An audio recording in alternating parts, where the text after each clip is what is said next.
Umpires Nick Cook and Neil Pratt.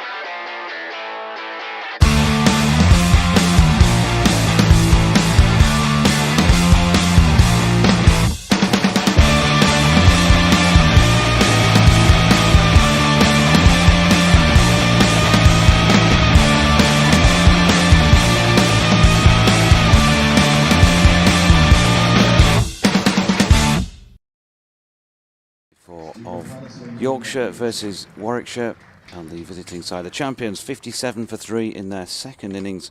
That's 148 runs behind what Yorkshire put on in their first. Sam Hain not out on 19, and Warwickshire captain Will Rhodes not out on 10, making their way out to the middle. Umpires Neil Pratt and Nick Cook already out there, as are the Yorkshire players. So welcome along, Clive Eakin of BBC Radio WM and CWR, alongside me, Jonathan Doidge of BBC Radio Leeds and the Yorkshire stations. And we have a third voice today, you'll be delighted to know. Northwest Thunder coach Paul Shaw is in the building, so that'll break things up nicely for all of us, won't it, really? Well, depending how long it lasts, mind you. I spoke to the scoreboard operator on the way up on the lift. He confirms that it was the umpires, not the scorers, who got a bit mixed up yesterday, and that did mean that Patterson was off strike when he shouldn't be. So I am now pushing for this game to be declared null and void. Yeah, on that count. Well, I mean, that will be in the spirit of the game, wouldn't it? Obviously, Absolutely. making it null and void. Absolutely, yeah. I think Yorkshire will have to admit that. It's not won it yet, and we've seen wickets difficult to take here at Headingley this season. Jordan Thompson, it's good to see that he's going to start from the Kirkstall Lane end, because he did have a little tweak at the bottom of his back yesterday when he bowled a wide. Don't know if that was maybe partial embarrassment, but I suppose sometimes when you do things like that, you've clearly not got your body quite in the right position. I'm sure it wasn't embarrassment, it was just one of those things. But he went off a bit of treatment, came back on and was fielding, and now he's back on and bowling to the right-handed Sam Hain. First ball of day 4, and Hain, in curious looking attempt at a leave. He was thinking about playing it and then dipped his head at the last moment as the ball went sailing by. If Warwickshire scoring rate is 1.41 and over, if they carry on at that rate, they will have to bat right through to the very last ball of the day to save the game, because they'll still be behind. If they could step it up a little bit and at least get ahead at some point, then they'll have to bat for, and not including this over, which is a sort of bonus over for Yorkshire, because left over from yesterday. Yeah, Thompson to Hain, who leaves. They would have to bat for what? They have to bat for 94 overs and still be in at the end of 94 overs if they get marginally ahead. So it's a big task. Speaking to Mark Robinson, the coach, yesterday, he thinks they got it right with the toss, but just haven't played all that well.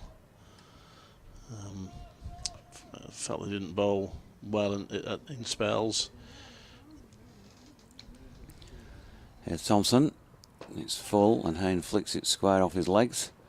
Didn't see an awful lot of scoring action in the final hour yesterday, but there is the first run of this morning. Sam Hain, the ball fielded by Matt Revis out in the deep. Spoke to him last night. He's quite pleased with how things are going for himself so far, but he did say, and having seen him bat again in this innings at number 9, he did say he wanted to bat higher up the order. But he's not yet, I don't think, had the confidence to approach the coach and say that. So I said, well, maybe I should give that a mention this morning for you on air. So there you go.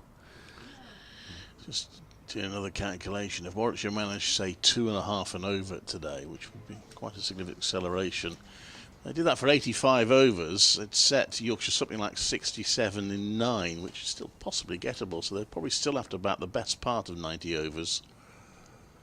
Thompson to Rhodes, pushing into the onside to complete that leftover over from Jordan Thompson last night. 12 overs, 3 maidens, 3 for 20 for him. So it is a big task. These two have been together a long time, but they have a lot to do to save this game. Get away with a draw. Fairly overcast, sultry sort of day, and I'm going to have to go and do my update now. Stephen Patterson, 11 overs, 6 maidens, none for 15. He's going to start from the Howard stand end. It's bright, but at the same time overcast. Can't see any blue sky around and about, but no problem with the light at all. Slightly muggy feel to things.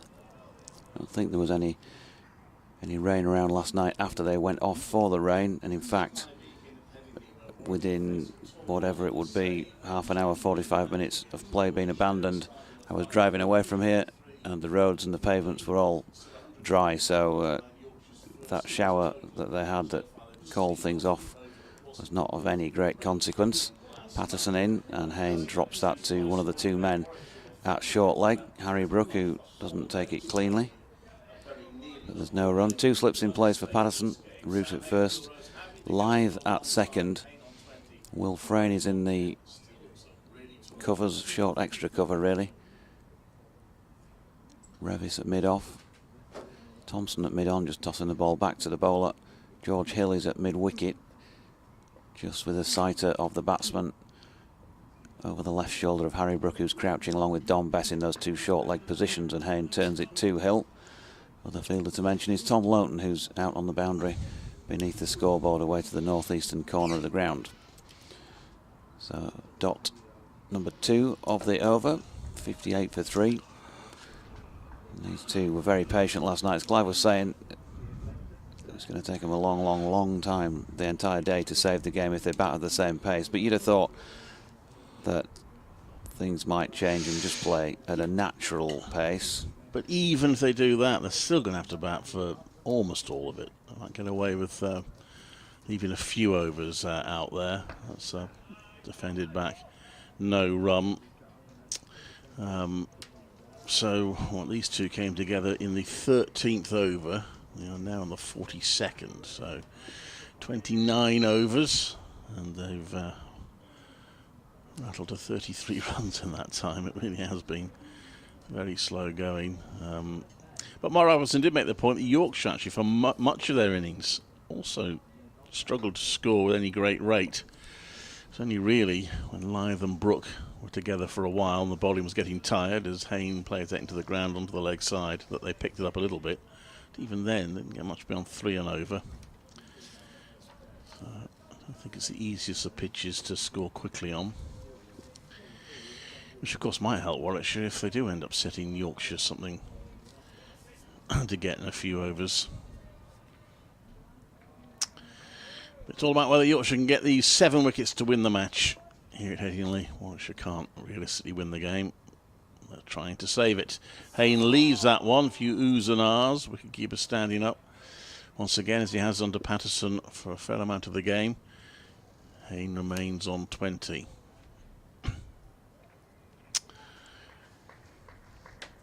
He's not really much of a walker, is he, at the ball? I think, obviously, Harry Duke stood up to Patterson when Dom Sibley was in, didn't he, in the early stages, as he was taking about a stride and a half towards each delivery. He just dragged him back. Patterson, right arm over. And Hayne plays that to the onside.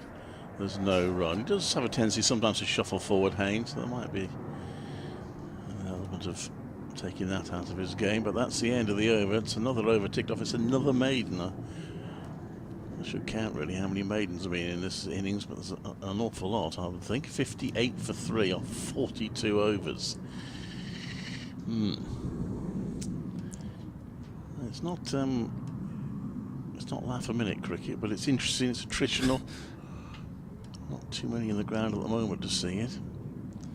I suppose it depends on how you get your laughs, doesn't it? Clive. Maidens so far in this innings, 21. Half the overs in maidens.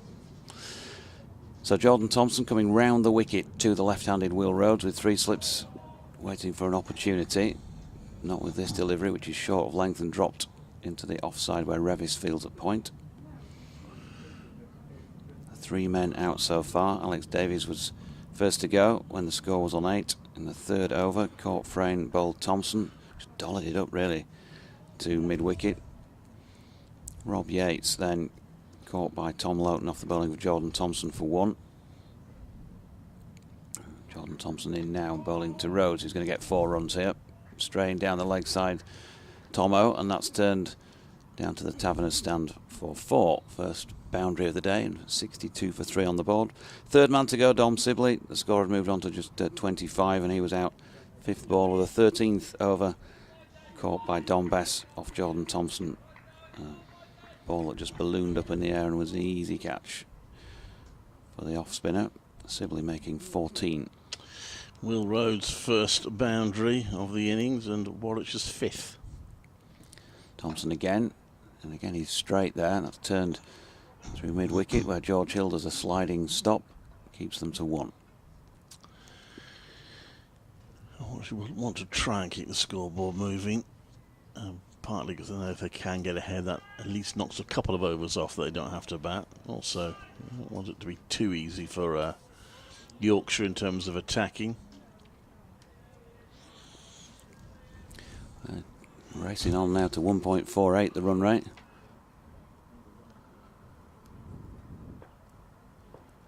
An appreciable change of tempo with what's to come this week. T20 of course starting on Wednesday. Thompson in, Yorker length delivery, nicely dug out by Hayne. Yeah, Bears underway on Thursday.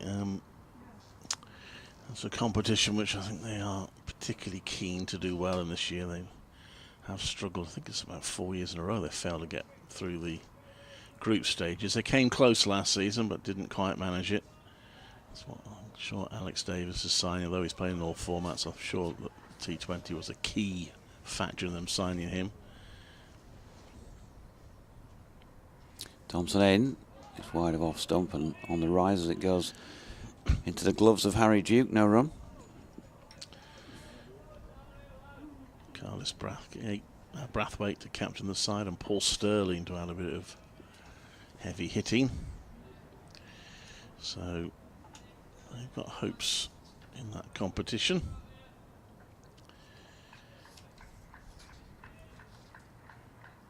And finals day, 16th of July. Yeah, it'll be a great occasion as always. The pairs would love to be there. Here's Thompson, and that is pushed up to mid-on where Loughton fields and there's no run. Is that finals day at Edgbaston, is that set in stone now, is it? I'm not sure it's completely in stone, but it's. I mean, they took it away for 1 year. Stop Dave Bracegirdle moaning. They sent it to Trent for 1 year, but no, it's not quite set in stone. But I think it is. I mean, Warwick should take great pride in the way that they stage it. And of course, they have the advantage of being right in the middle of the country. So when you've got 4 counties coming from various parts, it's a good location, and they do a very good job. So I think it's sort of reviewed every few years. It's not a sense of Edgeworth has got it forever, but they do seem to get it pretty much every year. Well, you'd sort of think that all the test venues would be able to stage it, so I wonder if there's ever been discussion about just rotating it, something like that. Or whether you're sounding like Kevin James now. He had a good moment because it doesn't ever come to Southampton. I think it's the location, partly, Doige, that obviously is helpful when you've got 4 counties coming and it's a long day. So the fact that it's in the middle of the country helps. If it was held here, of course Headingley would do a good job, but if it's held here and you've got, say, Hampshire in it and Middlesex, they're travelling a long way. Was me, sorry, I forgot it was me. That's played back to the bowler, there's no run. No, I wasn't moaning at all, I was just wondering if it's ever been mentioned. Well, I mean, I don't, clearly, it's obviously an option, but I think Edgbaston have done a really good job with it, and sort of made it their own, really. Trent Bridge has staged a few, haven't they? I think the early days, I think the Oval staged one, I think. Don't think it's not ever been here, I don't think. Final staying there. This one is clipped off his toes by Rhodes, and he's going to get 2, or is he going to get 3? Yes, he's turning around for the 3, so Rhodes moves on to 3. And it's all part of the, you know, the ECB considers all the major matches package, and it's sort of part of that when they make a decision. 66 for 3. They do sell it out regularly as well at Edgbaston, which helps. So, Clive Aiken PR for Edgbaston Stadium. But no, that is the truth. That's not me being an IPL commentator. They do generally do a very good job, and that's, I wouldn't say so if I didn't think so. There are issues as there are around all major matches about some amount of crowd control and alcohol, but you're going to get that everywhere. But I think they do. They've got it to a T, really.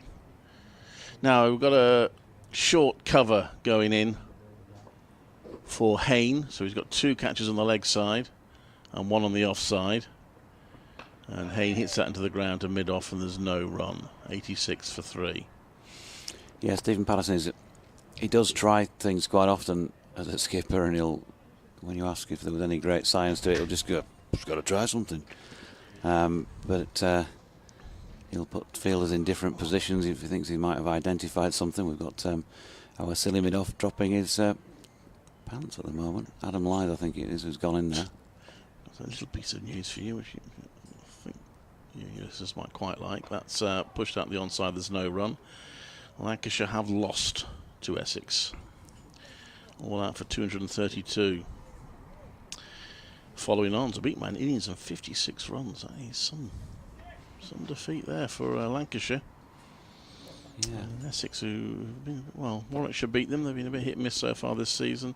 Elsewhere, it looks like Northampton will get the draw. They've avoided the follow-on, so they're 347 for 7, so still 172 behind, but time running out in that game, clearly. Haynes hits that off his toes. That's a good shot from Sam Hayne. It'll be his first runs of the morning. There is a sweeper on the onside who's... Oh, they made a right mess of that. He's ended up with a 4. Sweeper trying to pick it up, and then his supporting field, he sort of dropped it, the sweeper, but managed to stop it. But then the supporting fielder unfortunately slipped, and I just hesitate slightly because we know what can happen when you slip trying to field a ball. But he's okay, but in the process of slipping, he put his foot on the rope, so it's ended up being a 4 for Hayne. I said a sweeper there because I don't think he's there to protect runs. He's there for the miscued hooked shot. And it was, I think it was Joe Root, was it? Yeah, Joe Root who slipped and made the error. All smiles. It's not. Oh no, it wasn't Joe Root. Who's number 40? Help me out here. Oh, sorry, Tom Lowton. Tom Lowton. Didn't say Yeah, it sorry, did look like of course it is Tom Lowton. Yeah, yeah. Jody got up actually. Anyway, Jordan Thompson is going to continue from the Kirkstall Lane end. 74-3. And he's bowling to the left-handed Will Rhodes, who's flicking that one square on the leg side, where George Hill will come into play with the fielding. Single. Elsewhere in the second division, Durham still got a bit of work to do to save their game against Middlesex. They're 38 for 3 following on, and they're still not following on. Rather, they batted first, but they are still. Where's it gone on my screen? 33 runs behind Middlesex's first innings total. And Nottinghamshire, you would think, are favourites to win at Trent Bridge, chasing 165 to beat Derbyshire. They are 15 without loss. Very sparse attendance on this final day, despite the fact that Yorkshire are pushing for victory. Thompson is in. That's worked in front of square, and that could be 4. There's a chase round the boundary for Matthew Revis, and he's managed to get there. Well done to him. They've got 2. I suppose some sports fans in the area have their minds on other things. Indeed, Yorkshire, I don't know if they've got any Leeds United fans, but they're probably hoping to wrap this up by 4 o'clock. so they can follow the Premier League action this afternoon. It's interesting though, because people have sort of complained about Championship matches not being scheduled for weekends, but I've never been convinced that weekends necessarily bring bigger crowds in Championship cricket. Here's Thompson, and that's flicked square again on the leg side, this time with a little bit more pace about it, and this time it will be 4. So he's really bowling straight here, Jordan Thompson. He's been picked off square on the leg side by both right-hander and left-hander. And Joe Root has made a beeline for Stephen Patterson, come running out of slip right down this end to have a word with the pair of them. So, I don't know whether Jordan's getting frustrated with himself or he's having a word and telling Joe what he thinks he's trying to do here. Joe toddles off back to slip. Yeah, I agree, Clive. I mean, the weekend matches in the time I've been sitting in the chair here, they've been less well attended here, certainly, than day games to the eye, and I'm sure the figures would back that up as well.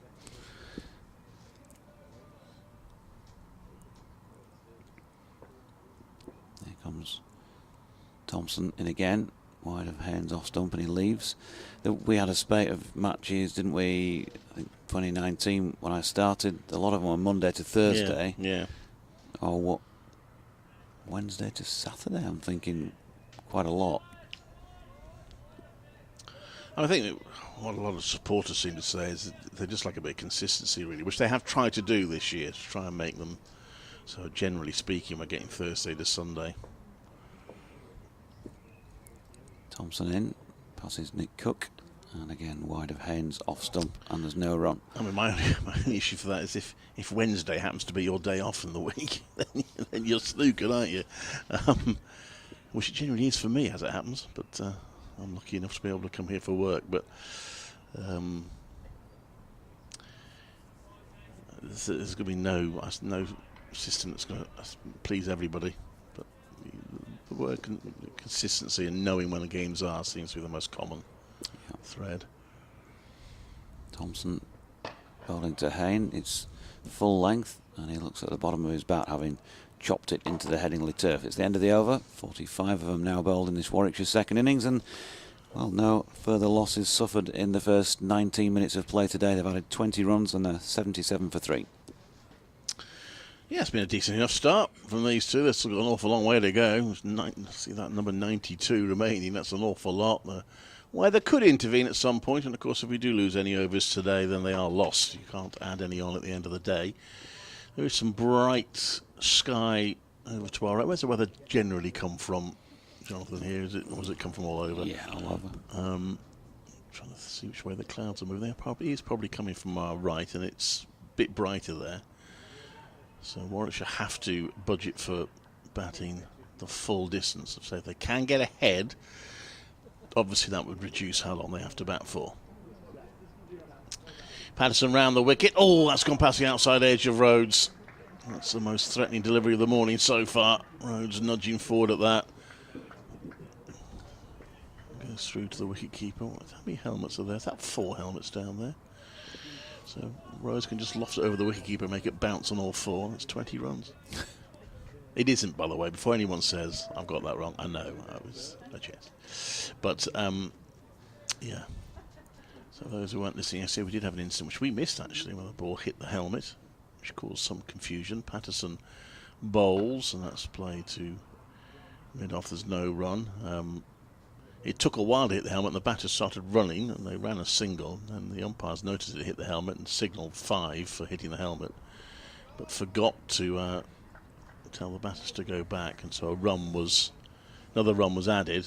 So Yorkshire were 450 all out when they came off, but that was later recalculated to 449. Patterson round the wicket bowls. That's played the offside, there's no run. Of course, they go down as penalty runs, don't they, when they hit the helmet? Yeah. Lee Langford says if you could have it all wrapped up with a Yorkshire win by 3:45 at the latest, that would be ideal. I'm sure some of the players will be thinking that, yeah. UFC, yeah. I dare say there's the odd Liverpool fan in there, a Manchester City fan, is there? Well, they probably won't admit it, but... Yeah, you would have thought so, wouldn't you? Graham Charles says, re your comment yesterday about short wearing spectators. My legs are red enough as temporary traffic lights on Kirkstall Lane. When he's pushed out to the offside, there's no run. Or red enough to serve as temporary traffic lights on Kirkstall Lane. Sunscreen today. Well done, Graham. Good. The Invisible Man says, good morning, and come on you Bears. Hayne and Rhodes have to graft hard this session. Yes, they do. What they are doing so far, which they didn't do yesterday, is actually keeping the scoreboard moving as well. So it's a decent start, but still a long way to go. Remember that series when I was a nipper? The Invisible Man? Yeah. David yeah, McCallum? I remember it, yeah. That's round the wicket comes Patterson to bowl. Just dabs it at Rose. Almost seems to be trying to get the bat out of the way in the end, but he played it down to the offside for no run. Yeah, it's a bit of an unlikely story, wasn't it? But I didn't remember it. Mike Clayton says, good evening from Auckland, New Zealand. Big day for Yorkshire and Leeds United. If one team was guaranteed a win, I'd take Yorkshire and Leeds United to start again in the Championship. Oh, really? Can't believe I'm saying this. Great commentary team. Wow. Well, that's dedication to Yorkshire, that is. Patterson round the wicket to bowl. That's pushed out the offside. There's no run. Neil Allison says it's a long trek to Birmingham from the tip of Yorkshire in Redcar. It is, and I get that, but it'd be a lot further if it was being held in at the Rose Bowl or at the Oval. So it's still a central position. It's not not as bad as it would be if it was down south. I suppose you could wait and see what teams are in it and then decide, but that causes then operational complications. Yeah, like can't find a hotel. Yeah, and just Warwickshire sell tickets very early on for the T20, and I think a certain number of tickets are set aside for the counties, but they sell the rest pretty quickly. Thompson continuing at the Kirkstall Lane end over the wicket to Hayne. Hands on heads in the slips. That can't have been too far wide of off stump. Hayne playing the leave. So we'd have to call it a good one. Good morning to you, Lily. Says she loves watching Jordan Thompson bowl. Impressed with Matthew Revis's bowling this season. And Stephen Patterson, Mr. Reliable, bowling a good line and length. Graham Casey asking if the live feed's gone haywire. As usual, Graham, I have absolutely no idea on that front, I'm afraid. As Jordan Thompson is whipped off his legs by Sam Hayne. Good piece of fielding by Will Frayne as well. They tried to throw the wicket down. They did manage to get through for one, but it was tight enough. 78 for 3. Hayne now on to 31. You're beginning to get the impression these two could be around for quite some time. I think they were last night, and they've got through the first 25 minutes here. You wouldn't say batting conditions are brilliant with the overheads. Yorkshire working hard on this ball.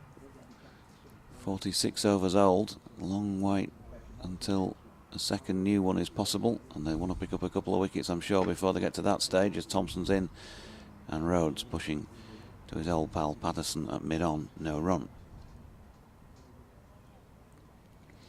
Still 127 runs to rub off before we get to the realms of Yorkshire being asked to bat again.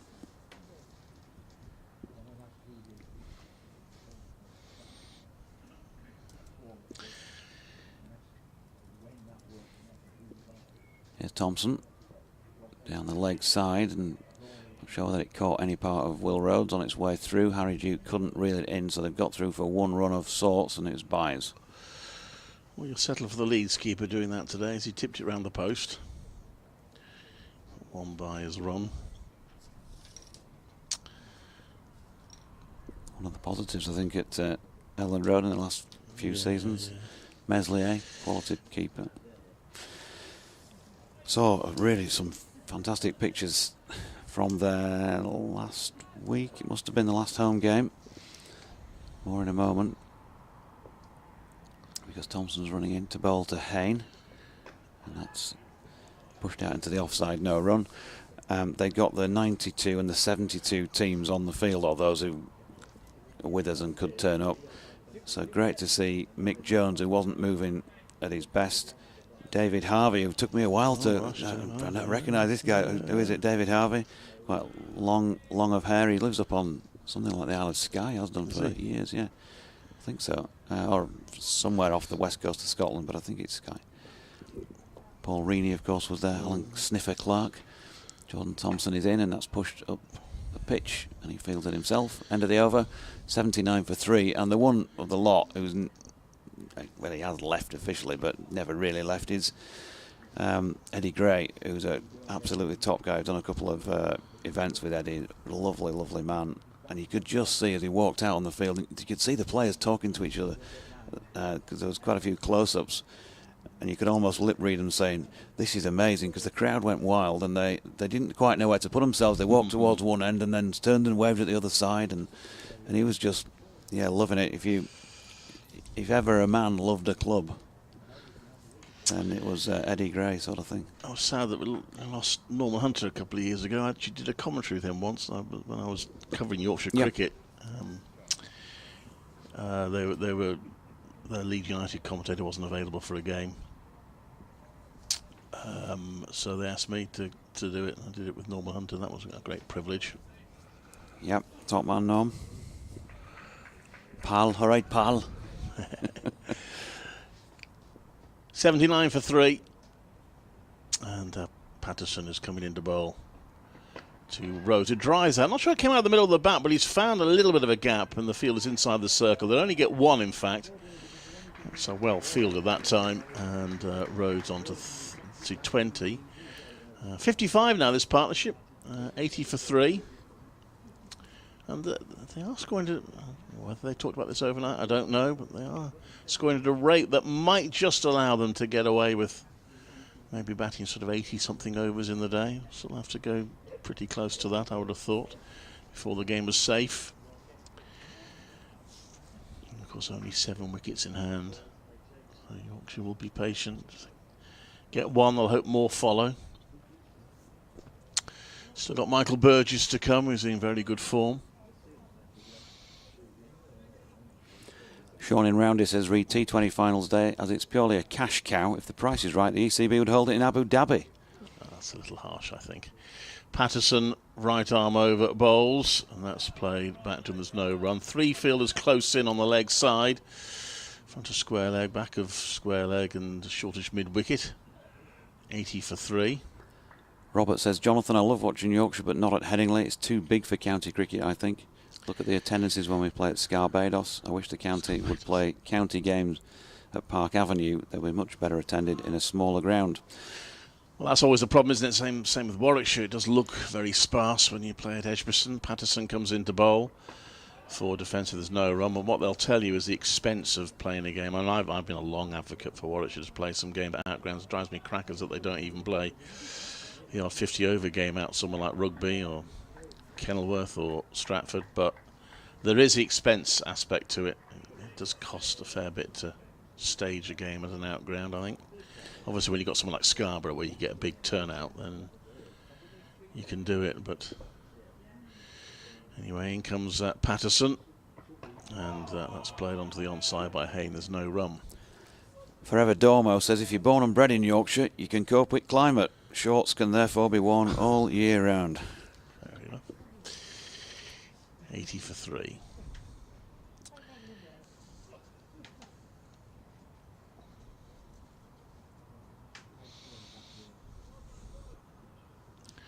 Patterson turns and bowls, and Hayne pushes out to mid-wicket, and there is no run.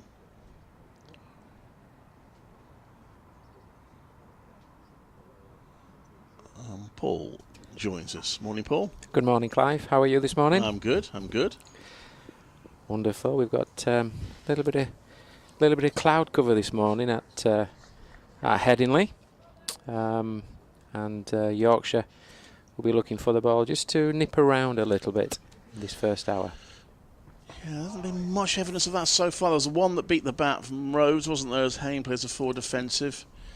But it's been a bit like that in this match. There's been spells where it seemed to have moved around a bit, and whether it's just down to the cloud cover, Michael Burgess said afterwards, you say at Headingley you look up rather than down. It's a bit of a mystery, but so far this morning they haven't seemed to manage to get too much out of it, have they? No, not so far. But you know, here at Headingley, you have to get the ball pretty full and get the ball in the right area to do a little bit either off the surface or obviously with the cloud cover, that little bit of late swing. But Warwickshire will be happy with the start that they've made this morning. They'll have been looking to get through the first hour unscathed and also looking to accumulate runs as well as they go. And I think they've gone about their business pretty well in the first 30 minutes, Clive. Indeed. Thompson is going to continue. It's been a little bit expensive this morning. Thompson maybe stretching to try and make the breakthrough. He comes into Boulder Rhodes, 2 slips in a gully, and Rhodes turns that around, gets it past one of the fielders in closest, sort of closish mid-wicket and a closish cover, and Rhodes just manages to get it past him for a single.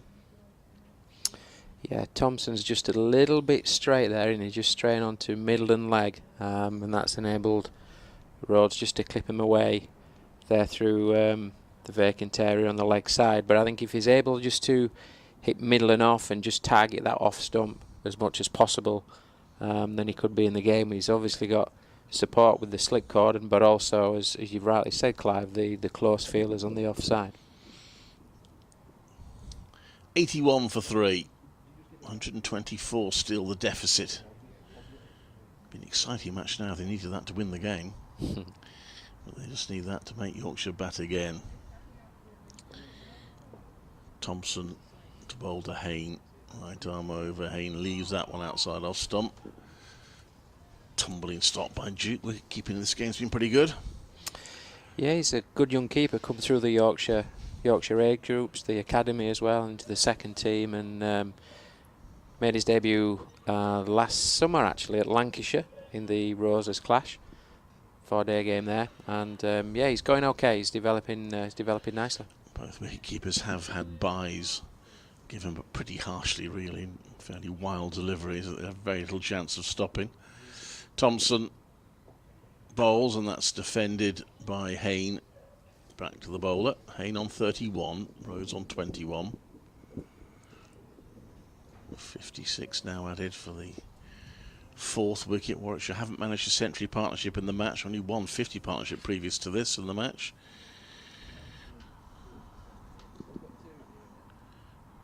That's was the Lamb and Burgess in the first innings. As in comes Thompson. It's a bouncer, but she ducks under. And there's no run. Lamb and Burgess put on 74 for the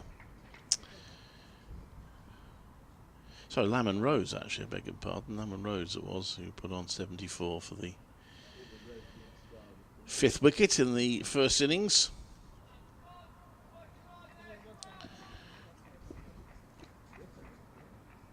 Two slips and a leg gully in there as well, so fielder about 3 strips away at mid-wicket as Hayne pushes that onto the leg side, and Harry Brook in that mid-wicket position comes and fields. Just looking at the field here, we've got a short extra cover, point, 2 slips, as you've rightly said there, Clive. They've just put in place the leg gully,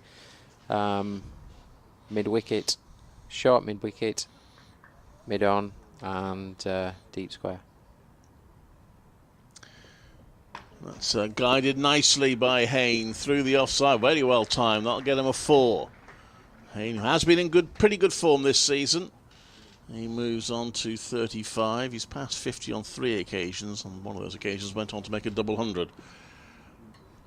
85 for 3. Beautiful shot that, wasn't it? Just rocked back onto the back foot and just timed the ball through the vacant cover areas to the boundary. Beautiful shot. Clive, did I hear you earlier talking about Norman Hunter, and you commentated with him just for the one game? Yeah. I've got a story about Norman. Okay. I think we've got a minute or so, haven't we? Yeah.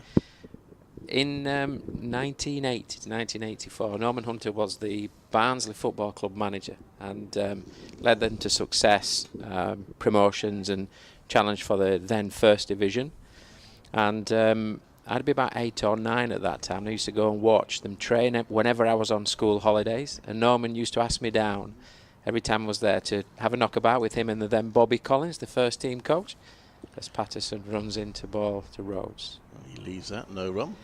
Yeah, so each day I'd go down, have a kick around on the outfield, or on the football field, the practice areas down at Oakwell. There was him, there was Bobby Collins, and then the great players in the Barnsley team at that time would be Ronnie Glavin, Mick McCarthy, Ian Evans, Trevor Aylock, Derek Parker. So it was absolutely fantastic, and he was a real inspiration to me, and fantastic how he dealt with the players on an individual basis. Wonderful man. Yeah, I only met him that one time. It was a joy to do so. That's left outside off stump. There's no run. 85 for 3. If you want to follow all that's going on and all the county games, don't forget the BBC Online County Cricket page. Paul and Steve are on duty. Hello, Paul and Steve. I know you're listening because you quoted me. Not a particularly stunning quote from me, but thank you for doing so anyway. 85-3. 2 slips and the gully in place.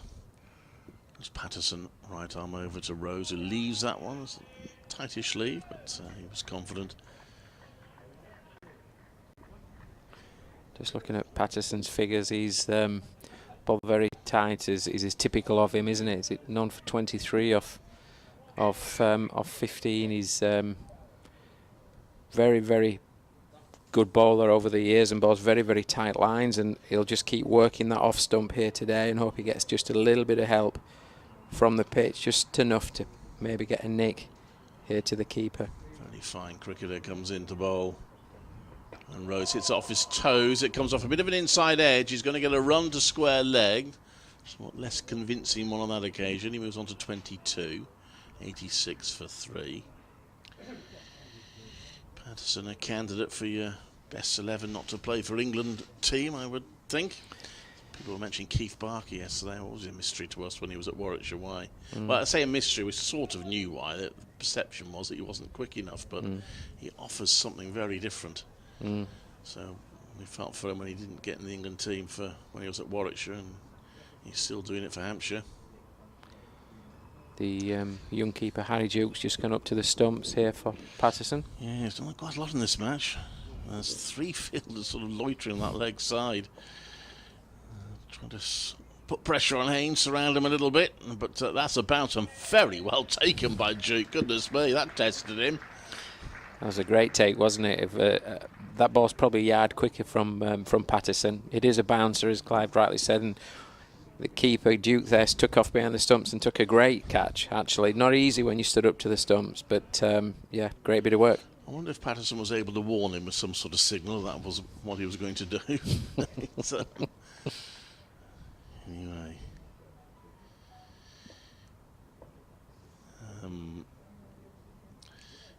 This next one is pushed out to the onside. There's no run.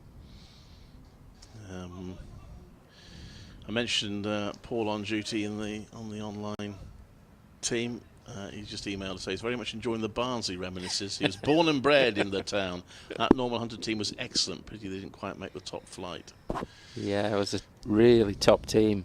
Lots of good players. The spine of the team, as I mentioned before, Mick McCarthy, Ian Evans at the back, 2 giant and strong centre halves at the time. You got Banks and Glavin in the middle, and Parker and Aylott up front, and a couple of quick wingers as well. So they're a really, really good side. In fact, had a really good run in the League Cup, the old League Cup back then. I think it was 80-81. Drew away 0-0 at Anfield against the European champions at the time, Liverpool, and then went back to Oakwell, and they were drawing 1-1 up until the last, I think, 10-15 minutes, and ended up losing 3-1. But it was I think it was the quarter-final of the League Cup at the time. Yeah, they were a very good side. We're going to see Matt Revis, who's impressed, a cricketer I've not seen before. He's impressed in this game with ball and bat. Hasn't got a wicket yet in the second innings. Now would be a good time to get one. Right arm over, bowling to Rhodes. It turns that round onto the onside. It's a dot ball.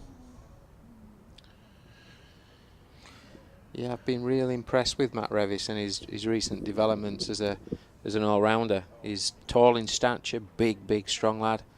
Ball's a heavy ball, and also, as you saw, he scored runs, didn't he, in the first innings, 50 odd in the first innings. I think he's got the potential to be a real top all-rounder as he develops over the next few years. In comes Revis to bowl, and that's played back. There's no run. You coach women's cricket. What's it like for girls at the moment in terms of opportunities for developing and training, going on to become professional players? I think it's, there's wonderful opportunities nowadays. There's potential of a cricketing career. There's regions that's been set up across the country now. There's academies. Obviously, I work with the Northwest Thunder, but for the first time in the time I've been involved, which has been 20 plus years, there's a proper pathway in place there for both players and coaches to go and have a career in the sport. So I think it's fantastic. So next one from Revis comes into bowl just on leg stump. It's turned around by Rhodes. There's no run. I know one of the issues for women, maybe not so much professional women, but women want to play cricket quite seriously at if you like, at an amateur level, that lack of club cricket. I remember speaking to Burgess a few years ago, got a really good women's team, but they have struggled at times to find teams to play. I don't know whether that's improving. I think it is improving gradually with club school links and the focus clubs that exist. This next one from Revis. Oh, that's edged, and it's gone down into the ground through gully. But there's been a couple like that. And Mark Robson did describe the pitch as a bit too pacey yesterday, and he pointed to Dom Sibley's dismissal where the ball rose on him and hit him high on the bat. And there was an element of that for Rhodes there, who gets away with it. He gets a single, 87 for 3. Yeah, that certainly bounced a little more, didn't it? And hit high on the shoulder of the bat. But he managed to ride that bounce and get down the other end, which is obviously what I'll be pleased about. Yeah, I think there's still a challenge with enough clubs, but there's more and more sections within clubs across the country now that are developing structures for girls cricket, and I think that can only be good. And then the professional network that's beginning to grow above that offers a really good career pathway. Revis comes into bowl, right arm over, and that's played on the onside. There's no run. We tend to get quite a lot of discussion, let's say not all of it positive, about the 100 on these juniors commentaries, but one thing the 100 has done is been very successful for the women's game, hasn't it, at the elite level? I think it's yeah, from a women's perspective, it's created a platform for them to show what they're able to do at this point in time, and I think last year there was quite a lot of skills on show. I mean, I'm fortunate enough to work with the Manchester Originals, so did see it firsthand. That's left, and there's no run. 87 for 3. Warwickshire's deficit now is 118. And with training programmes now in place, obviously with the Northwest Thunder, Manchester Originals and the other regions and other franchises across the country, you can see how the skills will be developed quite quickly over the next 2 to 3 years. And I think that the standard of the game, certainly at international level for England, which obviously that's important for England, but also at regional level, will improve, and therefore hopefully in time high potential players and high performing players, and more of them will be working their way through the system to play regional cricket, have careers in this great sport that we all love, but also representing England, and hopefully begin to close the gap on the great Australian team. That's the challenge, isn't it? To try and match the Aussies, who rather dominated the World Cup this year. Elsewhere, didn't mention, by the way, the tour match New Zealand, officially 342 for 3 declared, but they had 4 batters retire, not out during the course of that innings against Sussex. Sussex 30 without loss in reply. Dominic Bess is going to bowl. He has bowled 5 overs, 5 maidens actually in this innings so far. He's got 2 slips in place, nothing on the leg side as he comes into bowl to the left-handed Rose, who hits that to mid-off for no run. There's also a tour match going on at Guildford, where Surrey are taking on Sri Lankan Development 11, and lots of runs in that game. Sri Lanka made 372 for 9, Surrey 227 for 1. Round the wickets, it's pushed onto the offside for no run. Northands have lost a couple more wickets, but should still be okay, you would think, against Kent. 363 for 8, they're 156 behind, still in the first innings of that match. The games are still on today, as in comes Best round the wicket to Rose, who lets that one go past. Quicker ball. Yesterday, of course, Hampshire beat Somerset. Today, Essex have made short work of Lancashire, beating them by an innings and 56 runs. And in the second division, Durham, no further loss, so they're hanging on at the moment, 56 for 3 in their second innings, 16 behind Middlesex's first innings total. Nottinghamshire seem to be on their way as Best bowls, and that's driven into the covers for no run. They're 63 without loss, need another 102 to beat Derbyshire. Those are the games currently in progress. Worcestershire, of course, beat Leicestershire comprehensively yesterday.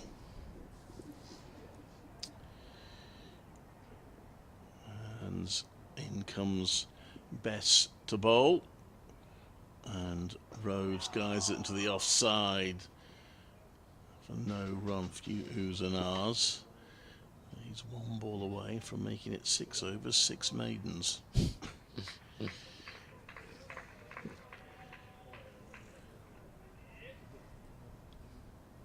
And he's in round the wicket to bowl. Quicker ball, and Rose pushes it back to him. It is 6 maidens. What do you make of the first over a spin this morning, Paul Shaw? Yeah, I think it's a good option for sure. He's coming round the wicket there as well to the left-handed Rose, which I think is good. And if he can again work that off-stump line with the angle, hopefully he'll be looking for Rhodes to work the ball through the leg side and the ball spin past the bat. Notice they had 2 slips in play then for any ball that just spun and clipped the edge, so still attacking, which is what he needs to do. And but that's some figures, that, isn't it? Six overs, 6 maidens. Wow. 36 dot balls. We say 85 overs remaining. Of course, we should put the caveat there. It's a minimum of 85. It probably will be 85, but if they bowl a lot of spin, you never know. They might get the odd extra one in. They're not exactly in a hurry to start this over. Rever's having a chat with his captain Steve Patterson, and Sam Hain, as is his wont, doing a bit of guarding, looking around. Now he's ready. Still has 2 slips on the leg gully. Fielder close in at mid-wicket. Hain defends that to that fielder at mid-wicket. He remains on 35.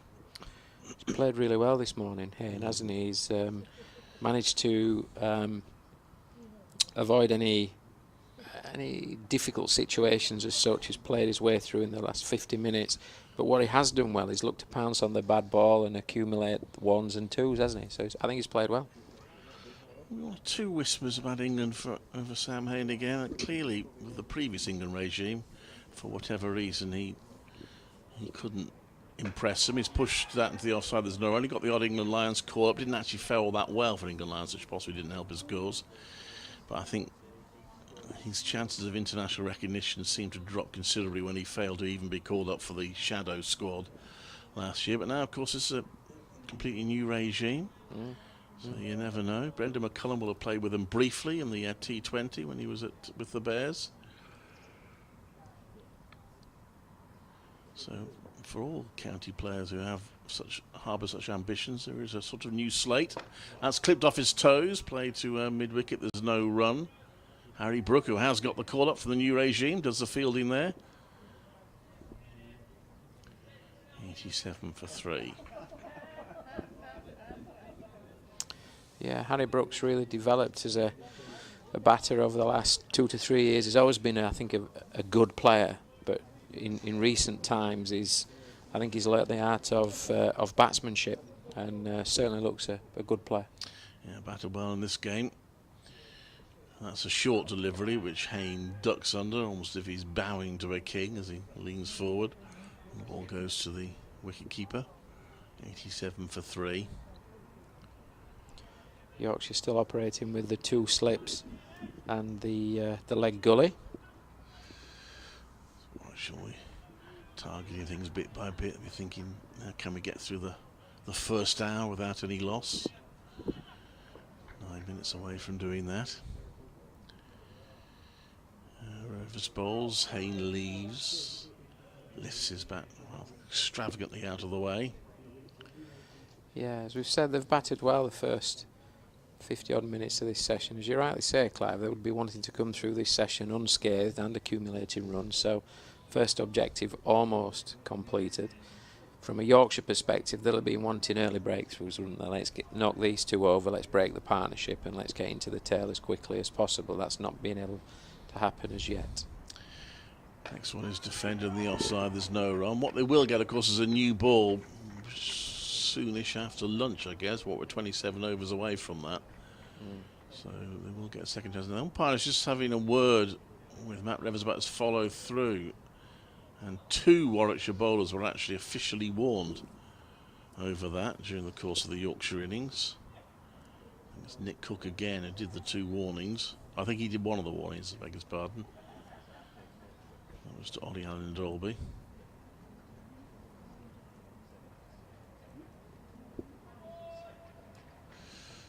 A bit of a conflab going on, a bit of a committee meeting going on among the Yorkshire players. How can we find a way through? Because they haven't really threatened that much of a run this so far this morning.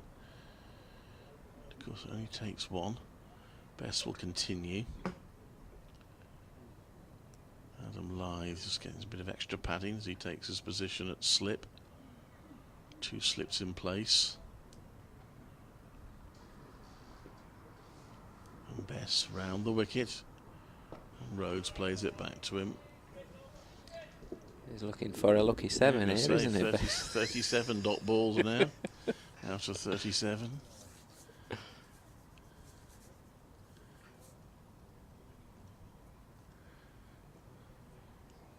Comes into bowl, and that's clipped to mid-on as well. Stop there. There was almost a run off Don Bess, but good piece of fielding prevents it.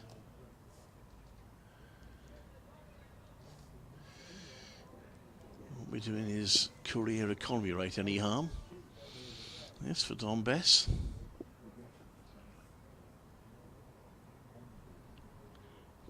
He's into bowl again. Rhodes pushes it back, just past the bowler. Stephen Patterson, who did that fielding earlier on to save the run. Just looking at the Lancashire result, Essex winning by an innings and 56 runs, as you mentioned. Yeah, it's an interesting one as he comes around. Bess has played to mid-on. We get a single. Oh, well, you'll have to come off now, Don Bess. He's leaking runs.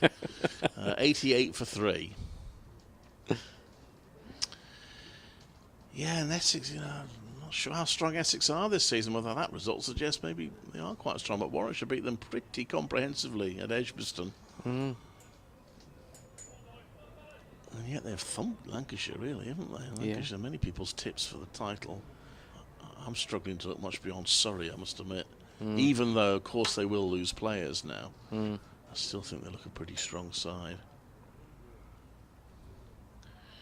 Bess over the wicket to Hayne. That's his first chance to bowl at Hayne today. Hayne pushes it back to him. There's no run. Yeah, Lancashire are a good side. They seem to have all bases covered, but that's a heavy defeat and a surprise defeat as such, isn't it? It is.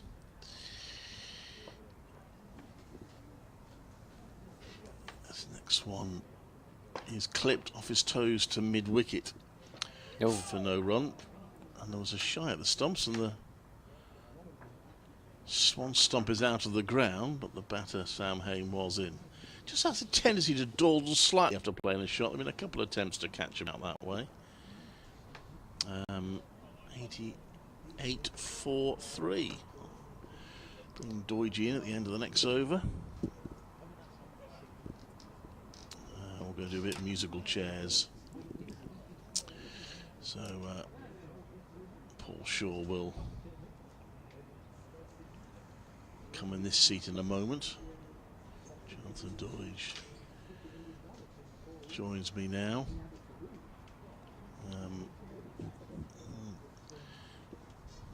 Well, they're taking a while with this over, so while they're taking a while with it, I'll let Paul join you, Georgie. Thanks, Clive. You've just been outside, quite pleasant out there. There's a little bit of a crosswind coming from the west again, I think.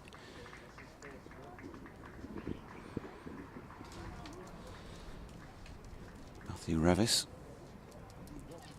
Good to get to, just been down pitch side, see him from side on, and Stephen Patterson when he bounced whichever player it was a few overs ago. Great take by Harry Duke. Ball was travelling at pace. Took it above his head. So 54 overs bowled. 88 for 3.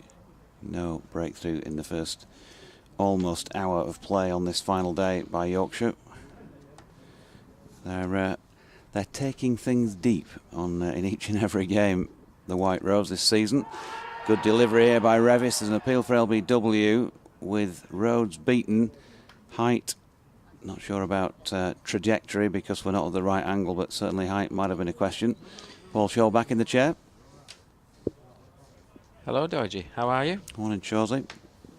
Yeah, that may have just been a little bit high, that, but a good delivery is coming round the wicket there as Revis, and he's in good areas and he's really targeting those stumps. I was just saying earlier with Clive and I were chatting, it's been a good first hour for Warwickshire, hasn't it? They've gone about the business well. The two batters, Haynes and Rhodes, have batted nicely.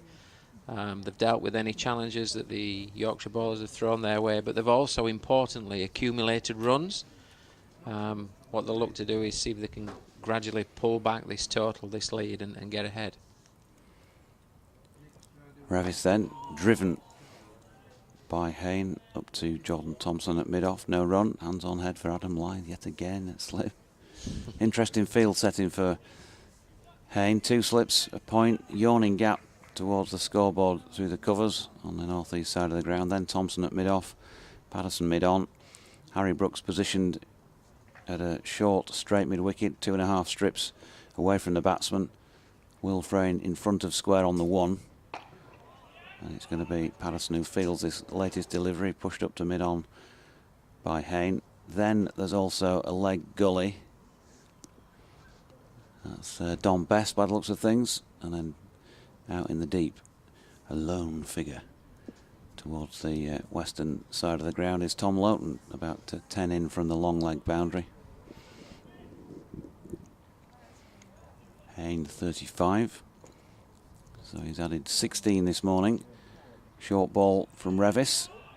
And Hayne, who doesn't look to be the tallest from this distance, comfortably ducking underneath it. Last wicket to fall, that of Dom Sibley, was at 4:38 yesterday afternoon. Caught by Dom Bess off Jordan Thompson for 14. Clive had mentioned he looked pretty good for a single figure score in the first innings, and it was similar yesterday before he went.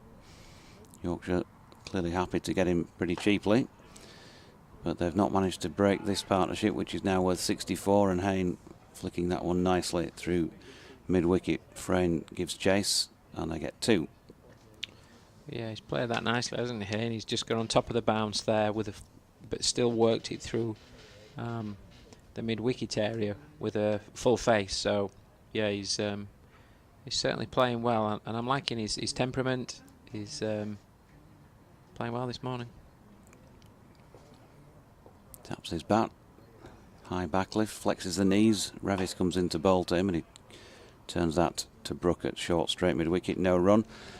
Charles Kitchen says, morning gents, listening today and hoping for the win the boys deserve. Is the pitch doing anything noteworthy? Well, I think no is the answer to that at the moment. Lots of fingers crossed for LUFC later, but I fear the worst, and if so, they'll deserve it. Sad to say, they've brought it on themselves. Jacob Wadsworth says, morning Jonathan, why don't previous winners of the T20 competition host finals day? Yeah. Could do it that way. It was just a question I asked Clive earlier about whether there was ever any discussion about it being hosted elsewhere. Wasn't sure on that front whether it had been mentioned as a round robin type thing, or a rotating venues. Test venues clearly well equipped to cater for it. Here's Don Best then bowling off spin, right arm around the wicket to the left-handed Will Rhodes, who drives in first ball back past the bowler, and that's going to be 4. Didn't appear like it was going to be 4 when he first struck it, and I'm not sure if Best got something on it as well, but either way it's gone for a boundary down to the Howard stand. Yeah, he's just slightly over pitch there, Best, and Rhodes is on top of the bounce and just played it nicely down the ground. Don Best will be slightly disappointed he's not been able to stop that in his follow through, but the ball's run on nicely for a well-timed 4 runs. Here's Best again, and nicely played again by Rose, who tried to get it between the bowler and mid-on, but couldn't quite get it past Will Luxton, who looks like is the substitute fielder on there. Graham Charles says, Reed Barnsley, AFC. Is this something since I've been out of the building?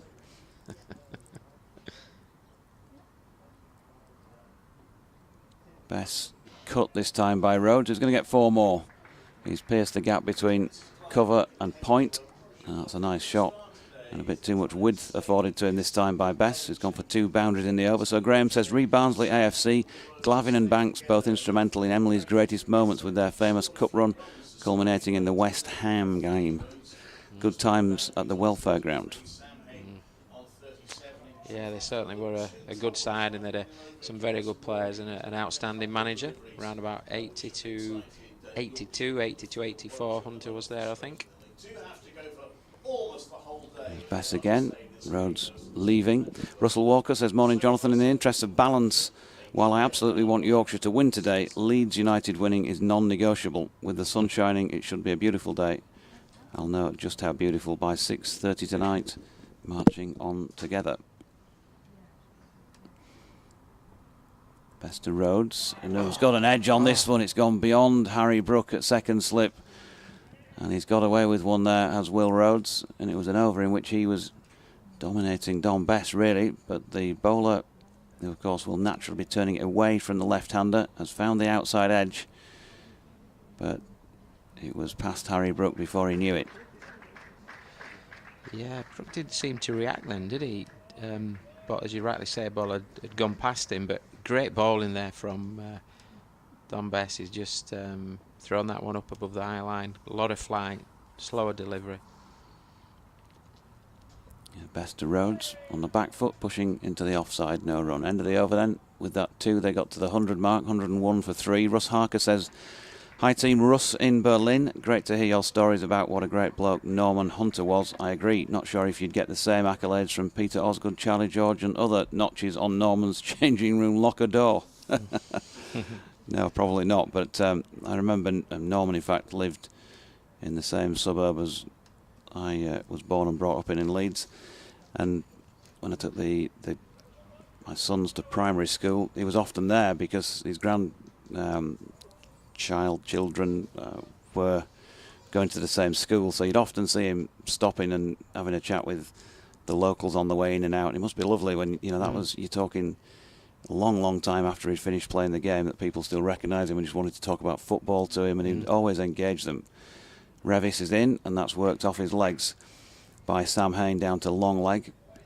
Lowton fielding, they get through for 1, so they started to pick up a little bit of pace here. 1.8 the run rate. That's one of the things I remember about Norman, is he was always approachable. He'd chat with anyone about anything. He'd give them the time. He was just a real top man. Real top man.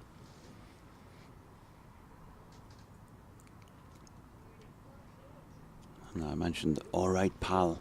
It's one of the first jobs when I started off in radio Leeds was to book the commentators for the football matches or whatever. That was one of the first jobs you get.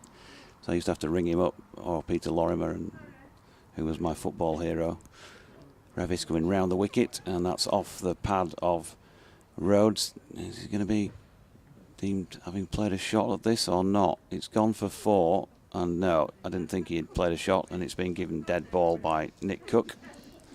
So no runs. Yeah, and whenever you'd ring him, you know, Norm, can I book you for a couple of matches coming up next month or whatever? And he'd always say, "All right, pal," in his really enthusiastic voice.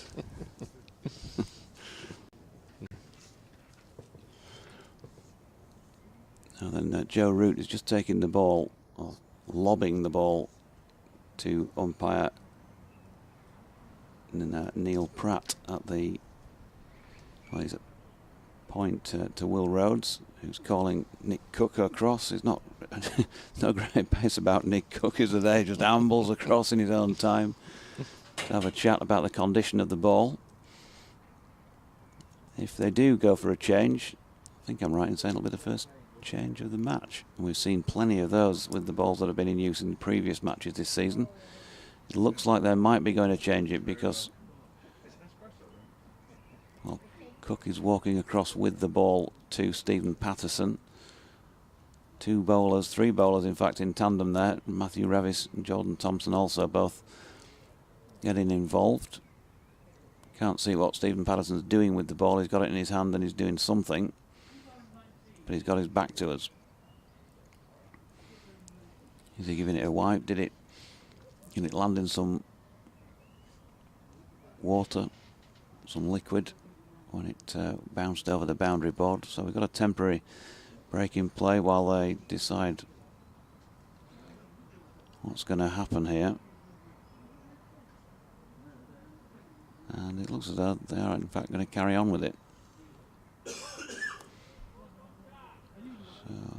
not sure what that's all about. Matthew Revis giving it a good rub on the back of his thigh. Partnership now 77, Dorji. As I say, these two are playing well and just building a platform, hopefully, for them to work through the day and get through the day from their perspective. And Yorkshire will be really striving here for a couple of breakthroughs before lunch. Yeah, they've reduced the cordon to just the one slip now. Revis comes round the wicket to Rhodes, who drives firmly into the offside. It bounces awkwardly in front of Tom Loughton, but he gets enough of his body on it to stop any runs. Jeff Long, good afternoon to you, says, "Hi all, I've listened to almost all of the commentary this season, for which many thanks. I haven't emailed because all my points have been adequately covered by other contributors. It's good to see some of the younger players doing pretty well, and considering we're without all our fastest bowlers, we haven't done too badly. More batting bonus points than last year." Thanks, Jeff. Revis's latest delivery turned to short mid-wicket by Will Rhodes, and stopped by Don Bess, who spent a moment on the floor afterwards. Yeah, Revis is a great example of the Yorkshire system here, producing good young players, as it's done for a number of years, hasn't it? But certainly Revis looks a good player and a really good prospect, a good all-rounder. Revis in again, and short ball. Rhodes leaves it on its way through to Duke, no run. The Mighty Mariners says, "Afternoon all, looks like yet another draw." Chris Whittaker says, "Morning, what's all this Leeds talk? I'm squarely focused on the cricket and hoping for a Yorkshire win today to shake off our developing draw expert status." Sean in Roundy, Barnes, they were always fun to view. It was just like watching Brazil. Yes, it certainly was. Revis to Rhodes, who pushes the ball back to the bowler on the last delivery of that 57th over of Warwickshire's second innings. They made 244 first time around. Yorkshire were 4-4-9 all out. And now second time around, Warwickshire, well, they're halfway more or less to rubbing off the deficit that they carried into this second innings, which was 205. They're 102 for 3. David Bates says, "Come on, Pato, time to do some creative rotation of the bowlers. Try George Hill and Rooty. It's too predictable at the moment." At Jonathan Doidge, at BBC CWR Sport, at Inside Leader 1. I see, I'm getting used to that one now. Those are your 3 points of contact on Twitter or BBC West Yorkshire Sport at gmail.com. You can also email clive.eakin@bbc.co.uk for when Clive's back on. Having a breather at the moment as Bess is bowling to Hayne, who turns that into the leg side, and there is no run. Certainly the Yorkshire captain, Patterson, will be thinking about what he can do with the the players, the bowlers he has at his fingertips. Hayne driving best through extra cover here. Will Frayne is pretty quick across the ground and he's going to haul this one in, but he's got a long way to run for it, and they're going to get 3. Hi Dodgy, says Malcolm Palmer. I once saw Norman Hunter put Georgie Best into row 3 of the stand at Burnden Park in an FA Cup semi-final. As to the current situation, hard to see where the wickets are going to come from. Yeah, I'm sure the senior players in this setup will have their creative hats on to see if they can make a couple of breakthroughs here and get back on top in this session just before lunch. Yeah, a couple of wickets will change things appreciably, but not looking like they're making a breakthrough at the moment. That one chance that Rhodes, not even really a chance was it, but the edge that Rhodes found off the bowling of Bess in the previous over was the only sniff really of any note for quite some time. Rhodes has just pushed a single square on the leg side. Yeah, and Rhodes has started finding the gaps in the field quite nicely, hasn't he? He's just clipped that one there through mid-wicket, and both these batters are playing well at the moment. Bess switching to over the wicket to the right-handed Hayne with just one man in at short leg. Ball flicked beyond him and Revis fields. Yorkshire still have their slip in place and a short leg, so 2 people there in catching positions as they try and force a breakthrough in this game. Here's Bess and Hayne pushing back up the pitch to the bowler. Yorkshire look like they're really trying to look after this ball. They've still got to use it for a further 22 overs and 1 ball before they can have the option of taking a second new one. Here's Bess again, and that's turned just in front of square to short leg. Harry Brook fielding, end of the over, so 58 gone, 106 for 3. We have a sprinkling of spectators here with us today, Doji, haven't we? We've got 1 or 2 in there.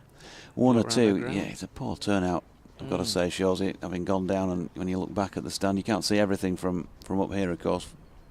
People down beneath us obscured, and quite a few of them away to the left, but there ain't that many that are obscured because there's not that many out there, which is disappointing, isn't it, on a final day of a championship game when looked like and still does look like a positive result. Might be the end product, but obviously having to work hard to take wickets just at this moment in time. Revis in and bowling from the Kirkstall lane end, and Rhodes is right behind that, dropping it into the leg side. And to be fair, this morning Yorkshire have tried to be creative with their field positions. We've had a lot of people around the bat. We've had short extra, short cover, stealing mid off. We've had leg gullies. We had 3 slips at one point. And they are currently still trying. It's just finding a way to get that breakthrough. Revis again round the wicket, goes short. Easy duck for Rhodes. I think Matthew Revis also did find the outside edge of Rhodes' bat when I was down at ground level a few overs ago. So they're the only 2, 1 from each end, the only 2 sort of moments where Yorkshire might feel, another day that could have gone to hand. Otherwise, the batsmen have handled everything that's been sent their way. Rhodes on 36 gets a similar delivery to the ball before from Revis, but ducks underneath it. There are men waiting for him to get that wrong and maybe get tucked up and lob one up in the air. Bess is just a couple of strips away at a short straight mid-wicket. Lythe to his left. A little bit squarer at mid-wicket. There's a sweeper out there as well for the pull shot. And also Harry Brook is in a catching position really. He's not walking in. Just backward of square leg, about 4 strips away. Now he did play this latest Revis delivery one-handed there, Shawsey. Not always in total control when you do that, but Rhodes has got away with it with a single. Yeah, he's He's trying hard, isn't he? He's trying hard, Revis. He's running round the wicket there, and he's pitched probably middle and round about middle stump. And certainly it's good to keep the wickets in play here because it brings in all dismissals. But I just sense this is a really important phase of play. Revis over the wicket. Hayne, everything behind that one.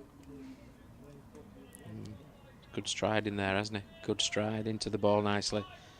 Looks very, very solid. But Revis is running in here. He's trying with all he's got to see if we can get this breakthrough for Yorkshire. 2 slips in place for the right-hander and just the 1 for the left. And it's the righty who is on strike, Sam Hayne. Here's Revis again. And Hayne has to use the willow to play that down into the onside to complete another over.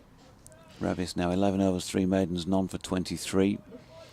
And Warwickshire 107 for 3.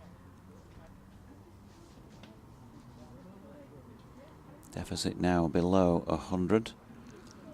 But as I say, two quick wickets could change things dramatically. Who knows where we're going to be in another 43 minutes' time.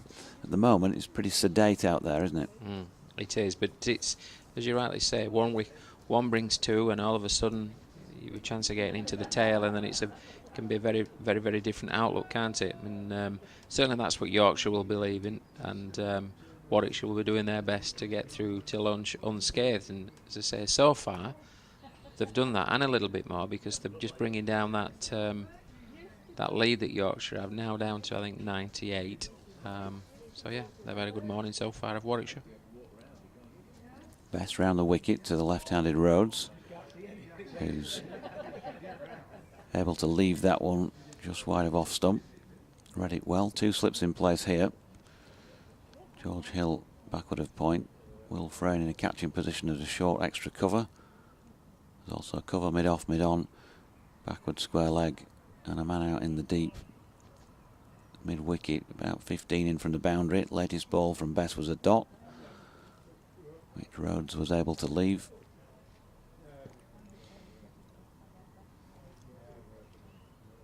And here comes Bess again. Floats one up. And Will Rhodes right over the top of that with a textbook forward defensive shot. Still 3 people actually in catching positions there. You've got 2 slips and short extra cover that is close on the offside. And here's Bess, another floater. And again pushed into the offside where Frayne fields. No run. We'll have a quick trip around the grounds. The end of this over. Bess again, and Rhodes again able to leave one wide of off stump. You can just alter that line slightly, get it a little bit straighter, make him play. And about off stump. Now that he's just walked away here because Harry Duke's lost his cap out the back of his pants. Adam Lythe obliging. So last ball of the over. Best to Rhodes has to play at this one and does so by dropping it into the offside. So 107 for 3. And let's have a look elsewhere. The tour match at Hove. New Zealand declared at 342 for 3 and Sussex 56 for 1. In response there. Zimbabwe playing Namibia in the 4th T20 International in Bulawayo are 42 for 1, having been put into bat. In Division 1, North Ants are 127 behind at 392 for 9. That one is draw material very much. Kent made 519 for 9 first up. Tom Lowton going to have a go then as Steve Patterson tries to mix things up at this Kirkstall Lane end. Hampshire, of course, as you know, won by 10 wickets yesterday against Somerset, needing just the 1 to win their second innings. At Old Trafford, Essex, again, as has been mentioned, won by an innings and 56 runs against poor old Lancashire. At Lords, in the second division, Durham 100 for 3. Lead by 28 runs against Middlesex. That's the first of the teams in their second innings. So, well, still possible that a result could be forced by Middlesex there today if they can bowl Durham out for something reasonably manageable. At Trent Bridge, Nottinghamshire are 85 without loss, needing a further 80 to beat Derbyshire, so that's looking very much on the cards. And of course yesterday Worcestershire won by an innings and 259 runs against Leicestershire.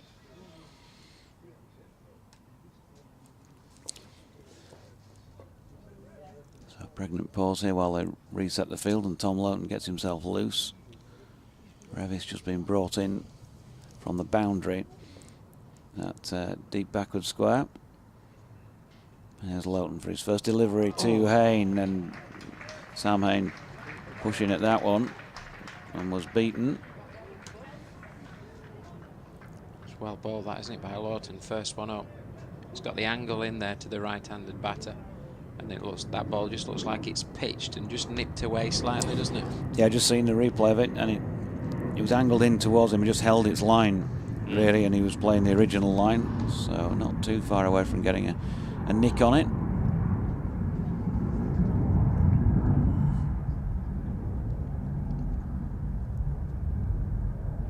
Here comes Loughton again. This one misdirected down the leg side, and Hayne has a flick at that. Duke does the taking. Passing aviation, we had plenty of air traffic going by yesterday. Shawsey will have his holidays booked. No shorts on today, Shawsey. Is that a surprise to you? Yeah, because of the stick you're giving me for my short, hairy legs. I thought I'd cover them up today.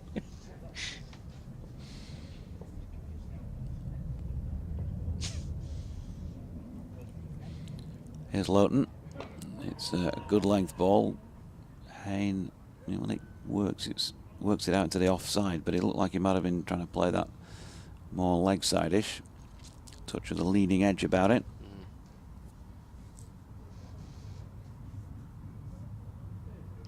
Got a very short, tight mid-wicket in place here, haven't we? Very straight. Looking for as he tries to clip this through the leg side. In the air. Here's Loughton. That's short and wide, and dispatched by Sam Hayne. You wouldn't say he's timed it perfectly because it didn't race away to the boundary, but it certainly went fast enough to beat the infield, and so 4 runs. Yeah, Loughton is just a little short there, isn't he? And just outside off stump, which has enabled Hayne just to get his hands on top of the bounce of the ball, as you say. Didn't time it perfectly, but got it away through the vacant, just in front of point area for 4 runs here at Headingley.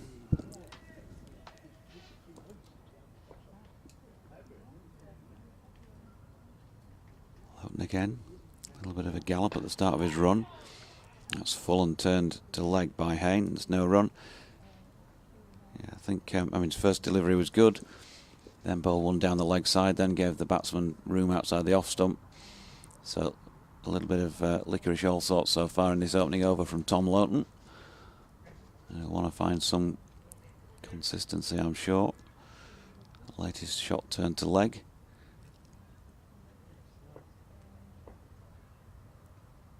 Here comes again the tall figure of Loughton. It's wide of off stump this time. And an easy leave for Sam Hayne. And they want to get these two playing at as many as they can. Well, I think they do anyway. That'll be my take on things. Easy leave after easy leave is not going to cut it. They need to bowl wicket-taking deliveries. Sometimes, yeah, I get that you want to dry things up and batsmen might get bored and want to play a shot that's not really there to play. But that doesn't look like it's going to be the case with this pair. They've been disciplined. Played well, haven't they? Dealt with what Yorkshire's thrown at them so far very well, but I think, as you say, Yorkshire's just got to target the stumps a little more here and try and bring all dismissals into play. Be interesting if Best gets his line right here. Obviously, he's got the footholes that he could ball into. Just have to bowl a little bit straight and just hope he catches the edge of one of the footholes and then goes past the bat and just gets a little nick on that through to the keeper, or maybe through to one of the slips that we have in place. Here he comes then from the Howard stand end, stepping away and pushing it into the offside where Frayne Fields was Will Rhodes, who's on 37. There's a bit of rough outside the left-handers.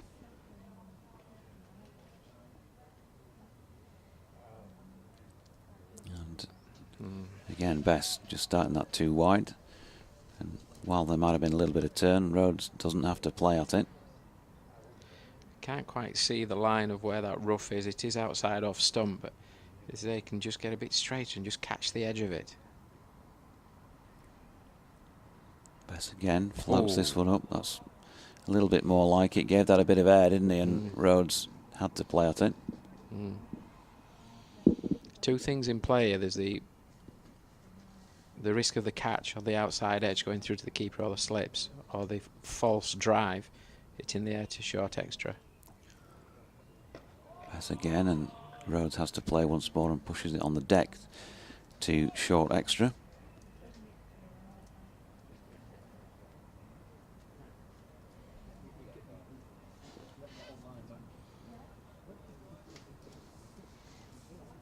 Bess with a little skip and walks in. And again, just wide of off stump, but not asking Rhodes to play. See, what Bess has got here is he's got that little bit of flight and he's varying his pace a little bit now as well as his line. But he's got the one that could go straight on here, but also the one that catches the edge. So it's not easy for the batter.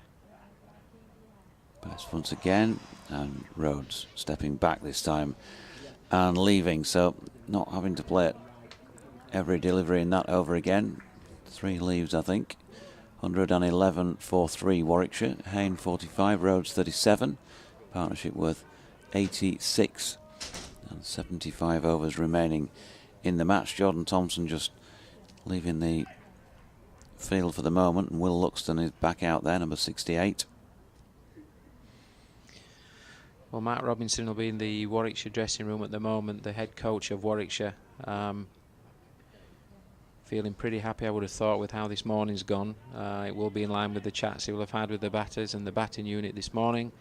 Both Hayne and Rhodes are going about their business very, very well here. That said, you know, we've still got, what, 30 minutes before lunch?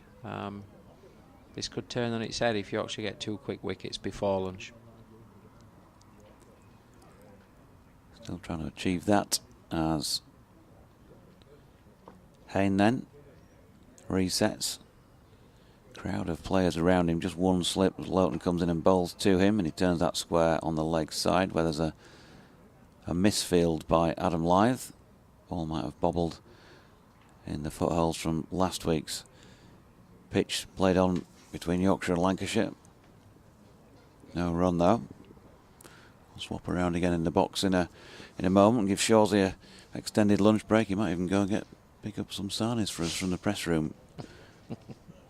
I keep saying that every day in hoping that somebody might do that for us, and nobody seems to. Here's Lowton. That's punched top of the bounce into the offside by Hayne. George Hill doing the fielding. Haven't seen George Hill with the ball this morning. Not much in the match, really.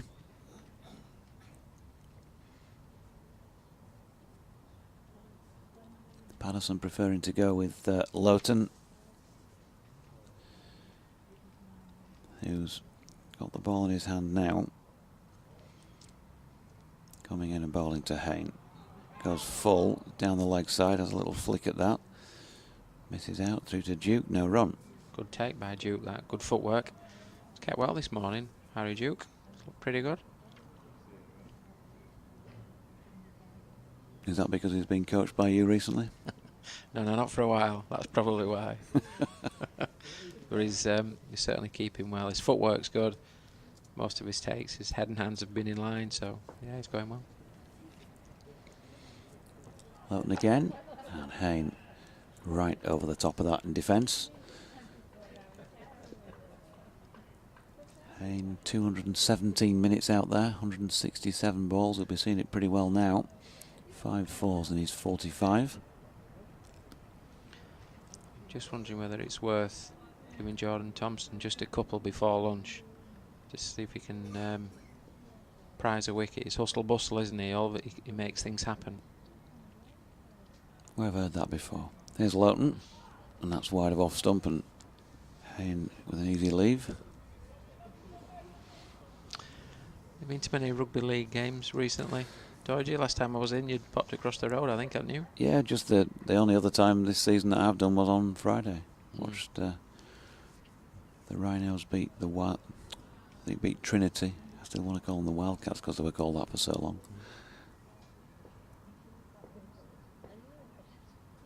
24-6.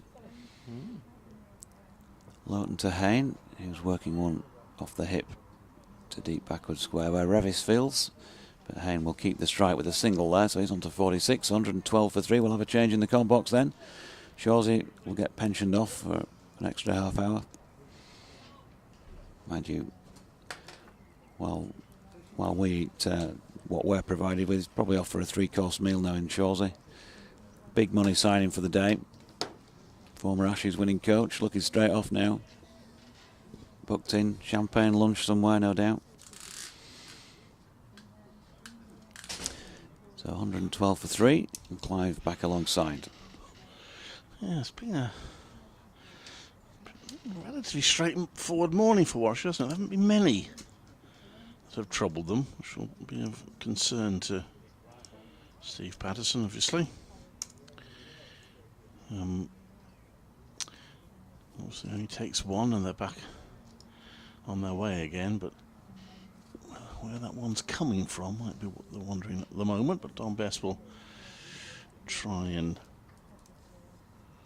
aim for it now against Sam Haynes. Got a short leg, a leg slip and a slip, and that's defended by Haynes for no runs. So what is it today? They've scored 55 runs today in 23 overs. So not exactly lightning pace, but compared to yesterday, it's positively reckless. Hayne clips that one uppishly but safe onto the leg side. So we've got 74 overs to go, including this one. Let's say they batter for another 65 overs.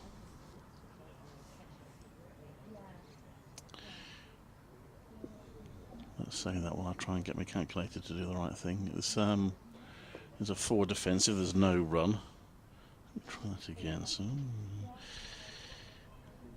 yeah, 55 in 23 overs. So yeah, there would be currently there's a shout of a catch on the leg side, but nothing in that. What's the lead at the moment? They've kindly taken that off the scoreboard, so the deficit is 93. So they'll be about 60 ahead with 8 overs left in the day, which would probably be, bearing in mind they lose 2 overs, that would probably make them safe. So Hayne lays it down to short legs. So it's a long, convoluted way of me saying that they basically need to get probably to another 63 and a bit overs if they are to save the game. Hayne comes dancing down the pitch and plays that one to long on along the ground, no run. Interesting. Does do that occasionally. I think that's Bess's 10th maiden from his 13 overs in the match. Chris Whitaker says, I think that's a good working podcast idea for you. Lev and Jordan Thompson, the people who make things happen. There is a pod out there, Chris, with my name on it. You might want to check it out, actually. It's called Sporting Lives. You'll find it on YouTube. And a few of those audio-only services like iTunes and Podbean. Some good guests on that over the years, in fact. Mentioned Eddie Gray earlier, he was one. Anthony McGrath.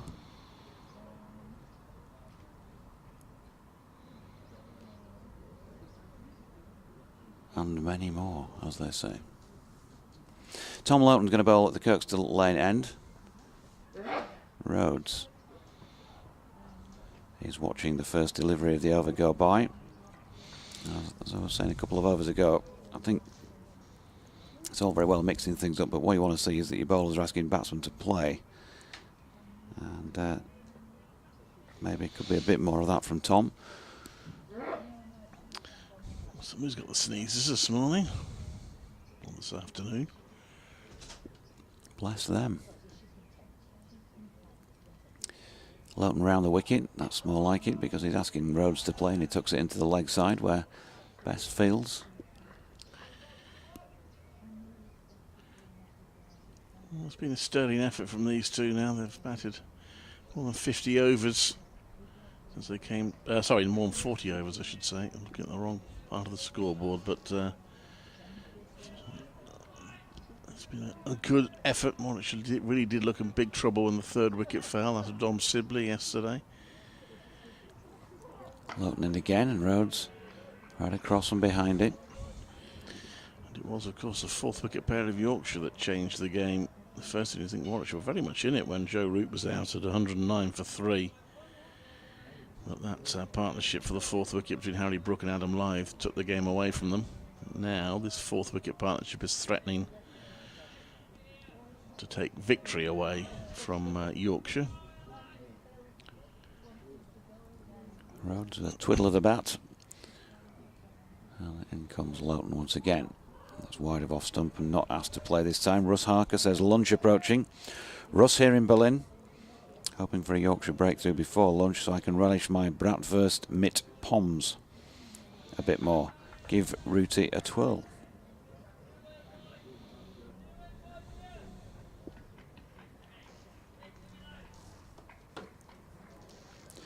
Yeah, not seeing Joe Root, not seeing George Hill this morning. Loughton in. Wide of off stump, and again, Rhodes has an easy leave. 9.5 overs, 5 maidens, none for 7 for Tom Loughton, so he's certainly not gone for many.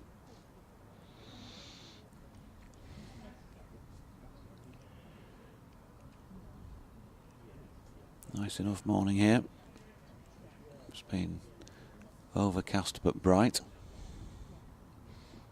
Old flicker of blue sky away to the east side of town. As Loughton's final ball of the over is another easy leave for Rhodes, and so 112 for 3. 15 overs still to go before a new ball can be called upon. So we're looking at 20 minutes to half an hour into the afternoon session. That's obviously going to be a key moment. If they can get a couple of wickets with the new ball, they'll be right back in it. Or should be hoping they can survive that new ball. It might be handshakes all round at 5 o'clock. But these two at the moment are doing their bit. 22 experienced players. Will Rhodes not been in the runs much this season, but did make 99 in his last game, so another innings from him will give him encouragement. Sam Hain in good form.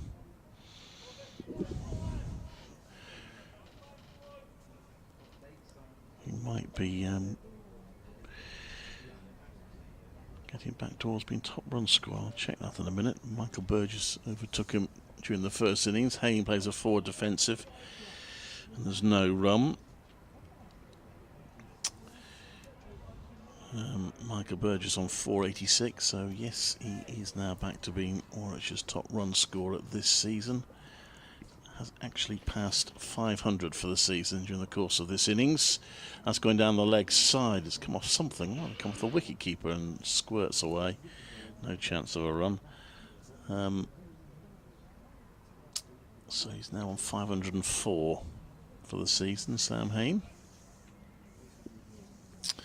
Narrowly missed out on 1,000 last season, but he's going to get to 500 before the halfway mark this season. Or has got to 500, and that's, he pushes out the offside. There's no run. It's of course the 6th round of games, so we are 3/7 of the way through the season. We are 1 game away from the halfway point of the championship season.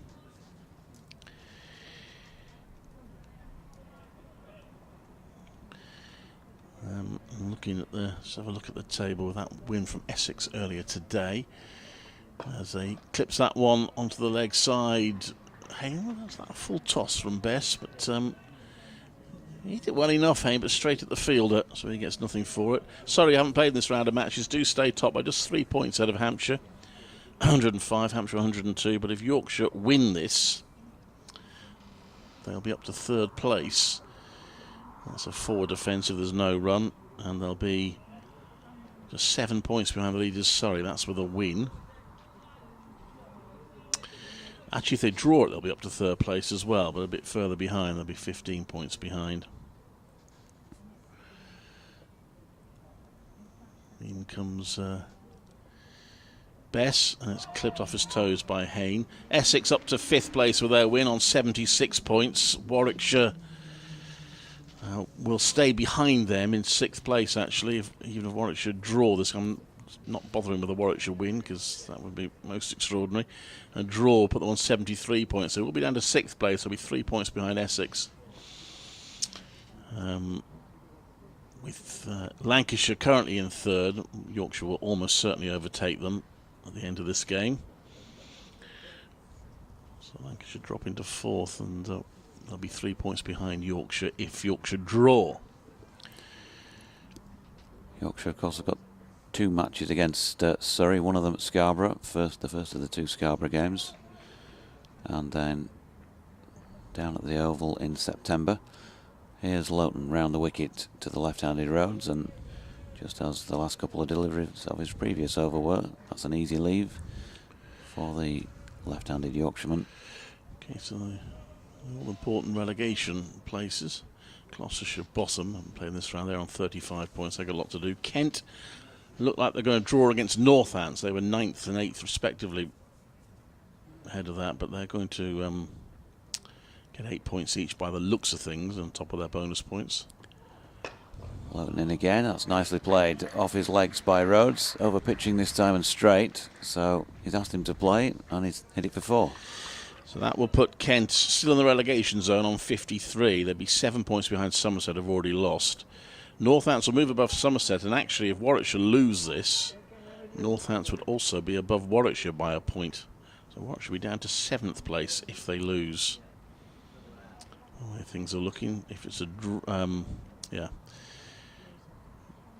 Here's Loughton, and that one's tighter to off stump, but still left by Rhodes. But the bottom 3 will be Gloucestershire 35, Kent 53, Somerset 60.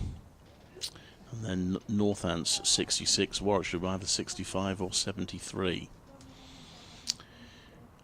Of course, not factoring in any points deductions or anything like that. I think Yorkshire was still -1 on the scoreboard on overs, but I'm sure they'll sort that out before the end. Loughton coming galloping in again to Rhodes, who's again got an easy leave, wide of off stump.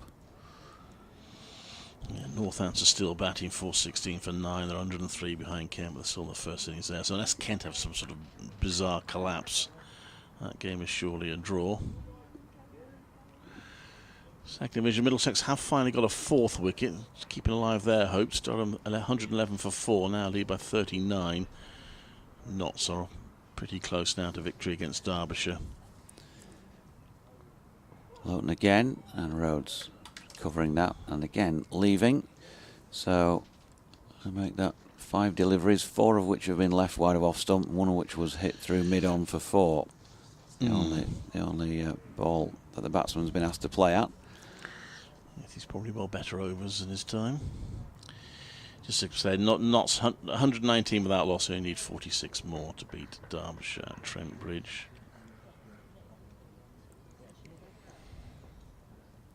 Here's Loughton again then.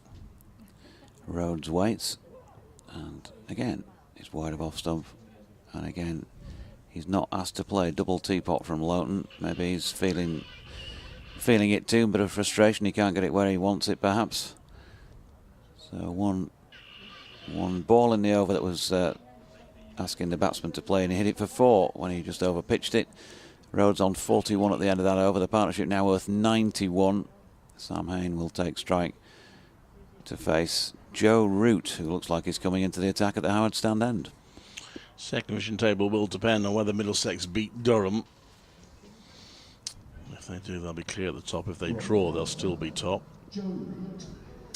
But Nottinghamshire will be at least 1 point behind if they win, which looks certain, in second place. So we've got Joe Root, if your correspondence wish has been adhered to. He's going to have a go to try and make the breakthrough before lunch. First delivery, it's a very quick one down the leg side. Harry Duke, he does really well, dives to his left and stops that. Sam Hain just looks at it and says, what on earth was that? I suppose that's what you call mixing things up. Comes into bowl again. That's one he gives lost very nicely and gives it a bit of air, and Hain plays it to square leg for a single. Hain ambles through to move on to 47, 117 for 3. Crucial now these two get to lunch. If they do that, then Warwickshire will lunch believing that they can save this game. Don't want to give Yorkshire anything to cheer them up before the interval, obviously. Maybe it was just he wanted to bowl a looser and thought, I'll get away with it if I just fire it through. Get the bowling muscles going. The bowlers have tested Harry Duke a couple of times this morning. He's done very well, the wicket-keeper. That's played along the ground on the onside for no run. First ball of an over from Stephen Patterson when he was standing up to the wicket was a bouncer which flew above his head, and he did very well to take it. That's pushed into the offside for no run by Rhodes. He's really trying to get through this over quickly, isn't he, as well? Back to his mark quickly. Let's get that -1 out of the way. That one is a quicker ball, which I might have turned away a bit, but Rhodes feels no need to play at it. And here comes Joe Root again round the wicket, and that's pushed back to him. There's no run. End of the over, 117 for 3. Deficit now is 88. And we have a minimum of 69 overs scheduled in the day. Of course, have to knock a couple off for change of innings unless they get them out around tea time. Don Bess coming into the attack, so spin twins. Both of the off variety. From the Cuxton line out, There might have been a change of end bowling from Root then, possibly. Maybe, yeah.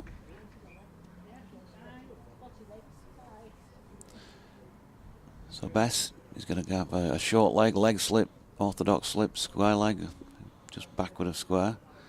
First delivery to Hain is dropped into the pitch by the right-hander, no run. Also a mid-wicket who's just picked the ball up.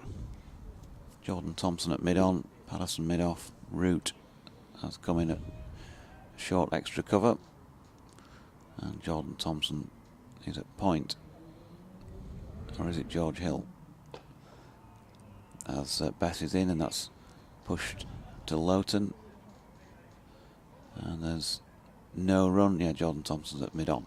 It's George Hill at point.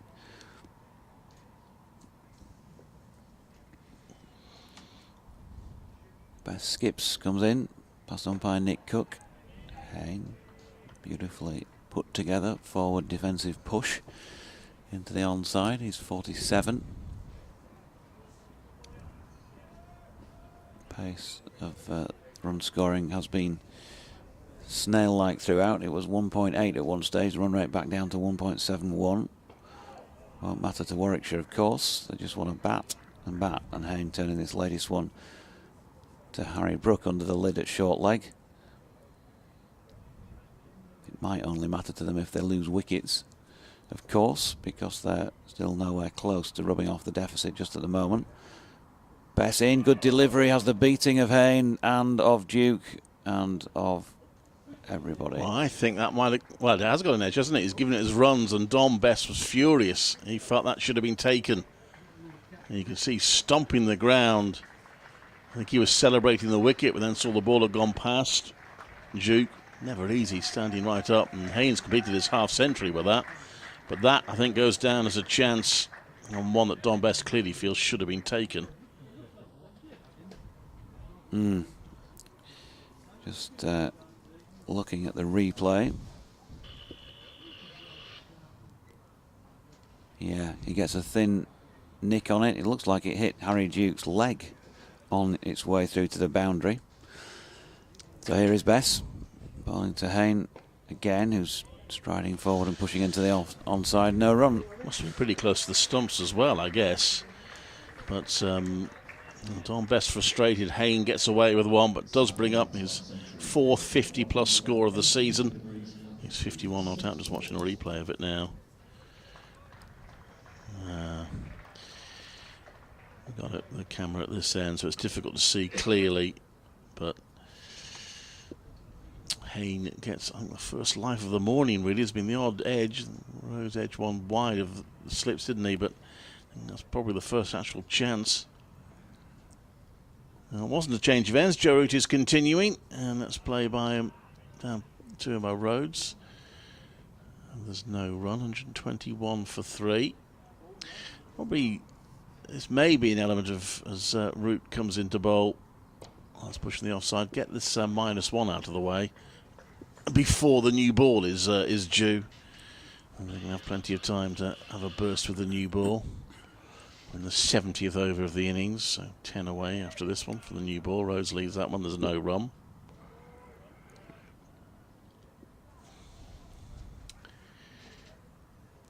And he's in round the wicket. And it's turned to mid-wicket by Rhodes, just playing across it slightly, and see oohs and ahs. Pretty much in control there.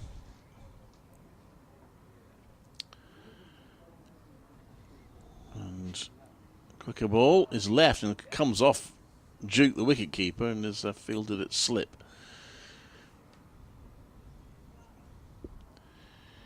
One more ball this over. He's certainly getting it through it quickly, Joe Root. And Rhodes lets that one go by. End of the over, 121 for 3. 51 to Hayne, 41 to Rhodes. Deficit now down to 84. Yep, Yorkshire still working hard, but so too are the Warwickshire batsmen here. Bess, probably if you know bowlers, still be a little bit aggrieved that having induced the edge, it wasn't snaffled a couple of overs ago.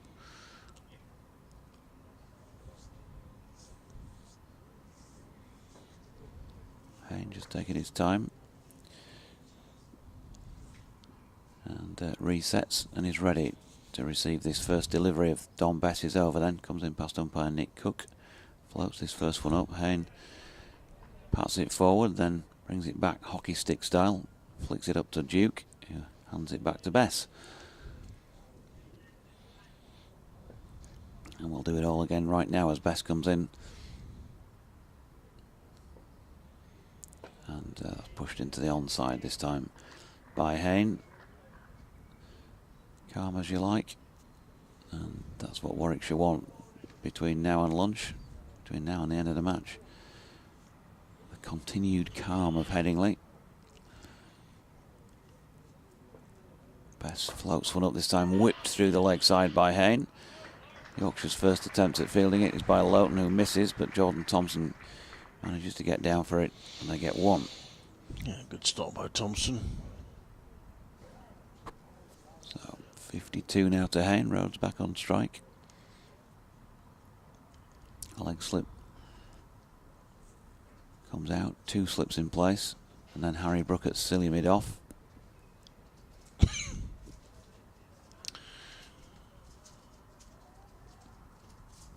Bit of guard scratching going on by Rhodes. Needs to go a few more seconds on the clock before the lunch break, and there's Best round the wicket to him, but it's too wide of off stump, and by the looks of things, no appreciable turn. Pretty overcast here at Headingley, but certainly no issues with the light at this moment in time.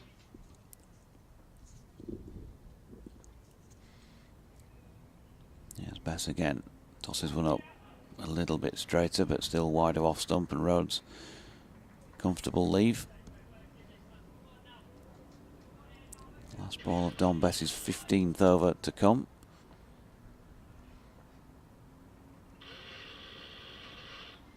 And that's that sidearm delivery that he sometimes throws in, straightens things up, but dealt with easily by Rhodes to complete over number 71 then, with Warwickshire on 122 for 3. Bess, 15 overs, 10 maidens, none for 20. Yeah, Warwickshire will know that the key is going to be the new ball in 9 overs' time, but in the meantime they've got to make sure they don't lose their concentration, as Yorkshire really are bowling towards the new ball, really. And Joe Root to continue. So he conceded 1 run so far. There's a forward defensive by Hayne to him, no run. This is his 3rd over. The former England captain, as we have to call him now. It's a great stint as captain of England. Round the wicket. And it's just played, well, there's a bit of excitement there. It's played towards that leg slip area. Hayne will feel he kept it down reasonably well, but it certainly interested Root and some of the fielders around the bat. Root in again, slightly quicker ball, forward defensive by Hayne, because it won't be Joe Root's decision now when he comes on to bowl for England. Be interesting to see which Ben Stokes utilises him.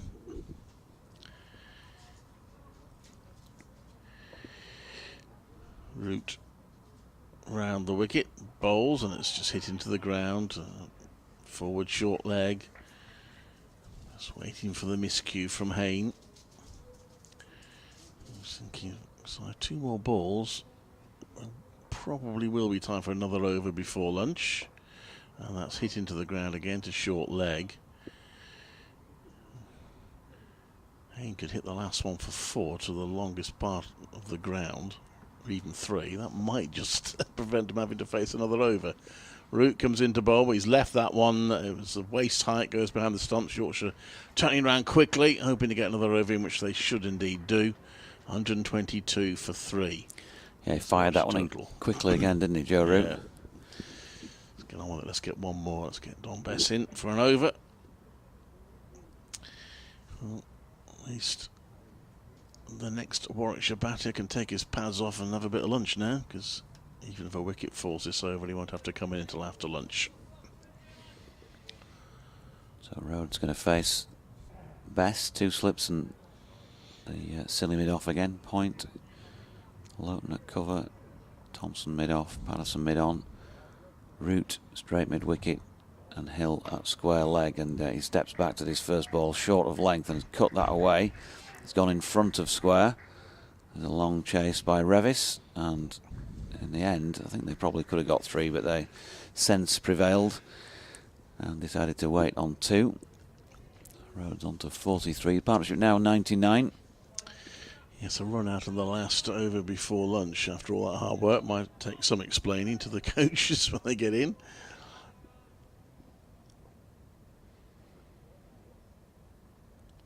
Here comes Bess, and that's over pitched. In fact, I think it might have been a full bunger. It was, yeah. And it's been dispatched for 4 up to the northeast stand. Yes, tried to get out a bit of air, didn't he, but just overdid it somewhat. And that is the 100 partnership. 103 added between these two in 32 overs. What am I talking about? Sorry, I'll read that again. In 50 overs. Slightly Dot ball. different. That's just patted back by Rhodes. 359 balls. Yeah.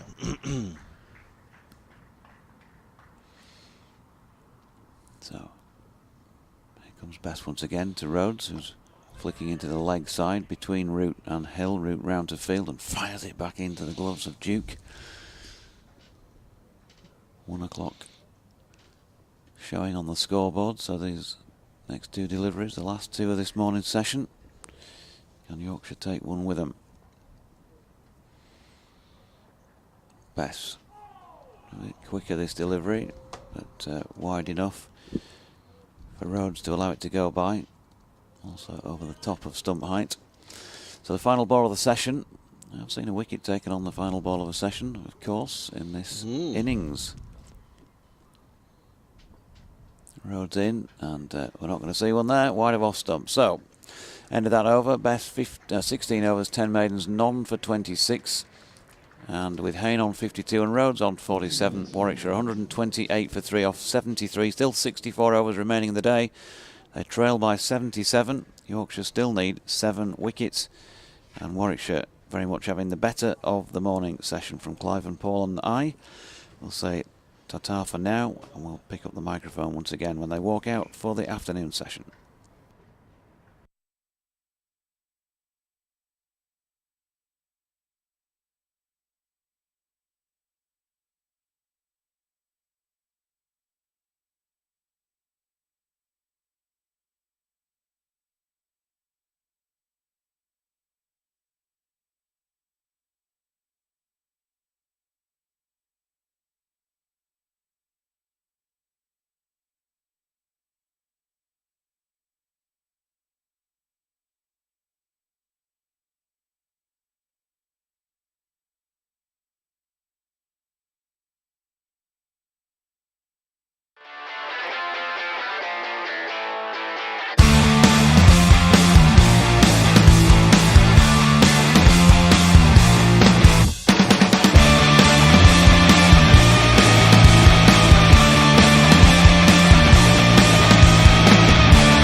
Well, Joe Root's continue, and we'll probably have Joe Root and Don Best for the next 7 overs while we wait for the new ball.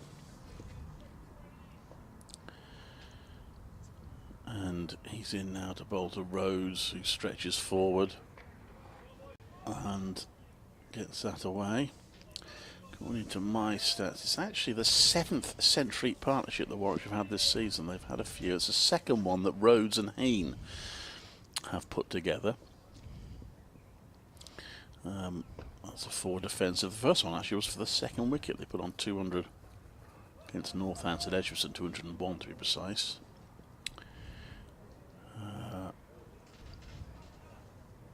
This time it's for the 4th wicket.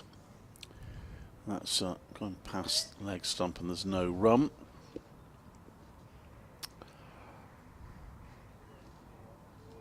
It's actually the 4th century stand that Sam Hayne's been involved in this campaign. Was there an extra there? So what was that then? Because it's gone on the ball. Is that a... Did you give it a wide or give it a leg side wide? It's played to mid on, there's no run. A little on the harsh side perhaps, but...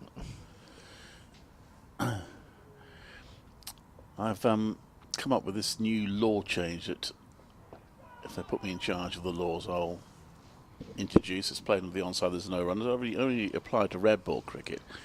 But I'm of the view that the batting team should be allowed to decline the extra delivery after a wide or a new ball. That's a full toss, which Rhodes clips it away through mid-wicket for a single. Because there are certain scenarios where they don't want an extra ball. They're trying to fight, back to the end, or the end of a day, or the end of a session. They might not want the extra ball, so why should they have to have it when the bowler's made the error? Anyway, 130 for 3. Root around the wicket. The bowl, and it's pushed into the offside for no run. End of the over, 130 for 3. So 2 runs out over, the wide and the single to Hayne, who's on 53.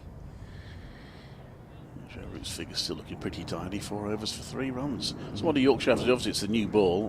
What have you been saying in the change room about what they need to try to do to break through? Well, I'd be saying certainly keep it tight in these 7 overs, but hopefully let's see if we can get any spin out the pitch that is actually there and bowl the right line, see if we can sneak out a wicket. So then we've got a new batter coming to the crease to take on that new ball, and see if we can get another couple of quick wickets then. Well, Don Best will try to, bowling to Hayne, who we did nearly have not long before lunch. Hayne plays that into the ground to the forward short leg. There's a leg slip and a slip in place as well. It's 130 for 3. Warwickshire. And in comes Bess, floats that one up as a 4 defensive by Hayne. What Hayne is doing really well against the spin of both Bess and Joe Root, he's getting well forward, isn't he, and playing well in front of his pad, so there's no chance of a back pad catch to short leg. He lets that one go down the leg side. Not wide enough to be called a wide this time. Will be next week if he does that in T20.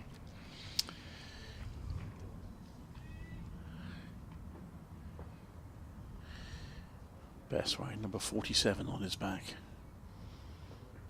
Bowls, floats it up again a bit, and it's played to mid-wicket, there's no run. Hayne's got the 3 close catches to deal with, hasn't he, or contend with: slip, leg gully and short leg. Past 500 runs for the season during the course of this innings. And that one he just clips to mid-on, there's no run.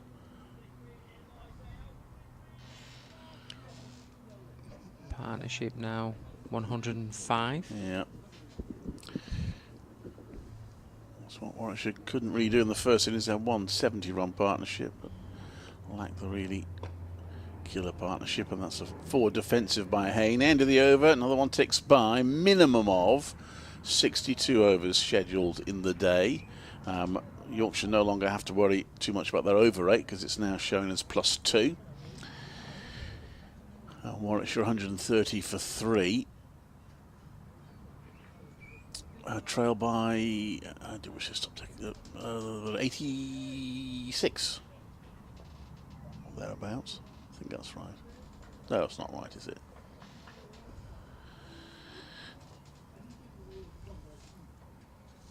Ah, dear. No, that's, what am I talking about? It's 114, isn't it?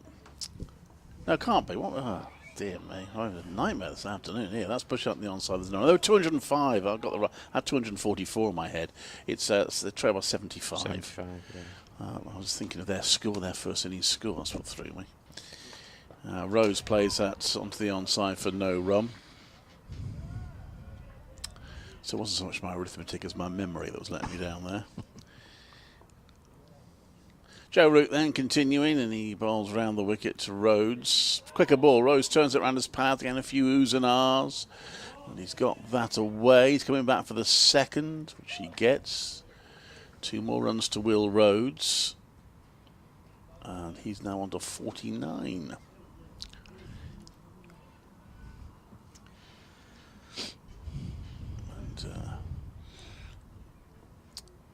Floated up by Root. Rhodes plays it back to him.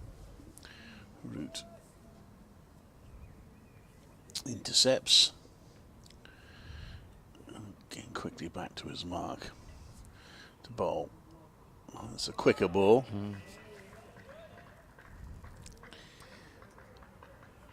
So these two get through their overs very quickly. You just never know. Yorkshire might sneak an extra one in at the end of the day. Because it is a minimum of, remember, 6 o'clock is the close of play. That's played onto the onside for no run.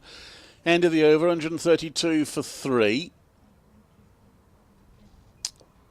And Warwickshire now trail by 73, and there's a minimum of 61 overs left in the day. Yeah, they've gone about the business very, very well, haven't they? This partnership now worth 107. Hayne on 53, Rhodes on 49.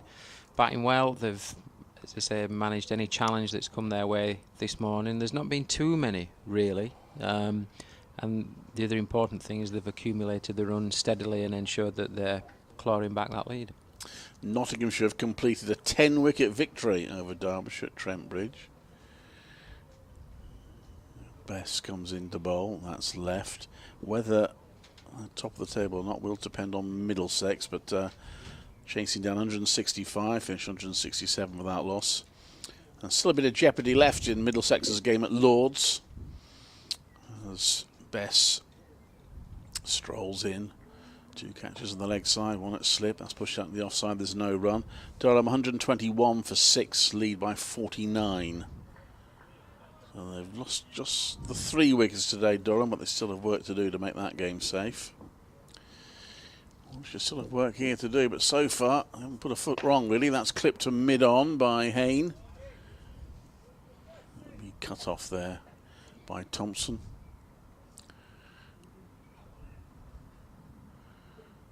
Warwickshire are used to this season of batting out and just trying to hold on for a draw. The one time they made a pig's ear of it was against Somerset at Taunton, but generally they've done it pretty effectively. That one is a quicker ball, which he pads up to Hayne, and it goes past his pads and close to the stumps. Lots of heads in hands again from the Yorkshire fielders.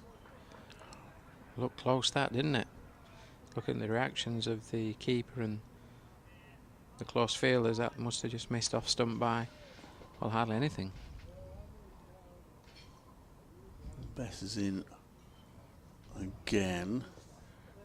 That's defended. I was looking at a replay of it. I'm sure it's quite as close as they were making out, to be honest. Bit of theatre around there, I think, perhaps.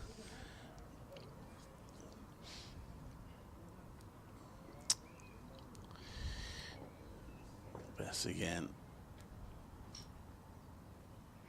To Hayne. Prods it onto the onside. No run.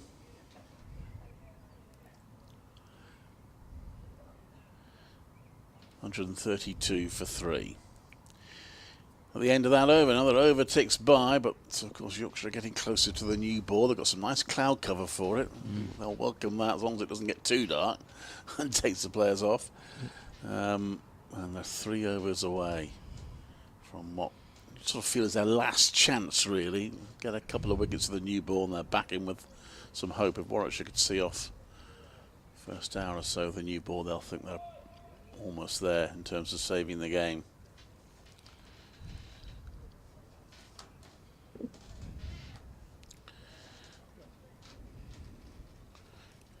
It's Joe Root to Rhodes, and Rhodes pushes out onto the onside again for no run, one away from what will be half centuries in consecutive matches for the Warwickshire captain, who has struggled a bit with the bat so far this season, but beginning to find a bit of form, and he clips that off his toes. That goes to mid-on. It's stopped there, so he can't get that 50th run. The next one pushes onto the onside. Still trying to keep each other encouraged, aren't they, in the field, the Yorkshire players? Certainly doing that. Root comes into bowl, and that's prodded away by Rhodes, again, straight at the fielder. Just feels like the war of attrition just at the moment, doesn't it? Yeah, well, it should be in a few of those this season. Rhodes, that's a short delivery. It's a chance there for Rhodes, which he takes, and wheeks it onto the leg side for 4. So that's Will Rhodes' half century. Good defensive half century from him. He raises his bat to the applause. And his teammates stand around the ground, although not a huge number of people in, it must be said. However, those are appreciated. Rose is 53 not out, 136 for 3.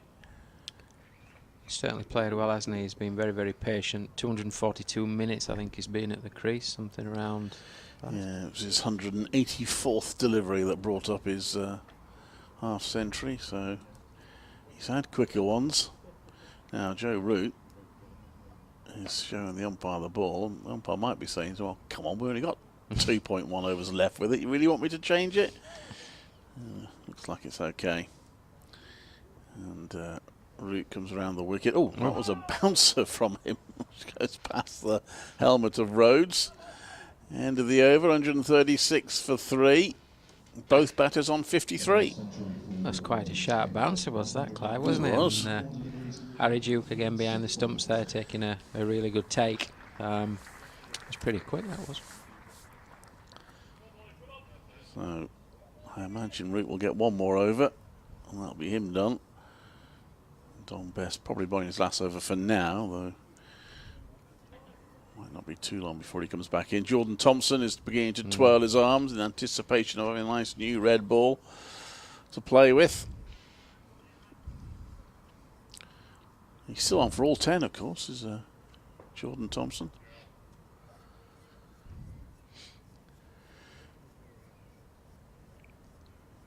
Don Bess gives that a bit of air, too much air. It's a full toss, which Hayne misses out on.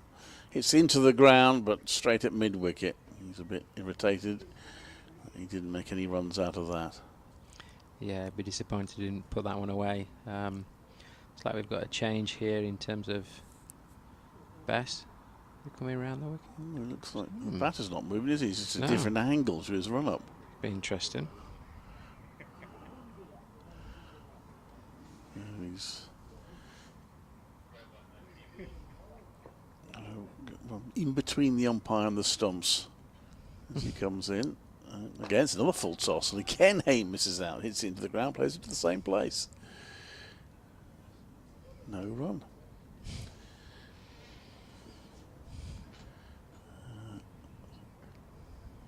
Luton doing the fielding there at mid-wicket, with 2 straightforward stops from him. Goes a little jog and then stops into a walk, and then a couple of jogged steps at the end best, and that time he does get the ball to pitch, and it's played back to him by Hayne.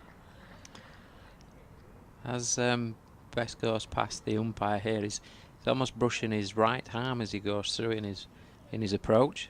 Just watch this. There's hardly any room at all to get through between the umpire and the stumps, is there? It feels slightly uncomfortable for the umpire, I would imagine. He just brushes past, excuse me.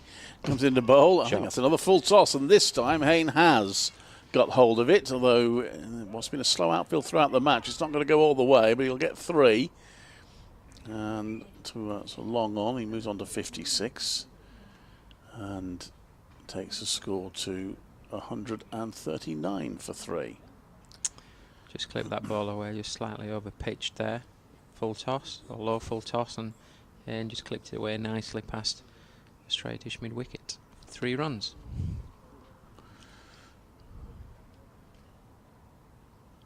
Hayne does a bit of gardening.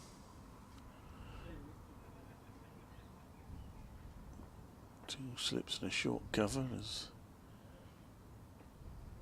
a quicker ball, and well, they felt that was close to wrapping Hayne on the pads. You often do get that impression with Hayne. Sometimes it's a little late on it when it's coming towards his pads, but he got bat on that.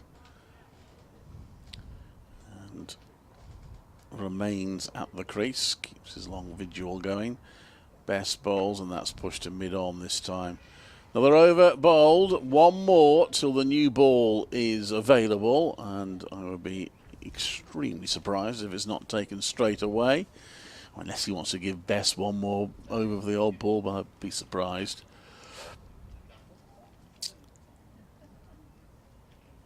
Joe Root to continue. When Yorkshire do take this new ball, I would expect John Thompson to take it on board. He's certainly a wicket taker. Seemed to have been hampered by that little back strain that he suffered yesterday.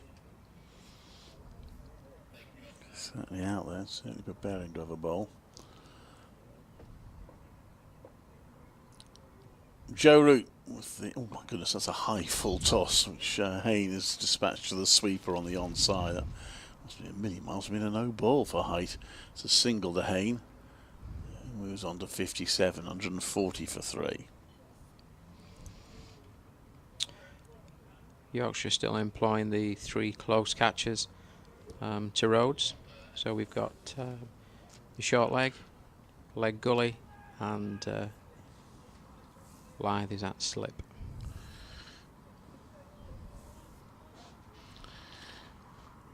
The leg guy's just removed his helmet. So he's moving away from there now. Dispatched with him.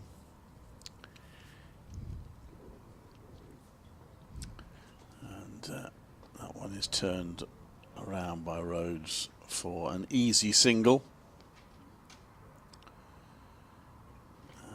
It's 141 for 3. All moving quite sedately, but we'll get some action in a moment when the new ball is taken. You feel that Yorkshire need a couple of quick wickets with it if this game isn't to drift to a draw. That's a quicker ball which turns into Hayne, but he works it onto the leg side for another single. He's on to 58.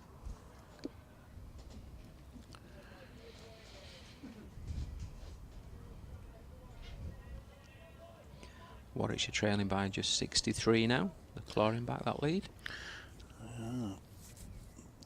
As Rose pushes off the onside. As I say, if they needed that to win, it'd be really tense now, wouldn't it? Sadly, they don't win if they get to that total. They just probably don't lose. Root bowls, what's a full toss, which is punched by Rose, and he's got it wide of mid-on. So there's a chase on here by Stephen Patterson, who isn't chasing it as if his life depends on it, let's say that. It's gone through for 4. I think in perhaps a different match situation, he might have gone a bit harder at that, but he gave it up fairly quickly. 4 runs to Rhodes. He's on to 58, 146 for 3. Yeah, just over pitch there by Root, and Rhodes has just leant into that one and hit it past or in between mid-wicket and mid-on for 4 runs. Going to do an update in a minute, so I'll bring John back in after this over, and he can have all the fun of the new ball. Probably the last delivery to be bowled in this match with this ball. And it's Root turned round to square leg for no run. End of the over. Warwickshire 146 for 3. Trailing by 59. Just looking at Root's spell to date. 7 overs, 2 maidens, none for 16. And Bess, 19 overs, none for 29. 12 maidens, in actual fact, in Bess's spell so far. A little bit of cloud cover here at Headingley, and might well suit Yorkshire well as they move towards the new ball. Yeah, which has been taken. Jordan Thompson's going to take the new ball here at Headingley today. As I said, a little bit of cloud cover, so see if we can get the ball in the right areas to extract any movement that's left at all in the pitch. But perhaps with overhead conditions as they are, he might just be looking for a little bit of swing too.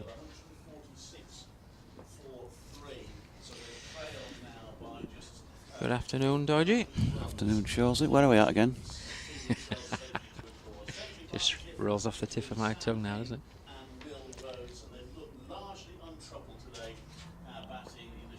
Jordan Thompson then with the new ball from the Kirkstall lane end, bowling to Hayne, who pushes out into the offside. Lowton doing the fielding.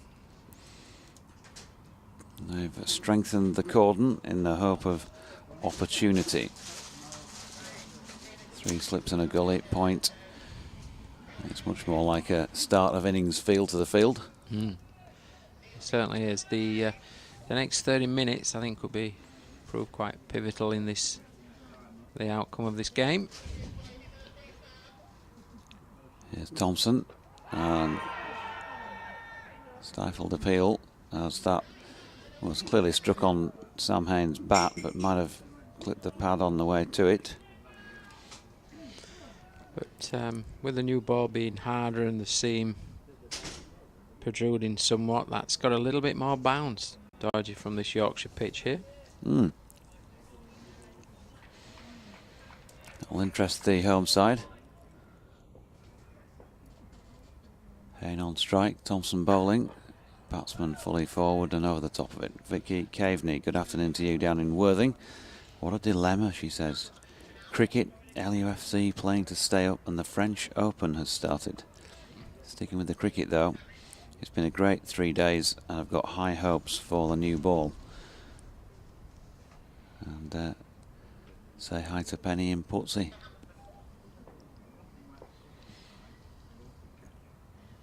Thompson comes in past Nick Cook, goes short, and that's hit Hayne and ended up in the gloves of Harry Duke. That's a well-aimed bouncer. Jordan Thompson is going down to see Sam Hayne because he's still on the floor, laid on his back. And where exactly did it hit him? On the chest, was it? On the helmet? Hard to say. Not sure. He's back up on his feet, happy to say. And they haven't called on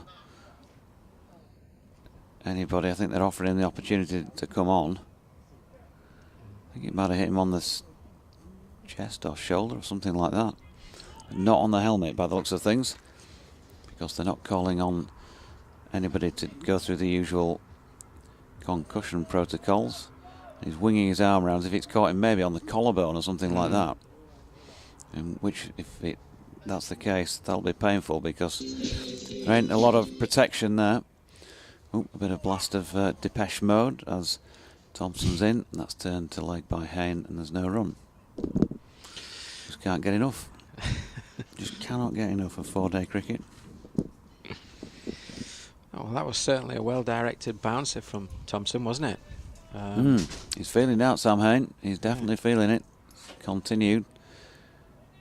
And, of course, the last thing his team would want would be him to go off retiring hurt and unable to come back. But it looks like he's gritting his teeth at the moment.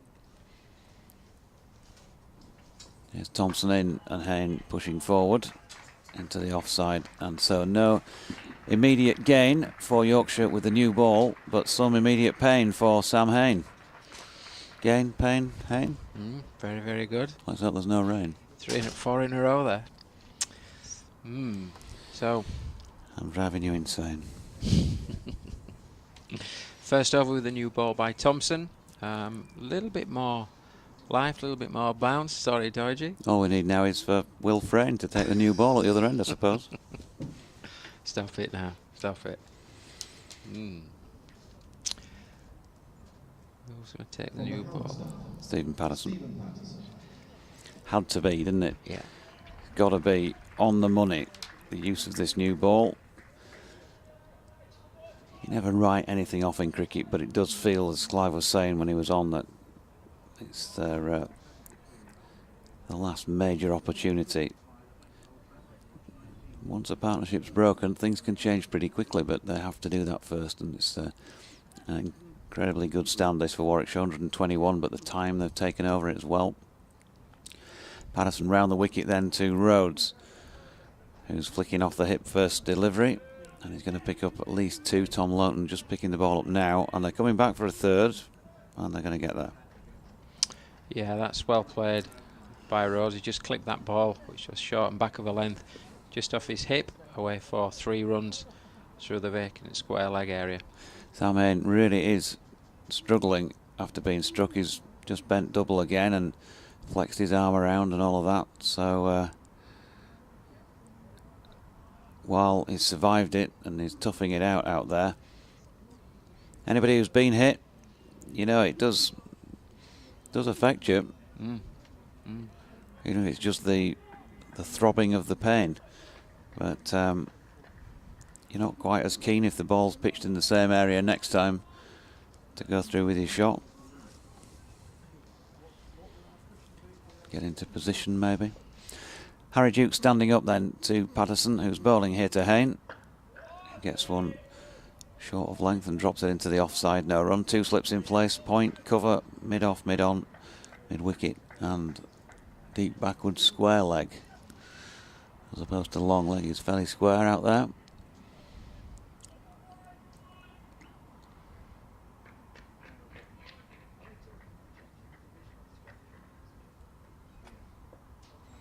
$149 for 3. As Patterson comes in to bowl to Hayne. There were 2 men in before, of course, for Sam Hayne on the leg side, but just the one now, Harry Brook, and it's turned past him there to George Hill, but no run. Yeah, just the 3 catches in play, 2 slips and short leg. We've got a fairly straight mid-wicket. That's for Hayne if he clips it through the air in that area. As Patterson comes into bowl. Over the wicket. Hayne dropping into the offside. And Will Frayne doing the fielding.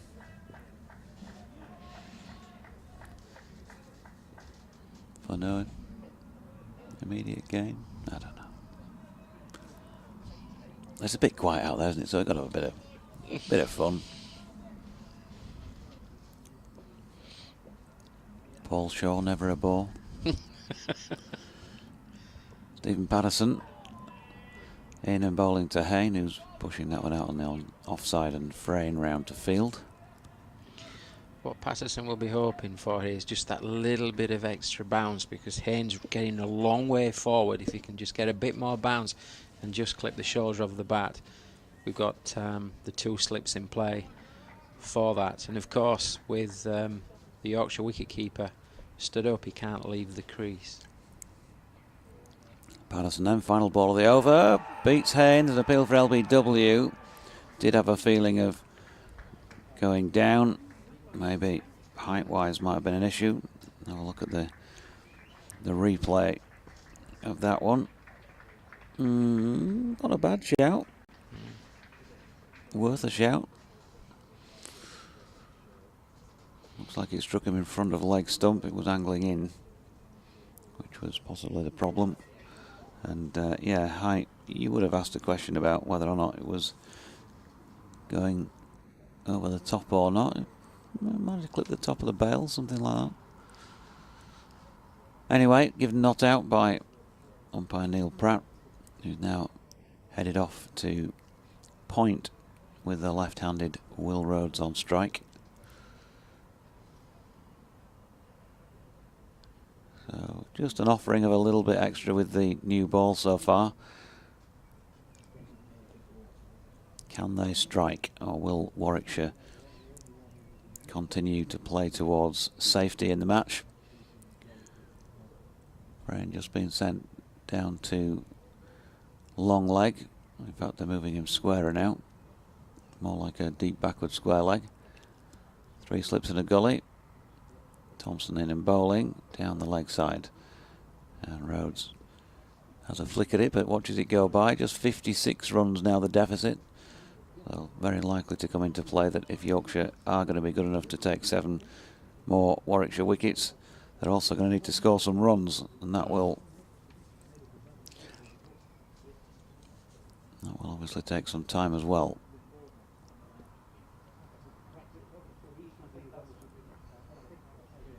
Thompson coming in from the Kirkstall lane end, and Rhodes takes that on his tiptoes, top of the bounce, has punched it through mid-off, which was vacant.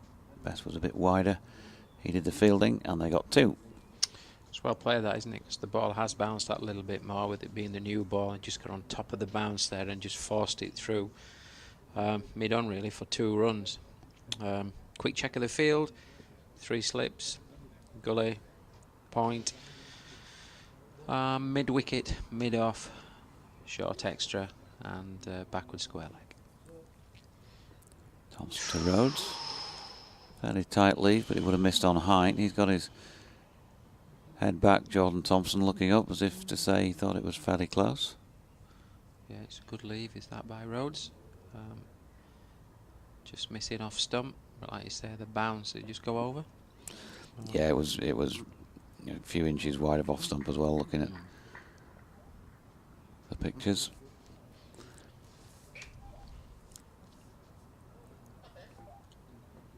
Thompson with ball back in hand then. Continuing over the wicket to the left-hander, gets a short delivery and pulls it. And that will be 4. Will Frayne's out there at deep backward square, but he hit that well, Will Rhodes. The merest ripple of applause for the former Yorkshire player, because there ain't many people in here to applaud it. And that takes him on to 67, 155 for 3. Nice shot though, he just rocked back onto the back foot, didn't he? Just pulled the ball away through the square leg or deep square boundary. Jordan Thompson just a little bit short there, and let's see if we can just get a little bit of movement in the air if he just pitches the ball up a little further, and see if we can bring the slips and the keeper into play.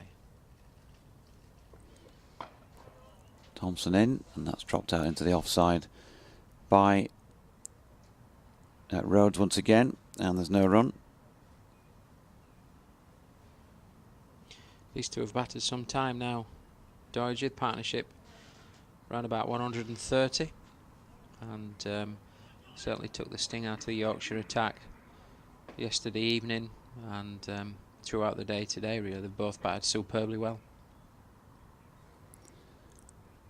Here he comes again, and Rhodes opens the face and runs it out to point, and that is the end of another over. 3 of them with the new ball gone, and so far, well, a little bit of interest for Yorkshire, but no major alarms for Warwickshire, although Sam Hain might not necessarily agree with that, having been whacked on the shoulder or collarbone.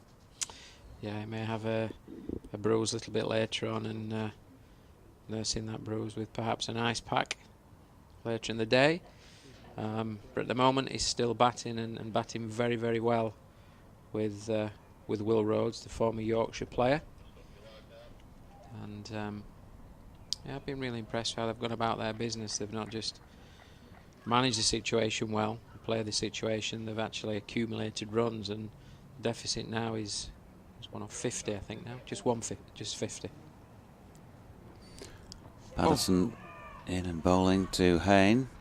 Duke, sharp bit of work to whip the bails off. No run. He's played and missed there, didn't he? Just either played down the wrong line, or the ball's just nipped away slightly, but as you say, quick bit of work from Harry Duke, the young Yorkshire wicket-keeper. Whipping the bails off just in case Hayne lifted his back leg.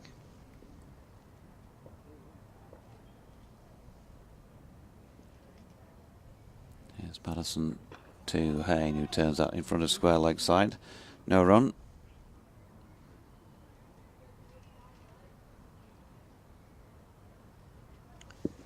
Yeah, just a quick look through the field for the Yorkshire captain, who's bowling from the Howard stand here today. We've got 2 slips, short leg, backward point, short extra cover, mid off, mid on, squarish mid wicket, and deep square leg as Patterson runs in. Ball into Hayne, who gets one wide of off stump and has a flick at it. A thickish outside edge, it's well wide of the cordon. Adam Lyth gives chase, and they get through for 3. Yeah, a little bit of extra bounce from Patterson, and Haynes just being able to, although it's the thickish outside edge, manoeuvre the ball past the slips there, and a well run 3 runs. That's the other thing that this Warwickshire pair have done really well.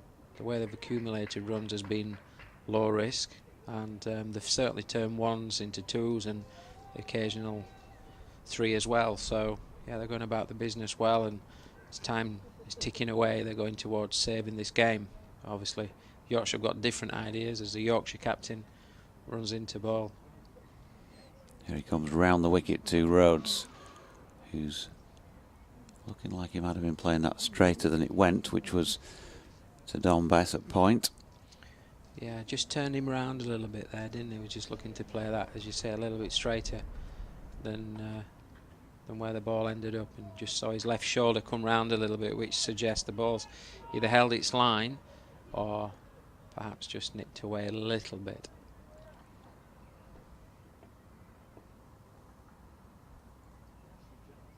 Here comes Patterson.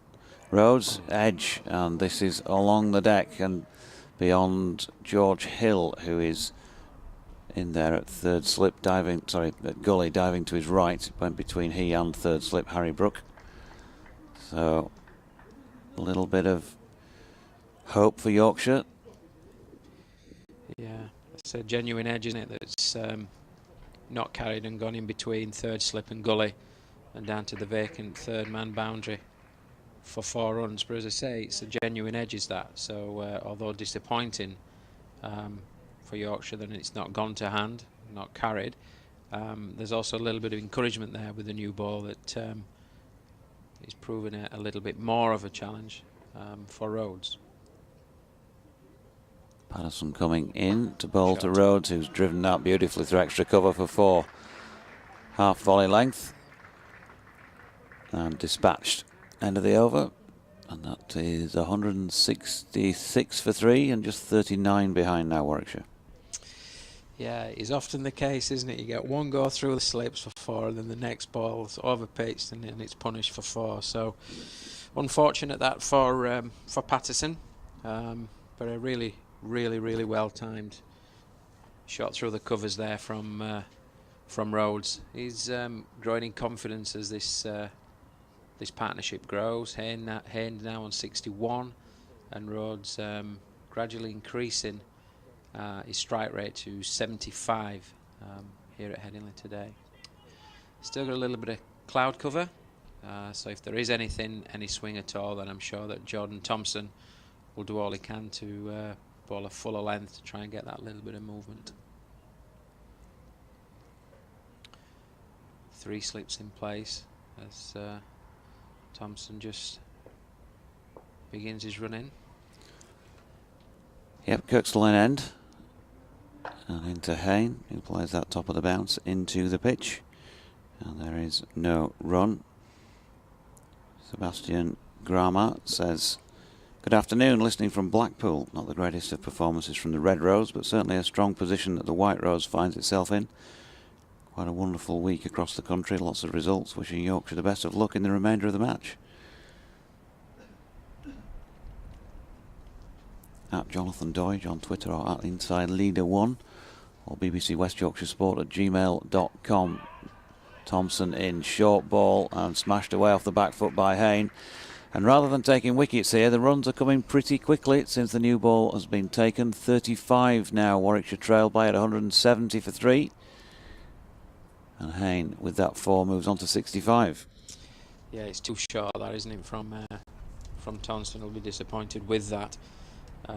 Hayne rocks onto the back foot and punches that through the covers. It's a good shot, very, very good shot by Hayne, but as often the case, if you're not quite in the areas you want to be with the new ball, the ball is much, much harder, so obviously travels around that a little bit quicker too.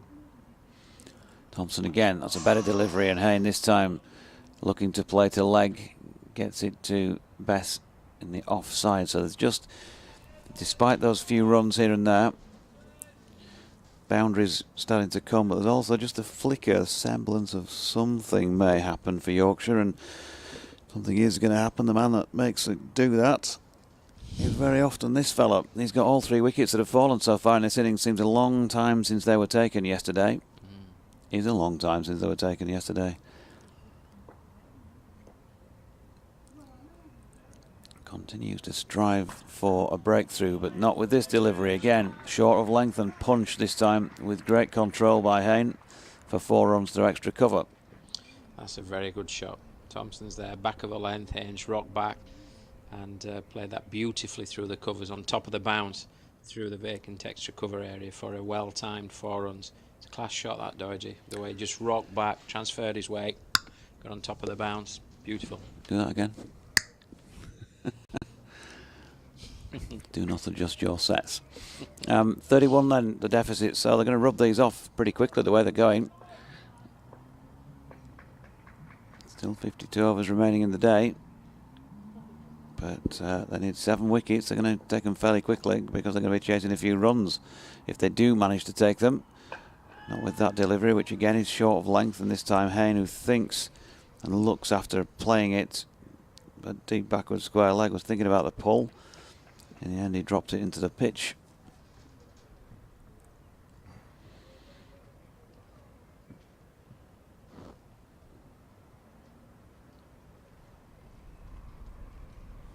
So, can they find a breakthrough? The last ball of this over. Thompson in.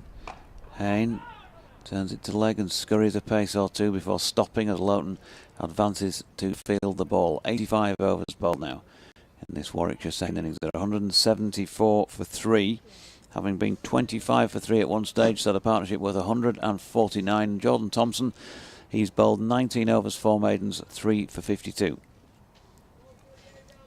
Sun's just breaking through the clouds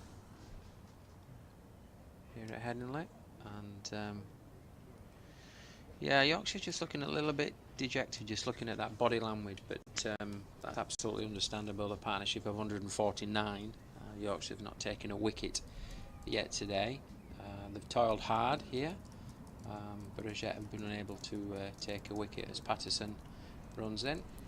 Bowling to the left-handed Rhodes, who flicks it off the hip. There's nobody within yards and yards of where the ball's gone down to long leg, and so Harry Duke has run a good 80 yards or so to field it, and they've got back 4-3.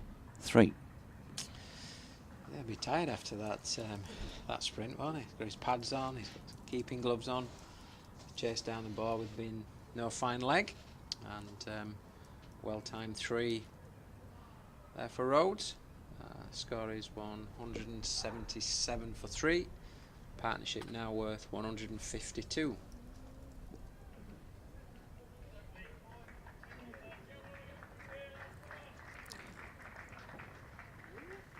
Henry takes his guard. 436 balls. It has taken them to painstakingly put together this 152 run partnership. Patience, isn't it? Something like that. Patterson then to Hayne.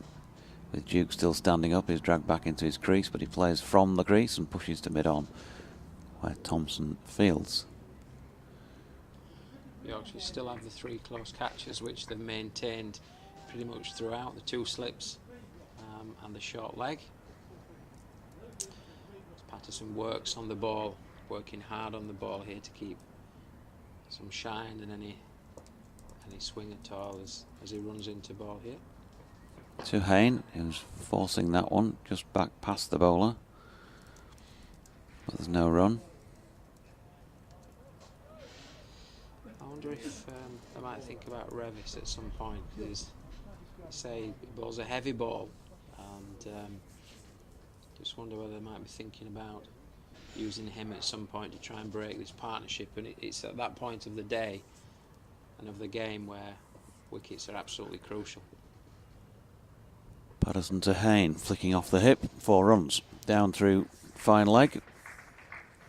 Short boundary down there, and Yorkshire have got a man back out of square, Tom Loughton, who's going to get the ball sent back to him by one of the spectators, but he was at least 25 yards or so away from it. Much squarer than where the ball went. Yeah, in the last half an hour, having taken the new ball, runs have come fairly quickly, haven't they? The deficit now 24. That's right, only 24. Much different to when we started first thing this morning, as Patterson runs into ball. To Hayne, who's solidly behind it, and there is again no run. Yeah, the Yorkshire captain and players will be thinking, how can we break this partnership? What options have we got? What variations have we got? What different types of bowlers might be able to break this partnership? Because it's a funny thing, the game. If you just take 1 wicket, which often brings 2, brings 3, and then all of a sudden Yorkshire are back in it. Patterson in, Hayne again flicking off the hip area, this time a bit squarer, and Loughton's able to get round and field. They get through for 1.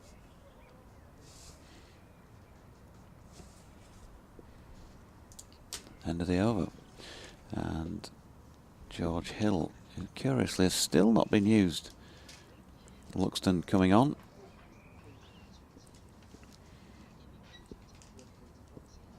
He's got an update to do with BBC Radio Leeds.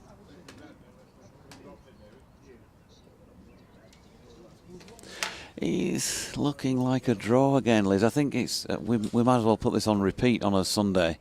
Yeah, Yorkshire were looking like they might press for victory this morning. They'd had Warwickshire at 57 for 3 when rain had stopped play last night, but they've not managed to take a single wicket all day today. And that's credit to former Yorkshire player Will Rhodes, the Warwickshire captain, who's out there on 78, and also his partner Sam Hayne on 74. They've put a partnership on for 157 for this 4th wicket, so far unbroken. The one sort of thing that we were been looking to for most of the morning would be that Yorkshire would have a second new ball to play with, which might mix things up and break the partnership. But they've had that in hand for over 6 overs now and still haven't managed to take a wicket. So Warwickshire still behind Yorkshire overall in the game by 23 runs and have still got 7 wickets in hand. As I say, it is looking now more and more like it's going to be a draw. Well, I get on great with him, yeah. We meet regular for a cuppa, yeah. I mean, sometimes I can't get there, and I guess that's why they call it the Blues. I am indeed.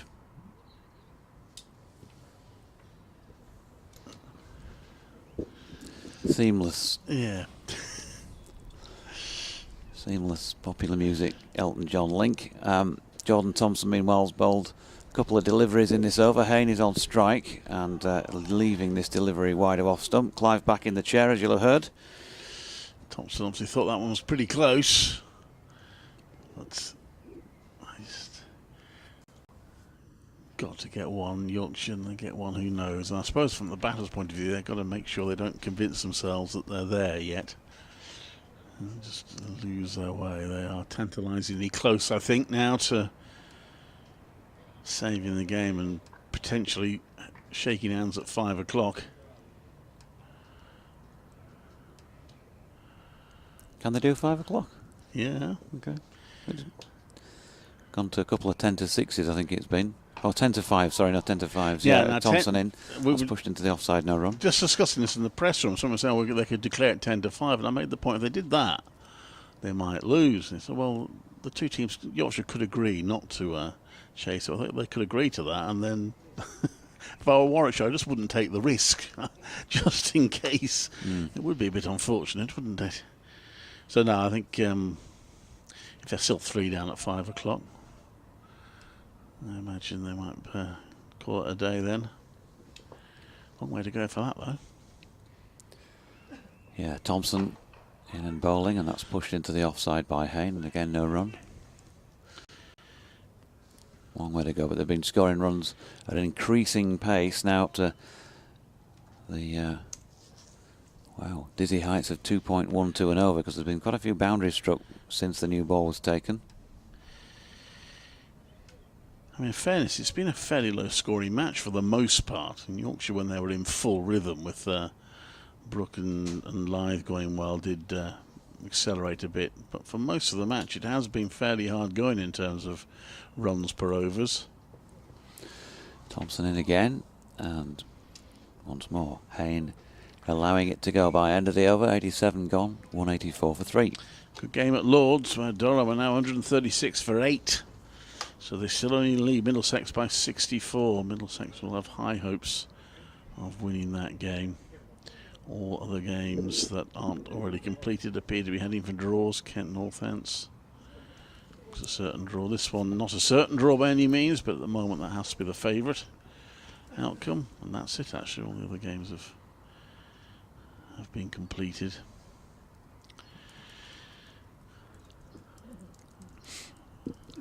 So, 184 for 3.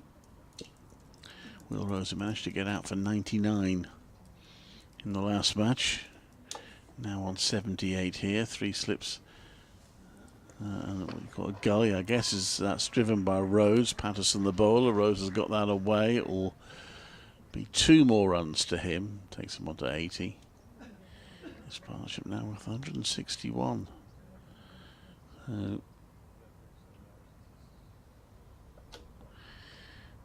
These two really turned it around. Warwickshire looked likely to lose the game when they lost their 3rd wicket.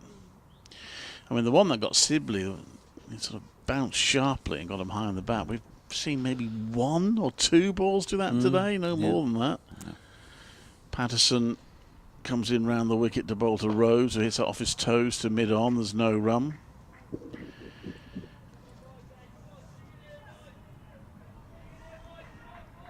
Yorkshire fielders trying to encourage each other. Well, actually, was that from the might have come from the Warwickshire balcony? Actually, they might be encouraging the batters just to see the job through now. Anyway, Patterson, the Yorkshire captain, bowls. Rose, the Warwickshire captain, drives, finds the fielder inside the covers.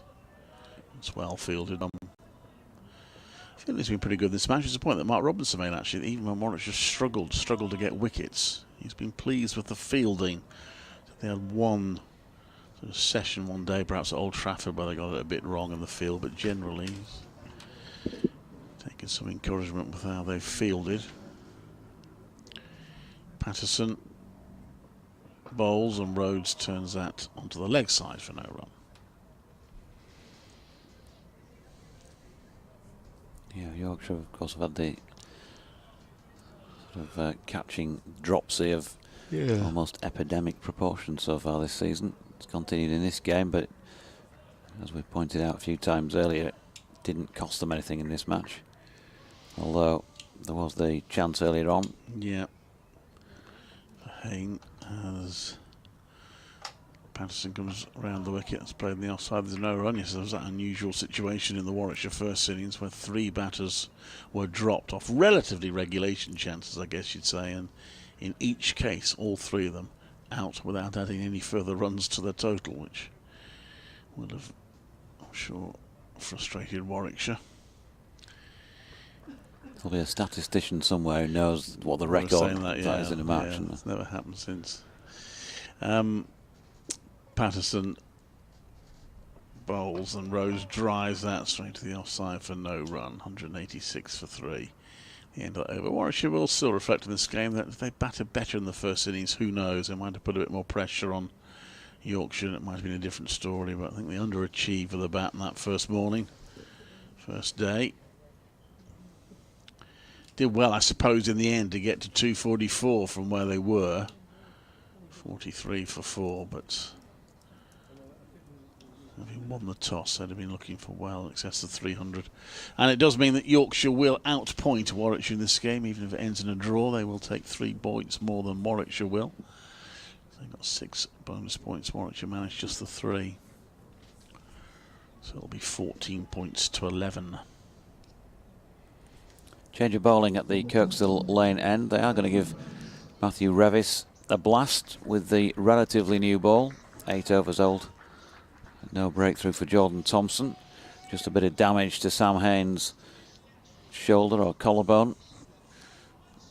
And just an odd flicker. Stephen Patterson got one to beat one of the batsmen from the other end. And it's been offering of a couple of false shots from this end off Jordan Thompson, but nothing of any note. Patterson in, and that's turned square on, not Patterson, Revis in, I should say, turned square behind, square on the leg side by Hayne, who gets a single. 77 now to him, 187 for 3. Whatever happens, Yorkshire are set to remain one of just 2 unbeaten teams in the First Division. Lancashire having suffered their first defeat now of the season.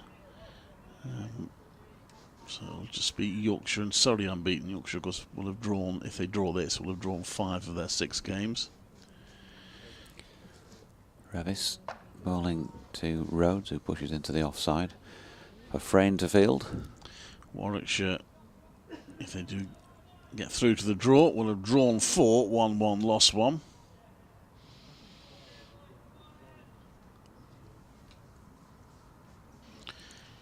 As I mentioned before, they will stay 6th in the table, as Yorkshire will be in 3rd place. Here's Revis then, over the wicket. Short ball, and Rhodes deals with that very nicely indeed. Thank you very much. Leans back. It's right over the top of it and has cut it away. Backward of point for 4.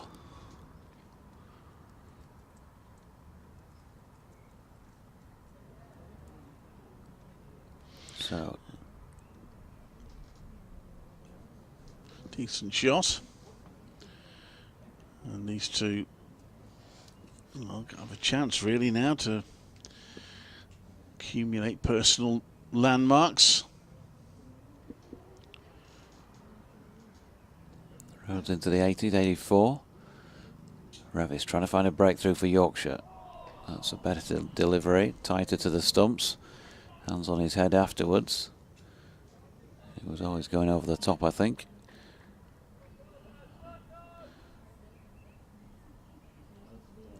And he can't believe his luck, or ill luck, probably in his mind. Shirt rippling in the breeze at Headingley, which has been sort of a similar strength throughout. Not really strong, but just looking at the trees away to our left, there's a bit of rustle about them. And in comes Revis again, turned in front of square this time by Rhodes. George Hill, who curiously still hasn't been used in this innings with the ball, returns it, and there's no run. Warwickshire just 13 runs behind now to get a single there, in fact, so... Get so used to saying it. Yes. My apologies, there was a run, you're right. It was under 85, but just 13 runs to deficit. Put it on loop. Revis in 3 slips, waiting for the potential of an opportunity, but not going to get one with the ball angled down the leg side. And that will complete over number 89, 192 for 3. Well, frustrating day for Yorkshire. They'd have had high hopes. Would have known it wouldn't have been easy. The way Rose and Hayne hung on for a long stint yesterday before the close. So I don't think they were expected wickets to be tumbling all the time, but they would have had good hopes of getting an early one and work their way through the Warwickshire batting, be patient, and the wickets will come will have been what they would have hoped for, but it hasn't happened. Still not quite out of it, still not quite beyond the bounds of possibility. 48 overs left in the day.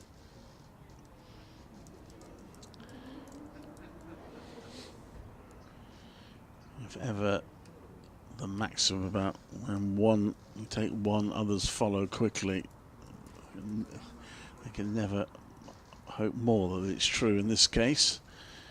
Patterson to bowl to Rhodes, and that one has gone past the outside edge. Rhodes playing a forward defensive. Patterson leans with hands on knees, leans forward and wonders how that hasn't got on the wicket. And Rhodes does a little bit of gardening. Yeah, it's just pitched in the footholes, I think, and bowlers follow throughs at this end, so it was angled in towards him. It probably might have clipped off stump if it missed, you know, if it had let it go through, but then it diverted off the footholes. Seam, perhaps, went straightened.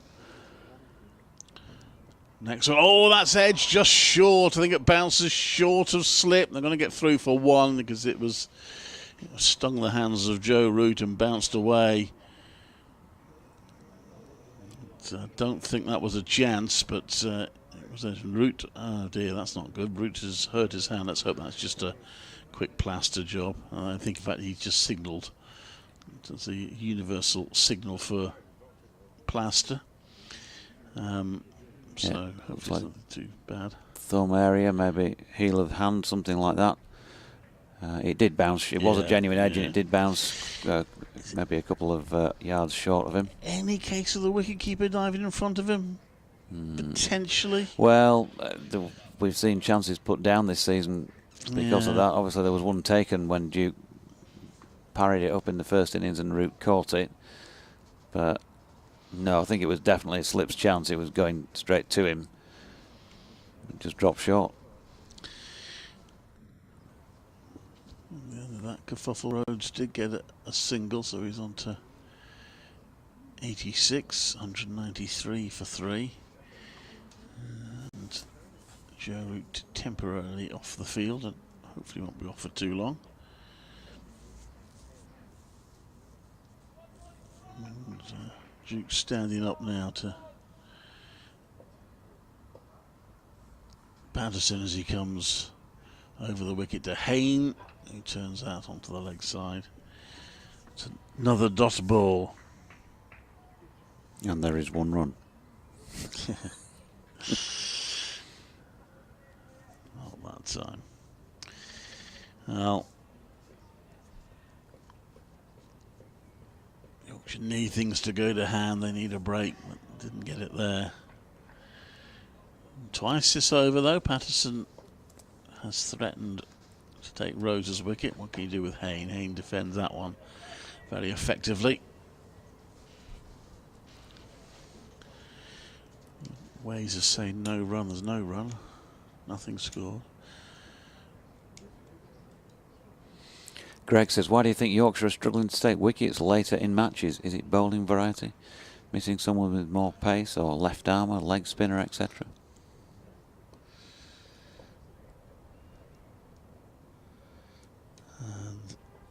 Next one is played up the onside. Another dot ball, that's another way to say it. Mid wicket. I guess it's very difficult to think back when you see so many deliveries bowled and so many matches. I'd say, yeah, I think undoubtedly they would have beaten Kent if Harris Ralph would have been able to bowl in the second innings. Just that extra pace, it would have wrapped up the Kent innings earlier, and they would probably have knocked those runs off before there was that bad light issue. That's pushed out to backward point. There's no run. They had Ralph, of course, when they couldn't win at Northamptonshire, but they went on for what I thought was about an hour too long there. Various theories from you all, our correspondents, and from those within the camp on that front. But Stephen Patterson kept going. They discussed 120 overs needed to bowl out the opposition and couldn't do it in that time. So they had what you would have said on paper was a slightly more forceful attacking bowling lineup in that match, given that Ralph was playing. There was no Lowton there. Otherwise it was pretty much as you are here. But yeah, I mean, they're obviously missing, you know, two players, two high-class seam bowlers in Matthew Fisher and Ben Code. That's not going to help your cause, is it, on flat pitches like this one still appears to be. Revis in for the first ball of the over to Rhodes, who pushes back up the pitch, no run. Have you possibly also seen pitches just losing their life a little bit as the match has gone on without necessarily taking turn? That'd be another factor. No, and Don Best never appears to turn the ball hugely, but then again, this ground back in the old days and still now, never been a big turn, has it? As Revis is in, that's pushed into the offside by Rhodes, no run. If you've got a magician in your ranks, a la SK1 or somebody like that, who can give it a big rip. There's a lot of containing going on from spinners here. Don Betts built some really good spells here. I don't think the ball would be turning hugely for him. I think he'd say that and has said on interviews. As Revis is in, that's short and not a most convincing of pulls by Rhodes. He's going to get 4 runs. On another day that could have ballooned up in the air, maybe to hand, but he's got just enough control over it to get it away through mid-wicket for 4.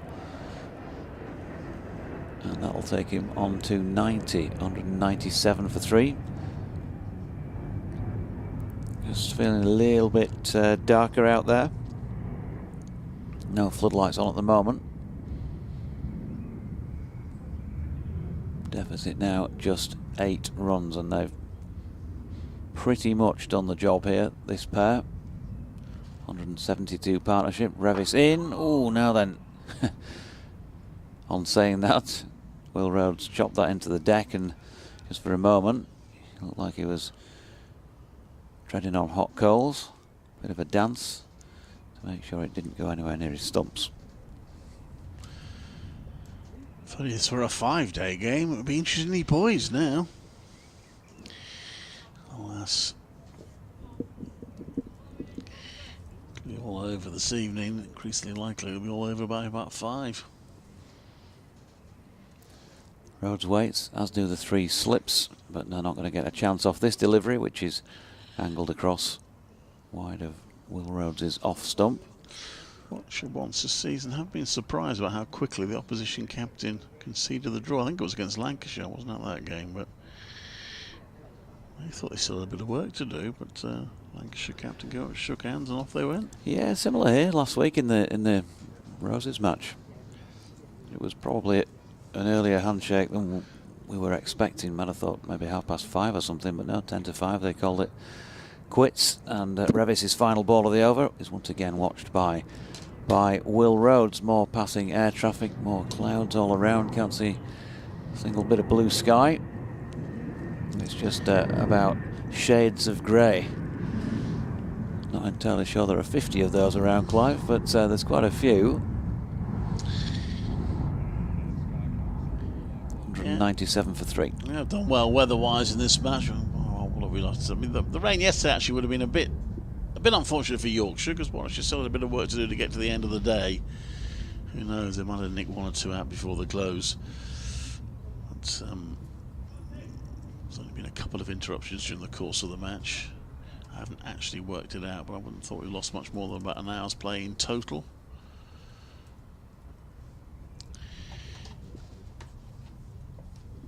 So Patterson still trying, and he's appealing there for an LBW as Hayne looks to play it on the leg side.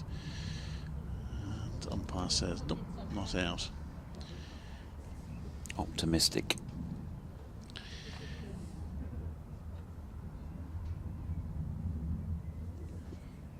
Will Luxton on the field at the moment. He's at point.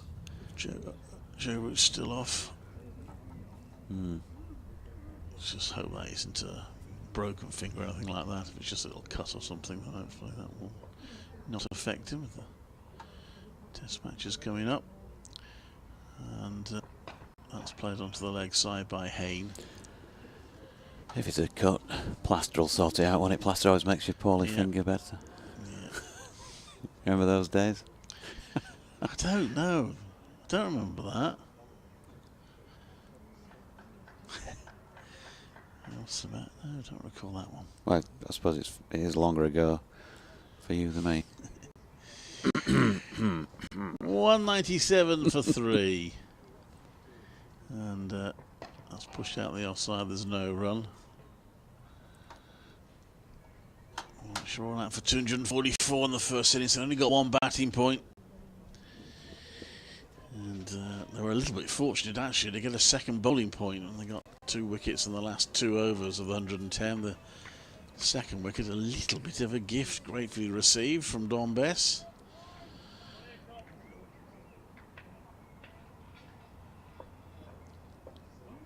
As Patterson, right arm over it, comes into bowl, and that's clipped nicely by Rose, well fielded at mid-wicket.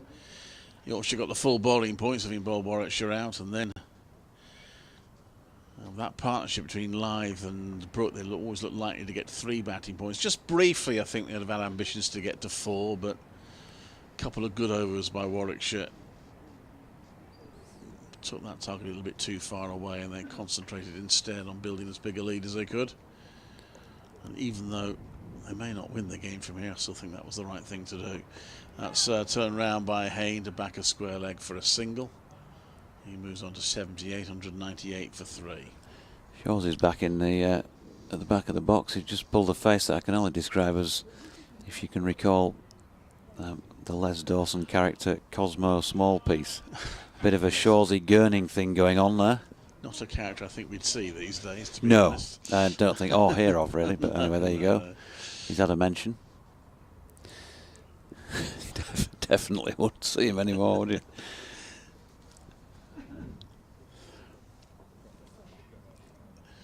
Patterson round the wicket to bowl. That's left, which is not to cast aspersions on Les Dawson. Quite a genius he was, wasn't he? No run there. 198 for 3. Yeah, one of the best, wasn't he? Yeah. Yeah, we could probably just do with him in the box now, just to turn this into a bit of a laugh, that deadpan face. So, 198 for 3. I wonder what he'd have made of this. I can imagine the facial expression he'd had if he'd have been sitting here watching Yorkshire take no wickets all day, although he was Mancunian, wasn't he? So he'd probably be quite I don't happy. know whether he was a cricket fan or not. I'm not too sure.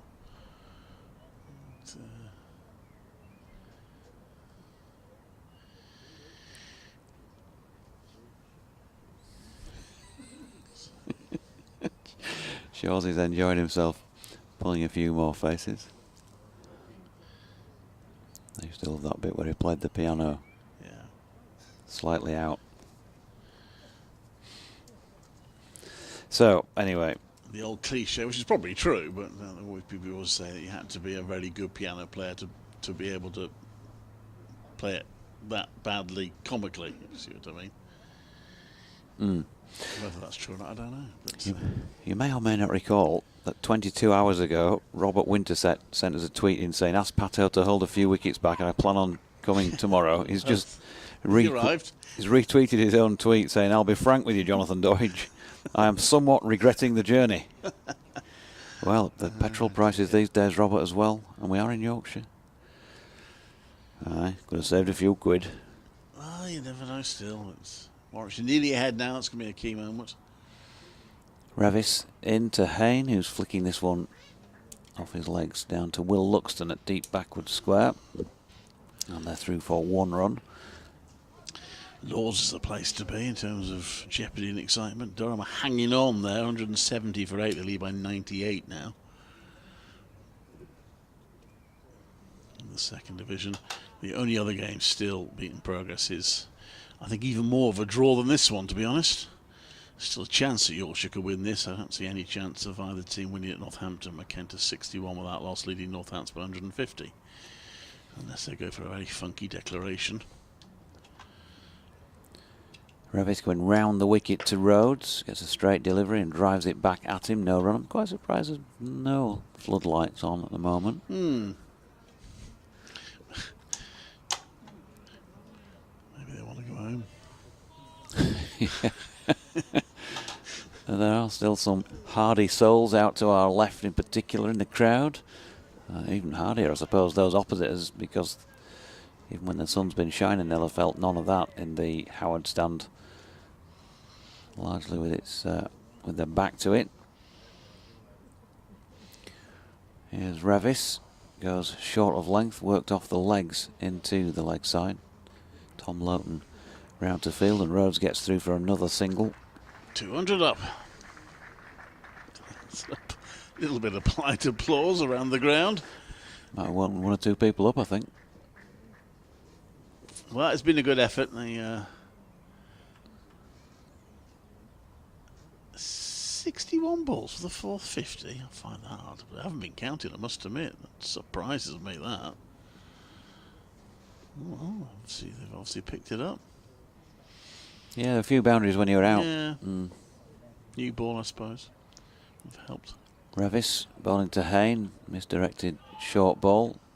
Good tumbling stop by Harry Duke to his left. Well, maybe Warwickshire playing for a declaration now then.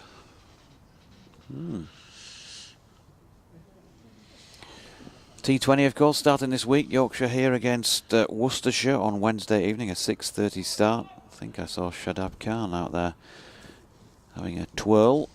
Perhaps they want to practice for the T20 by setting 140 and 20 overs or something. That'd make it fun, wouldn't it? Fun end to the proceedings. Now then, good length ball here, down the leg side there, appealing for a leg side strangle. Haynes saying it hit me foot.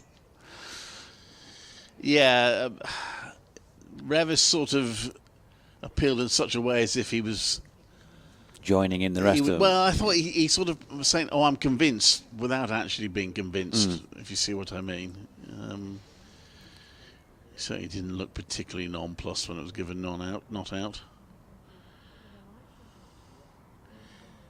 Which may just be this extremely well-behaved young man, but I suppose also he probably knew it wasn't quite out.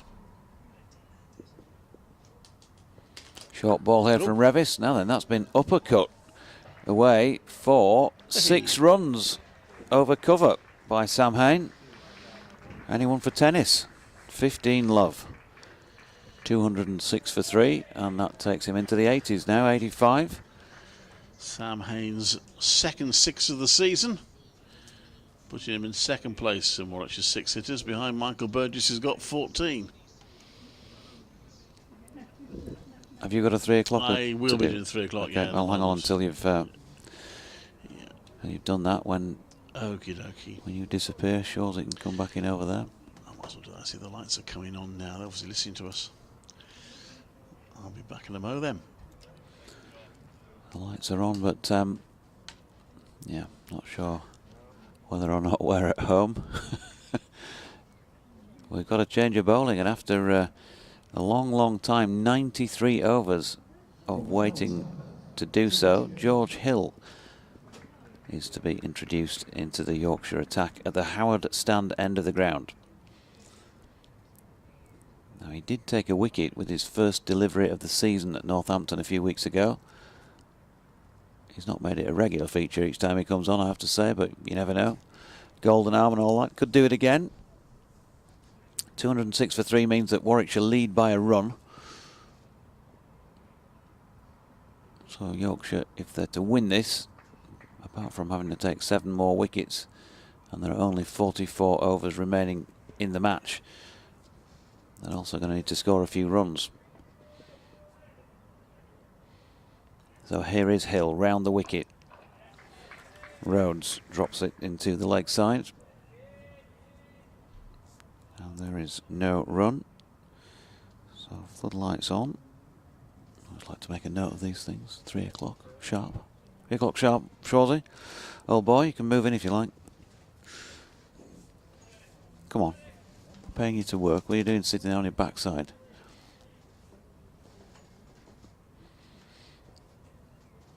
Hill bowling to Rhodes, who's pushing out into the offside again. There's no run. Calling for the floodlights to come on. They do, and then suddenly it sort of feels like it's got even darker. Out there's 2 slips and a gully. There's a point. There are 2 men in catching positions on the offside. Don Bess is one of them. He'd be 10 yards or so from the bat in the crouched position. Rhodes beyond him at cover. Mid-on, who's fielding now. There's a mid-off.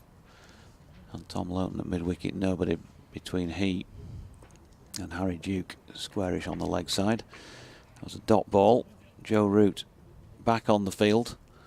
Pleased to say, he's gone back in at first slip, so can't be too serious, whatever it was that hurt him when the ball bounced just short, and he fielded it a few overs ago.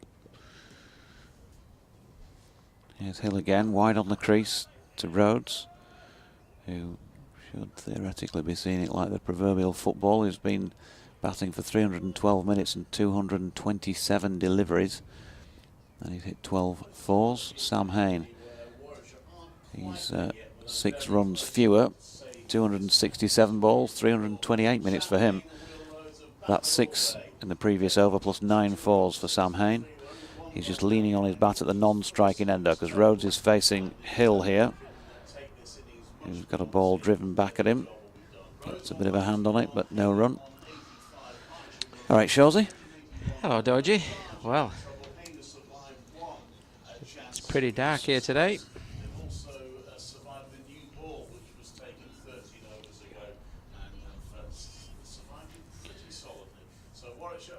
Keep getting a nice little jingle on the hour and half hour.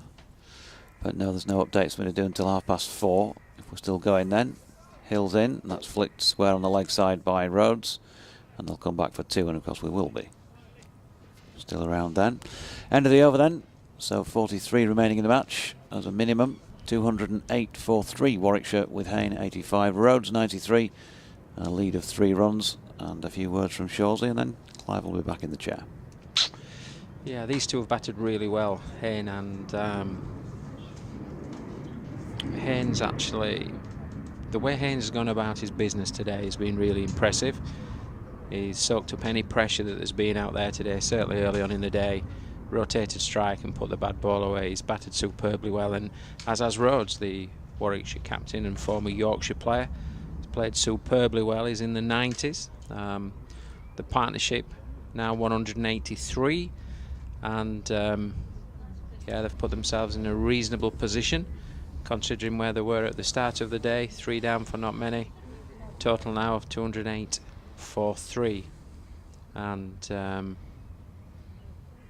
just looking across Headingley, the floodlights are on. A little bit of cloud cover. It does look pretty dark at the moment, but both batters will be seeing this ball pretty well, given the partnership, as I say, of 183. They played well, Clive, haven't they? Very well. They have done very well, these two. Will Rose will be particularly pleased because it's been a difficult season for him for the bat, but it's 2 games in a row now that he's made a significant contribution, and Sam Hain continuing his good form. And I just want to see the job through now. Leading by 3. Both have their eyes, of course, on 3 figures. There's a short delivery from Revis, which Hain has to limbo dance under a little bit.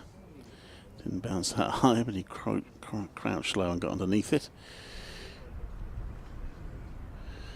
Quite dark cloud now, the lights are kicking in, but there is a brighter, there appear to be brighter skies away to our right. So, what are we about? I think tea's at 3:40, come what may on the final day, isn't it? So, just over half an hour from tea now. And that's another short ball, which Hain ducks under. Warwickshire won't quite be safe at tea, but once they get much beyond tea, they'll be pretty much there. But Yorkshire still hope. Get a new batter in, who knows? Just not happening for them at the moment. Revis coming around the wicket to Hayne with a 6-3 leg side field. Well, he's again short now, leg side. The bouncers aren't bouncing high enough for the umpire to call them, so which does mean he can carry on bowling them. I think Hayne did have a little quizzical look at the umpire there. He was saying, well, it didn't bounce that high, so. Seeing if he can entice Hayne into a false shot with a leg side field as it's placed. You've got 2 out on the leg side boundary. Fine leg and deep square, and also a short leg. Comes in Revis. This time shortish, but not as short, and hurried Hayne up a little bit there. He just jammed his bat on it and played it to short leg for no run. The Yorkshire faithful, or the sprinkling of Yorkshire fans here, will be hoping for a little bit of magic in the next half an hour before tea. We'll see if Revis can produce it. Oh my goodness! Well, Hayne there's another short delivery. Hayne leaned back to get out of the way. In the end, fended it off with his bat into the ground in the gully area. Yeah, it was a good bounce that, wasn't it? A very, very good bounce. Well directed. And Hayne just managed to, well, get his head out of the way of that, but actually managed to play it down. But he was in trouble there, for sure. Yeah, he's just got a little walkabout, Hayne, to compose himself. I don't know whether he slightly hurt his hand there. He's just shaking his right hand. Might have come off the glove. Here Revis is in the ball against another short one. Hayne leans back and it goes to the wicket keeper. It's the end of hostile over from Revis, but Hayne survives it. He's on 85 and Warwickshire 208 for 3. They lead by 3 runs. So you can definitely knock off a couple of overs that Warwickshire don't have to bat now to save the game. Because Yorkshire would lose 2 overs for the change of innings and will have to bat again if they are to win.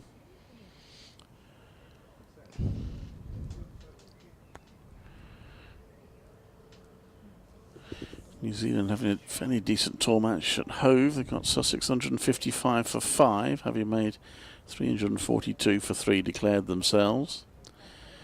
There is one more day of that game to come.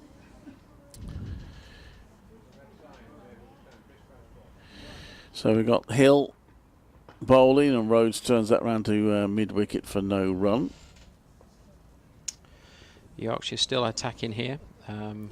2 slips, gully, and a short extra cover, and short mid-wicket in place in catching positions. As Hill, he's going to come around the wicket here to Rhodes. Hill round the wicket, and that's comes off an edge straight into the ground to point. That's often the case, isn't it, with the coming around the wicket, the angle into the left-hander. If the ball just holds its own, it holds its line, often turns around the left-hand batter. Hence, the 2 slips and gullies in play here, hoping for that thickish edge, due to the angle that Hill is bowling around the wicket. Goes for the same angle again. He gets the leading edge, and that is stopped at gully. Bounces short of gully. Suddenly the batter's looking a little uncomfortable, having been very solid for the whole day. So she's got to plug away. Who knows if they can just get one. Gets a new batter in. The ball's still relatively new. Good start to this over from Hill. Into the area really, really well, using that angle, as I've mentioned. Well, comes in again, and Rose this time gets better contact on that and plays it to mid-wicket. The tumbling stop by Loughton. So no addition to the score. Both batters be thinking now about notching up 3 figures. Rose in particular out for 99 against Northamptonshire. Already see Michael Burgess out for 96 in this game. Hill bowls, and that is a lovely delivery which goes past the outside edge and is taken high by Duke behind the stumps. Terrific delivery from George Hill, but doesn't find the edge. Yeah, it was really sharp, wasn't it? It's the length on this delivery that's key. Bowled a real hard length and it's bounced a little bit more carry and gone through, and just missed the top edge, actually, the shoulder of the bat, and just gone through really high there for Duke, the Yorkshire wicket-keeper. Did a good over this. So he tries again. This time Rhodes gets bat on it. Good over, but no breakthrough for Yorkshire. Warwickshire have been for the last couple of overs, remain on 208 for 3. A lead of 3. What we have seen, though, Clive, in the last couple of overs with Revis and with Hill, we've seen that little bit of aggression. They both run in and they're trying to make something happen.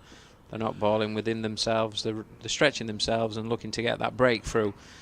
Also, interestingly here, when the lights come on at Headingley, it does just do a little bit. You know, we've seen the last 2 overs, balls had a little bit more bounce, nipped about a little bit more. So whether that is to do with the lights or not, who knows? Maybe that's wishful thinking. I'd love to know the science on that. I mean, you're right, that sort of thing does happen, but it's very inexplicable sometimes, the things that seem to influence what happens out in the middle. So, Revis to continue. Will he continue bowling short at Sam Hain? The field would suggest so, wouldn't it? Yeah. Short leg, square leg, but Hain manages to push that away to third and will claim a single, which gets him away from the bowling and gets him on to 86, and the Warwickshire total to 209 for 3. Hain's just having a chat with umpire Nick Cook, and what he's saying, shouldn't some of those bounces have been called, but maybe they're just having a little chat. Nick Cook likes his chats, doesn't he? We know. So, still quite a strong leg side field for Rhodes as well. Forward short leg, square leg. There's a wideish mid-on. There's a slip in place. Looks like we're either going to get a second slip or a gully. It's going to be a gully, I think. Yeah. He starts running in, but the umpire makes him wait because some fielders are still moving around.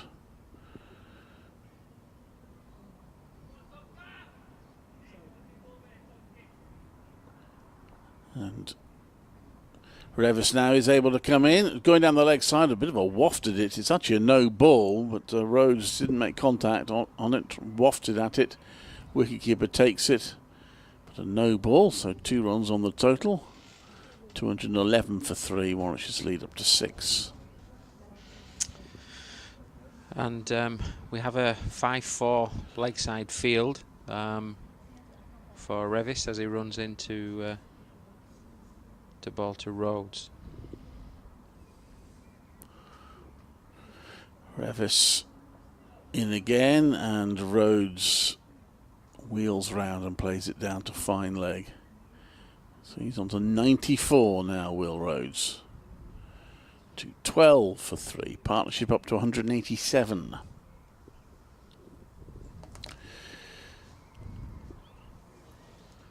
Warwickshire's biggest partnership of the season is that unbroken stand of 254 between Hain and Lamb against Northants at Edgbaston.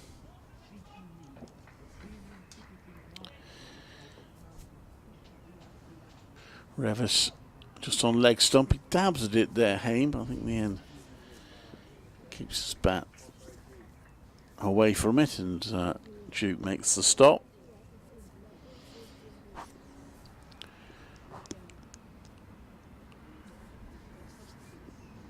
Two 12 for 3. These players will have to go into different mode next week when the T20s played. Sam Hain will certainly be involved in that. I should be interested to see if Will Rhodes is, because he's not captain now. Possibly his ability to bowl as well as bat might give him a chance, but Carlos Brathwaite is captain the side. I'm sure Sam Hain will be involved.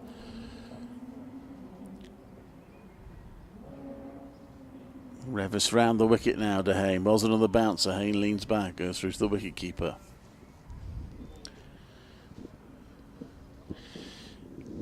I get the sense that adapting from playing red ball cricket to going into 2020 is almost harder the other way around, when you played a lot of 2020 games and suddenly you have to go back to playing in the red ball, with the red ball. Yeah, the transition from one to the other is a challenge, but like you say, once you've played T20 and going back to red ball, you end up playing at balls that you shouldn't really be playing at. Revis bowls and clipped a short leg and there's a little shy at the stumps, and we're back into the situation where you actually play the odd red ball game during the 2020 campaign, which can be interesting. Warwickshire got a good benefit out of that a few years back, because they had signed Jitan Patel. He had that one brief season playing red ball cricket for Warwickshire, did okay, but he was signed the following season, or the season after, to play T20, and that's pushed out to the onside for a single. There was no thought about him playing red ball at the time, but they happened to have 3 red ball games during the T20 campaign, and all their other overseas attempted signings, what have you, had fallen through for whatever reason, so they thought, well, we might as well give Jitan a game, and he did really well in those 3 games, signed him the following season, and then never looked back until he finally retired. Warwickshire 212 for 3. They lead by 7. There's a minimum 40 overs left in the day. He was a very good player, wasn't he, Jitan Patel? Brilliant overseas player for Warwickshire, great character as well. Got 50 wickets. I think it was one season he didn't get 50 wickets, and then he got 40 in the high 40s. Those seasons he got 50 wickets. Yeah, top performer.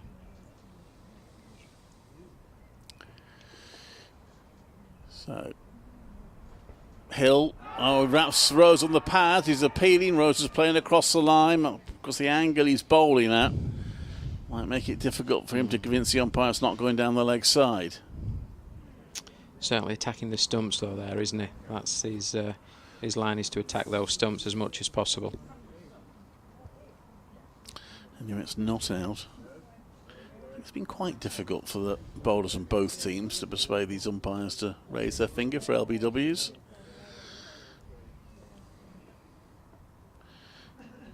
Not a bad shout, that one, but not given. That's played to mid-on. And there's no run. The Warwickshire batters' minds will be drifting towards tea at this point, just 20 minutes before tea. They wouldn't want to lose a wicket at this point of the game, and I would think they'd be wanting to get to tea unscathed. Yeah, I feel the job is almost done if they can. Rose hits off his toes, and bowler deflects it against the non-striker's stumps, but Sam Hain with bat safely in crease is able to watch it and not worry, even though the bails are knocked off. 212 for 3.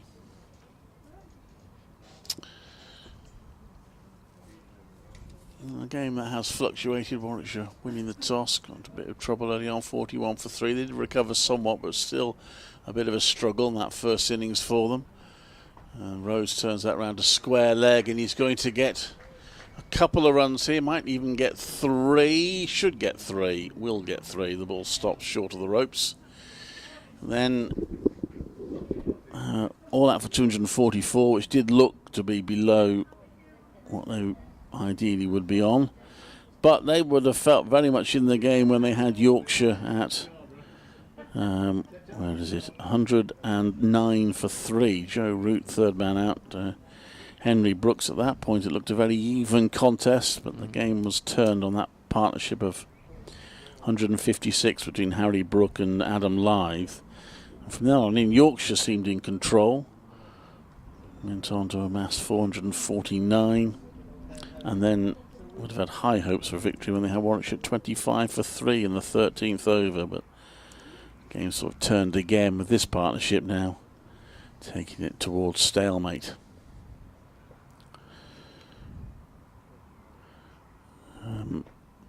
That's pushed out to the onside. There's no run. So although it looks that it's going to, and it's still not certain yet, but it's looking likely that it's going to peter out into a draw. It hasn't been a match where a draw has looked inevitable throughout.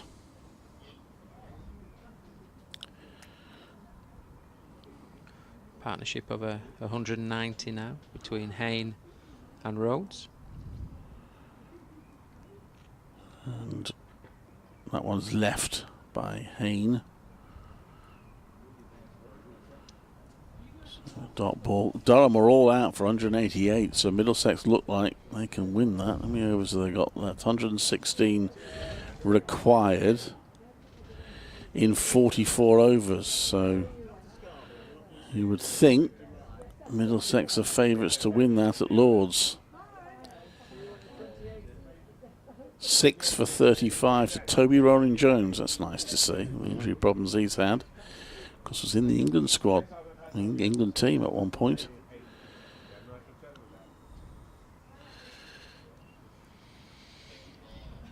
Played 4 Test matches for England and an ODI, and got a fifer in Test cricket. He's had a good day today. It looks like it's going to steer Middlesex towards a second division victory.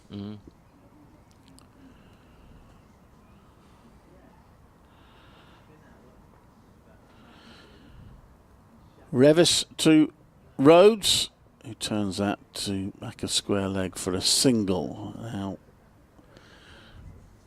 well, Rhodes, he's got plenty of time before tea to try and bring up 3 figures. He's on to 98. Sam Hayne a little bit further back on 86.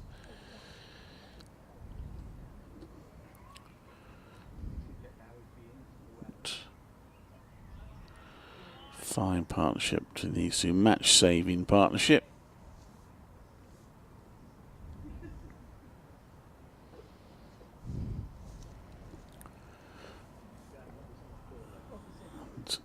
Revis round the wicket to Hayne. Again, ducks under a bouncer taken by the wicket-keeper.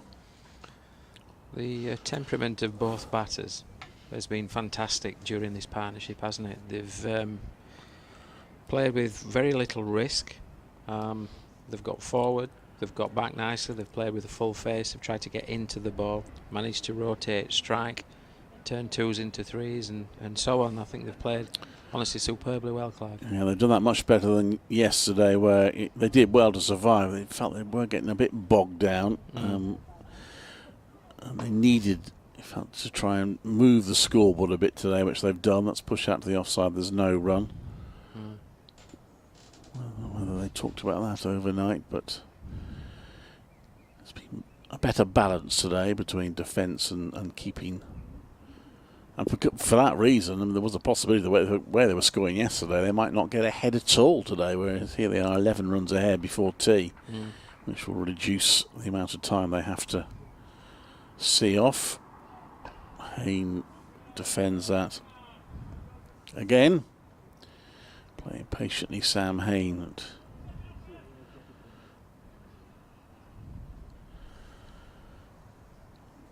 Talented player.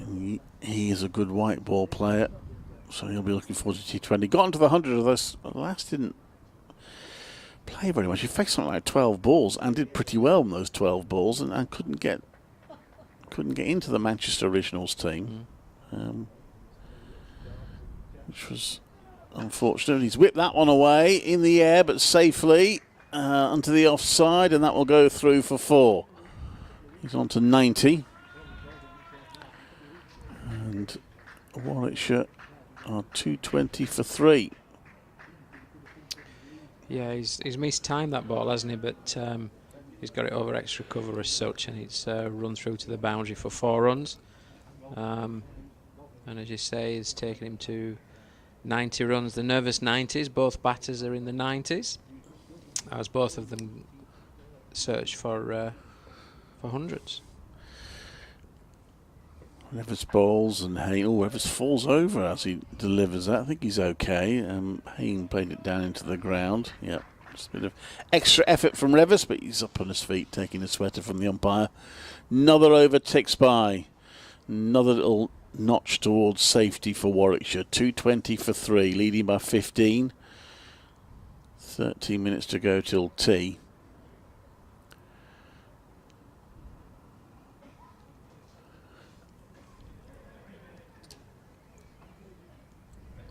And Warwickshire defending the county championship title, of course, this season. Having won it somewhat different format last season. We just avoided relegation in the it was only because of the move to 10 teams actually they avoided relegation. They finished in the bottom 2. As Rose lets that go by, there's no run. It's Hill continuing to bowl.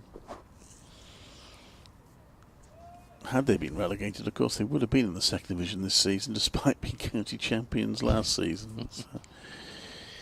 That's the way it's all worked out. We don't know even whether we're still going to have these 2 divisions next season. A lot of speculation that we won't.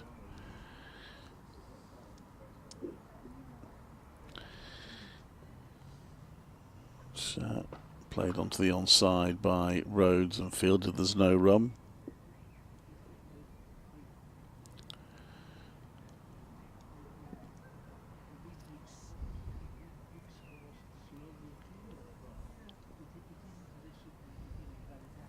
Rhodes still on 98.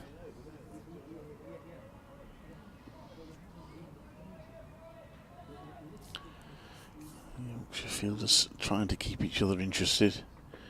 It's been a frustrating day for them as that's hit off his toes by Rose to mid-on for no run.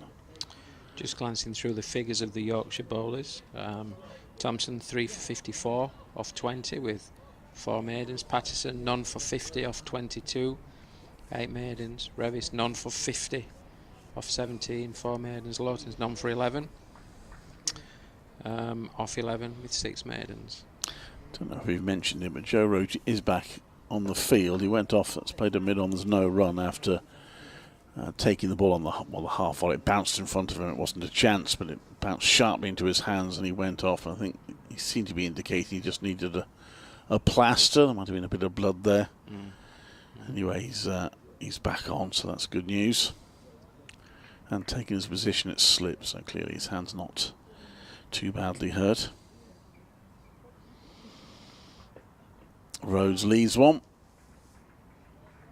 Patient, and as he heads towards 3 figures. So continuation of the bowling figures for the Yorkshire team. Bess has bowled 19 overs, none for 29 with 12 maidens. At one point he'd bowled 6 overs and 6 maidens, I believe. That's correct, yeah. Joru none for 16 in 7 and Hill is none for 5 in his 4th over. So Yorkshire's used 7 overs, so they've tried the bowlers that they have. Hill bowls, and that's played into the ground back to him. And it's the end of another over. 220 for 3. So from a Yorkshire perspective, using 7 bowlers like that, they would feel that they're doing all they can to prize open this Warwickshire batting lineup. And for much of the game they've been able to do that, other than obviously the last phase of play yesterday evening and throughout the day today, where Hayne and Rhodes have batted superbly well with a partnership which is increasing, and that's increased quicker in the last probably hour and a half or so, but they've both batted tremendously well as we approach tea, 9 minutes before tea, so they'll be wanting to get to tea without any damage or as such done at this stage of the game. Well, sort of admitting defeat in terms of the new ball. We're seeing Dom Bess back into the attack. None for 29, as Paul's been saying in his 12 overs, 19 overs thus far. He's got a slip, a leg slip, and a forward short leg. Can Yorkshire get one before tea? Best bowls. It's turned onto the onside. As a dot ball by Will Rhodes. Sam Hain, I should say. And no addition to the score. It's another way of saying there's no run. Bess bowls, gives that a bit of air. Defender play back to him.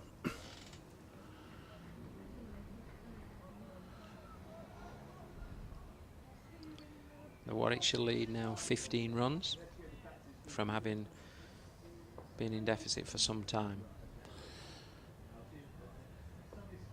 That's given a bit of air. It's a forward defensive by Hain, who's also prepared to be patient. May well have to wait till after tea to try and get his 3 figures. 90 now.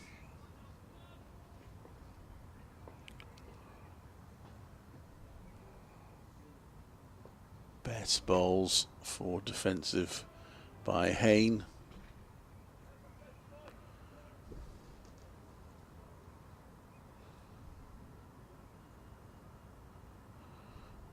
Stops and pauses. Yorkshire spin bowler, formerly of Somerset, of course, gives that some air. It's turned round onto the onside. No run.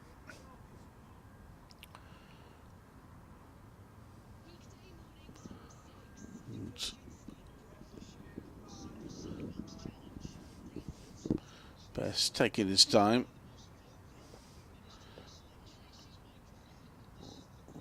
Right arm over and little push down by his feet, and there's no run. 220 for 3 at the end of 101 overs. So 36 more overs potentially to negotiate, minimum of.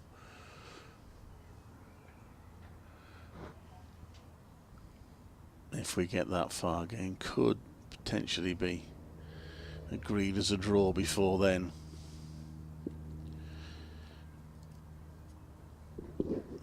This round of 6 championship matches, everyone playing 6 games, meaning there'll be 8 to go. The championship resumes, as I say. I think there are a couple of games during the actual T20 and a final block of games.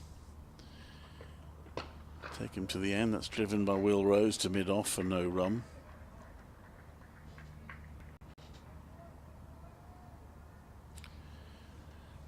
It's still 220 for 3, and Rhodes still on 98. You'd be desperate not to get out now. It's out for 99 against Northants.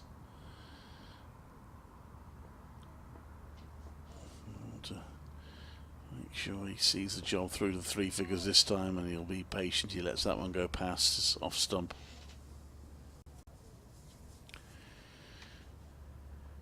Did you have any dealings with Will Rhodes when he was here?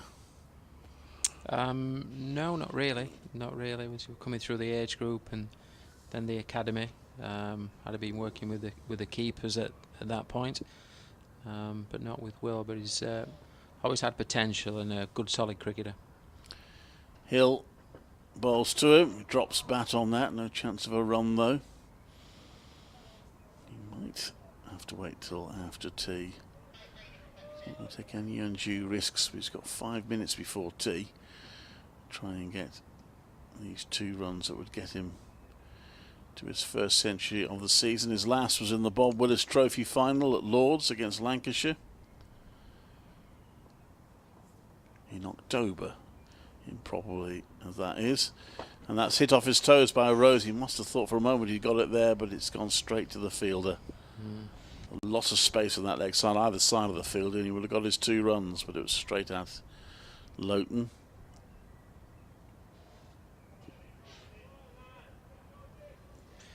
Yorkshire operating with a 7-2 offside field. 2 slips, gully, short extra, cover, point, mid-off. And Rhodes pushes that one onto the offside. He's got one more ball this over. Might be his last chance to get it before tea.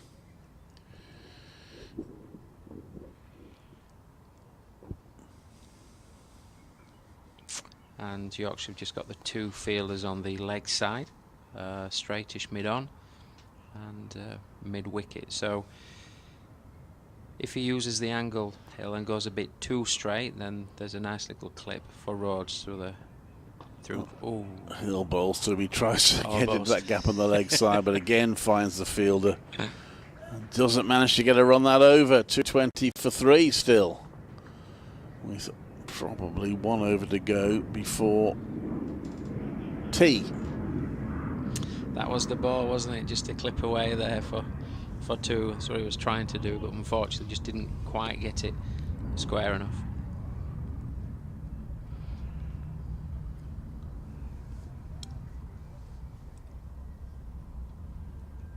Well, threatening to be a second wicketless session for Yorkshire, which is never fun for the fielders and bowlers.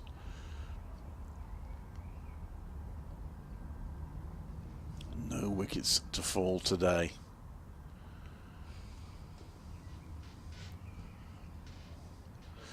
Dom Bess will try and change that. Bowling to Hayne. Bess, right arm over. Hayne defends. Out to the offside. There's no run.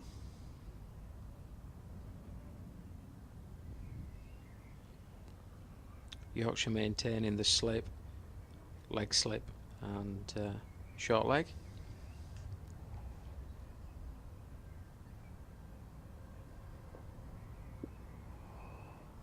Bess.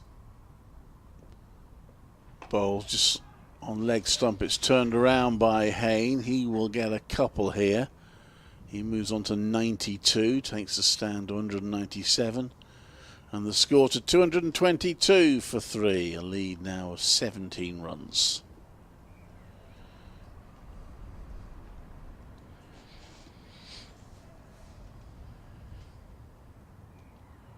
The game's still in progress. No change at Northampton, where a draw is inevitable. Kent 108 without loss.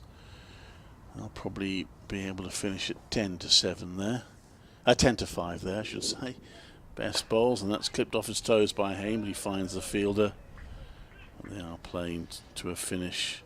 At Laws, of Middlesex are 3 without loss, chasing 117 to beat Durham earlier today. Essex completing an innings victory against Lancashire.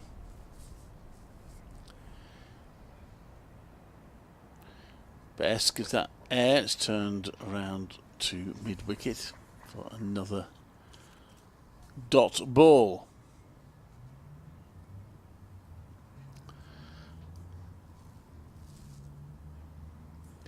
Well, edge of the seat stuff it has not been, but it's been good, defiant attritional cricket by Warwickshire. And Hayne defends that and then just reacts to try and stop it rolling back onto his stumps.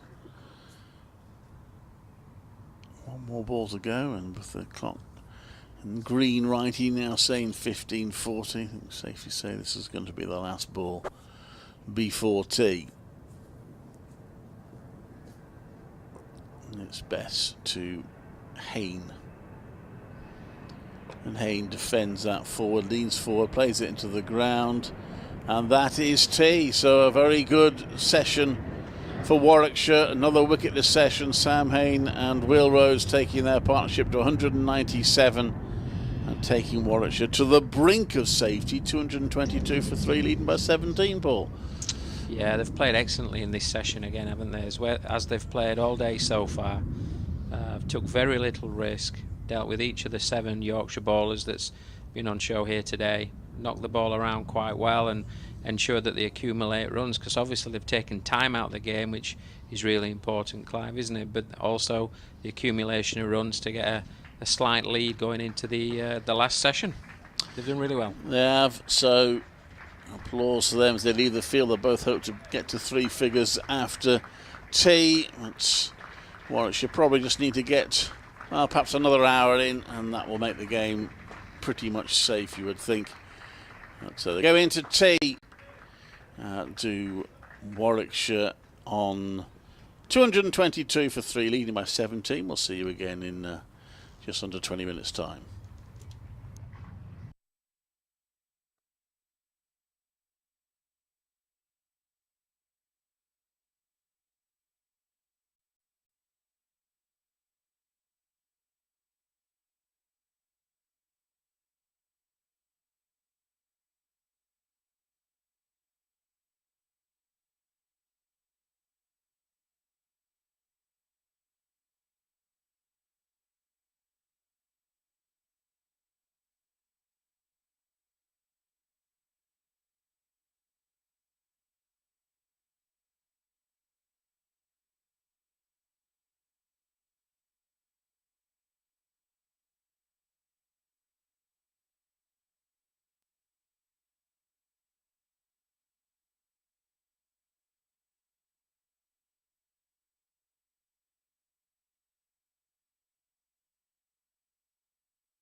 Sam Hain and Will Rhodes continuing the batting for Warwickshire.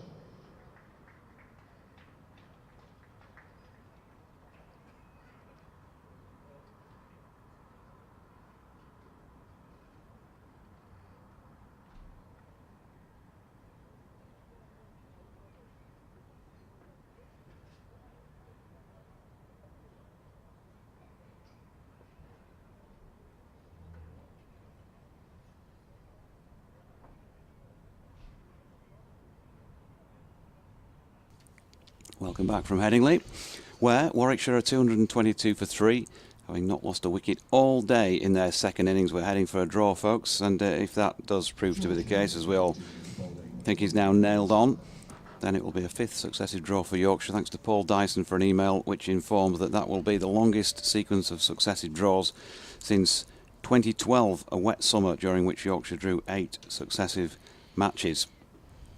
So that's how long it's been since we've had this sort of sequence. It's going to be George Hill opening the bowling by the looks of things for this final session of the match from the Howard stand end.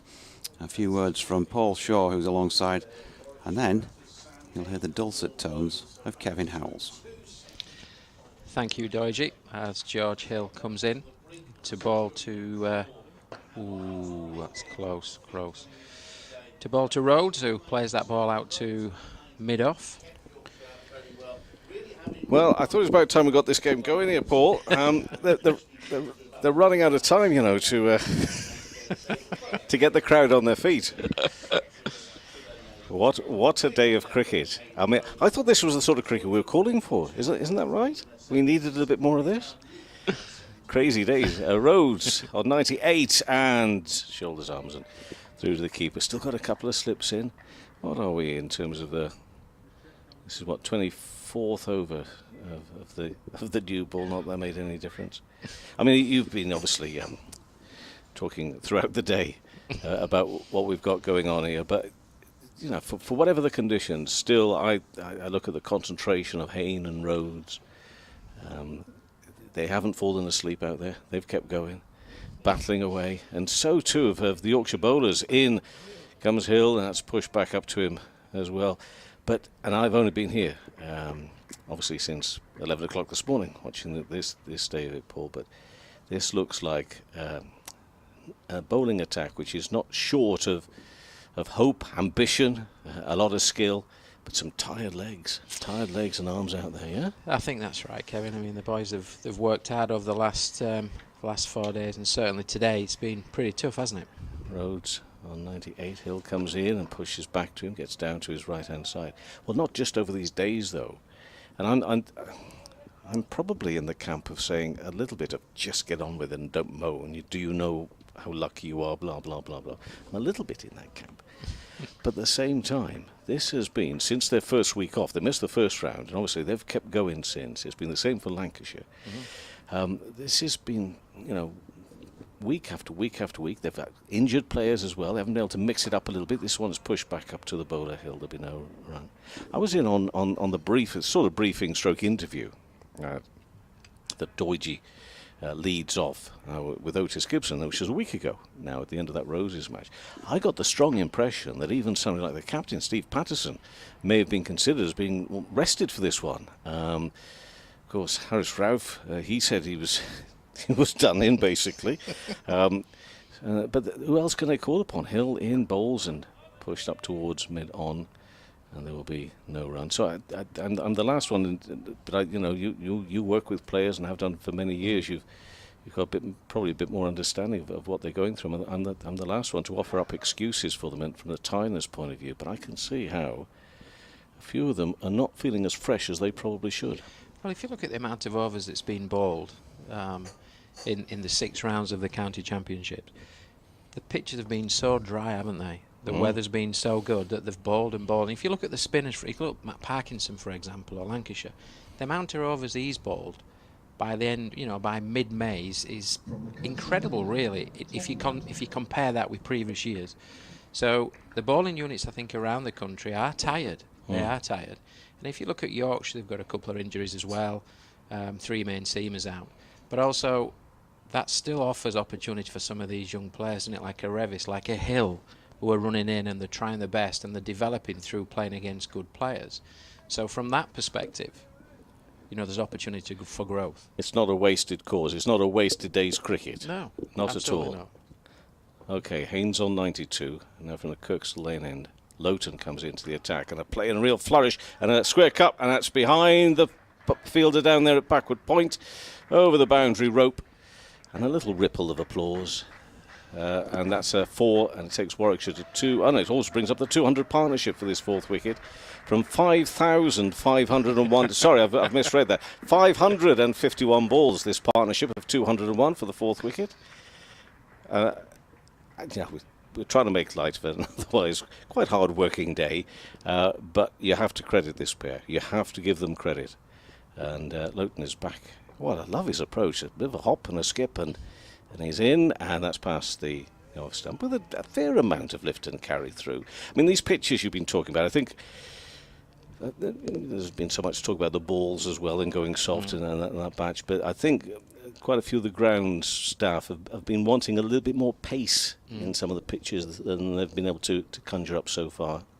I think that's true, and but also for the bowlers, but for the batters. I mean, the batters still need a little bit of pace on there and good carry, so it's important for those. But the way Hayne and Rhodes have batted today has been superbly, really, in terms of the situation. 96 for Hayne, and played square, and for no run.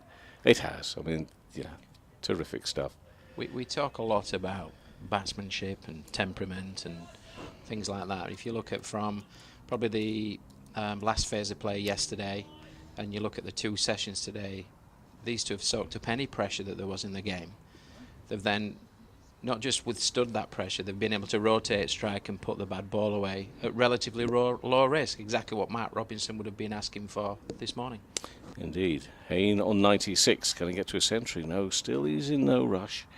Puts his foot out of that and it's through to the wicket keeper. Just a quick look at what's going on around the rest of the country. On our Sports Extra programme this morning, we're trying to whip up whatever interest and excitement we could find. And to be perfectly frank, we couldn't really find it here, despite the fine lineup of commentators. But I was looking for it, but no. So I went off to Northampton for a second, two, to see if Northants could do just enough to get past that follow-on, and they did. That was the only hope, really, that Kent had of trying to force something, and that game is really heading towards a draw now. Next delivery, into the pads, but going down, short in a fairly long way forward. But Kent now 120 for no wicket, which means, make that 121 for no wicket, a lead of 210 runs. In the match circumstance, of course, that's a little bit tedious to say the least, but it does mean that Zach Crawley in the England Test squad's got himself another half century, 64 of 114 balls.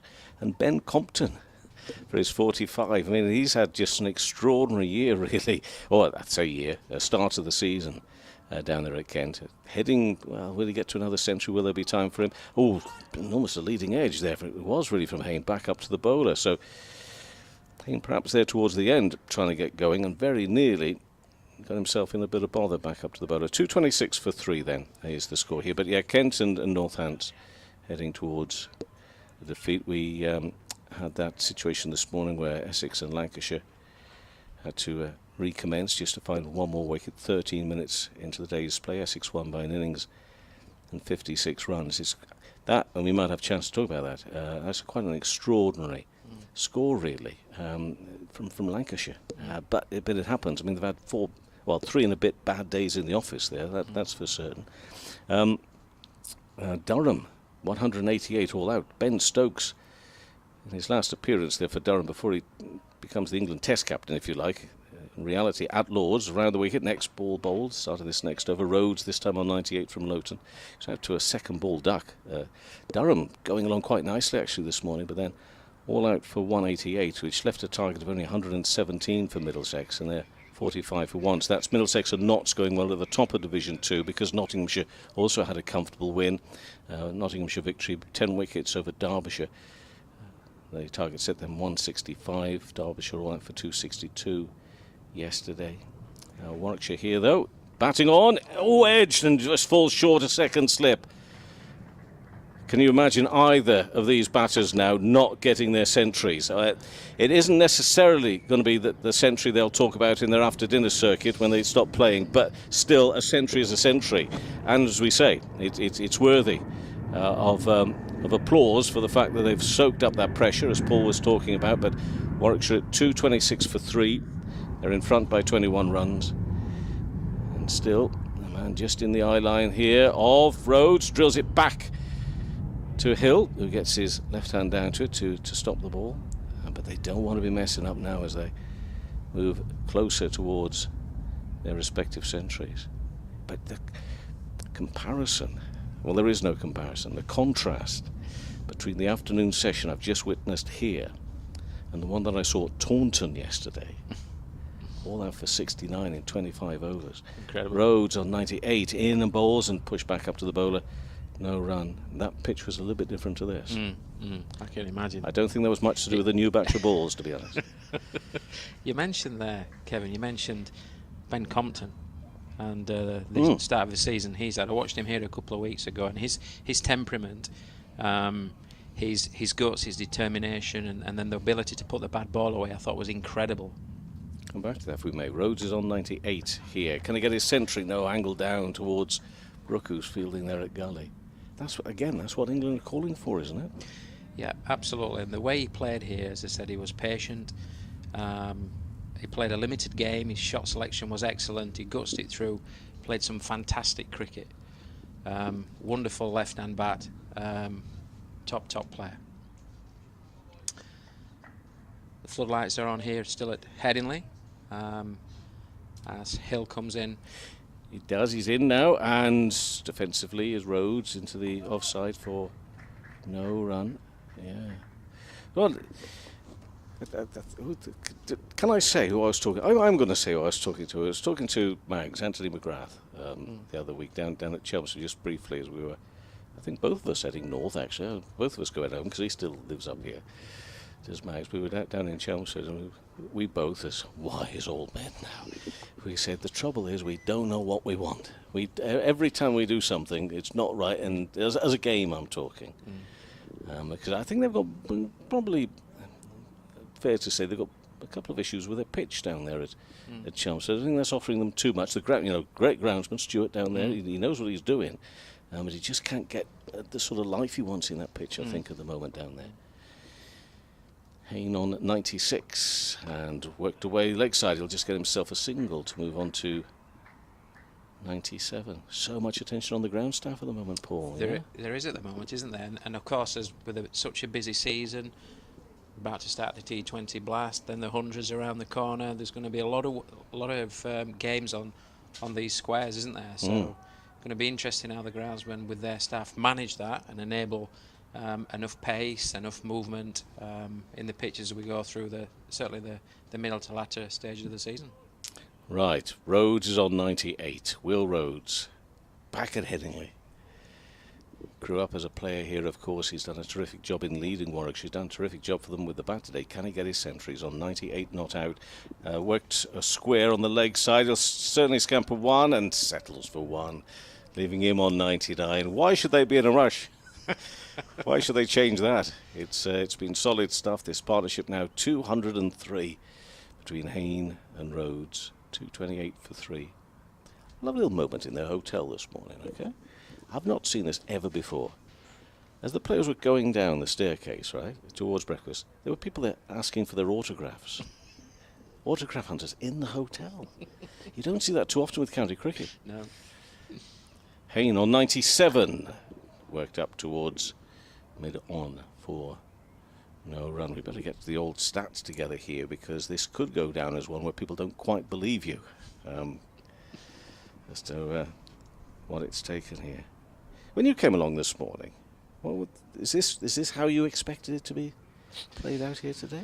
I thought Yorkshire may have got a couple of wickets before lunch, then a couple in the last session, and then be chasing down perhaps a small total in this final session. Well, it's not worked out that way. Driven, that's a lovely shot, and that's Hayne. It's not going to go all the way to the boundary. He's certainly going to pick up 2, which will leave him on 98. Will he come back for the third to give him 100? No, so they're both going to be on 99. 230 for 3 now. Or has the scoreboard moved along to 90? No, that's right. 230 for 3. The board ticks over. Hayne on 99. Rhodes on 99. And you're probably thinking like me, a nice flake chocolate, aren't you? That's what we all do. Certainly of a certain age, although they are still available. But hey, we're old enough to remember when that was the height of luxury. The height of luxury to have one of those on a warm and sticky afternoon. Next delivery, bowled and pushed back up to Lowton, and he gets down to his left-hand side. What do you make of him? Just from your coaching point of view, tell us a little bit about Lowton. He's a very tall figure. What do you make of him as a bowler here? I think he's got some potential. I think he just, as he grows and develops, you're right to say he's a tall lad, but I think he'll thicken out somewhat, get that little bit stronger and a bit more robust, and I think he's a bowler of potential. He bats as well. He can bat, as you well know. So I think he's the potential to be a good player. And when you look at Revis ball as well, I think he's a potential top all-rounder. In bowls, and that's angled down towards the vacant boundary area down there at third. It's going to be pulled up just short of the boundary, but it's still 2 runs, which brings up the century.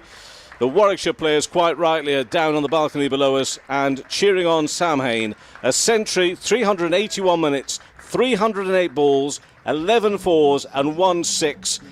I'm going to mention the strike rate of 32.79 in it all as well, which you don't always do within the first-class game. But that is a knock which has helped Warwickshire on their way to securing a draw here against Yorkshire. It did require hard work, dedication, and as Paul Shaw says alongside me, just sucking out the energy of the game from the Yorkshire attack. But 232 for 3, it's the end of the over.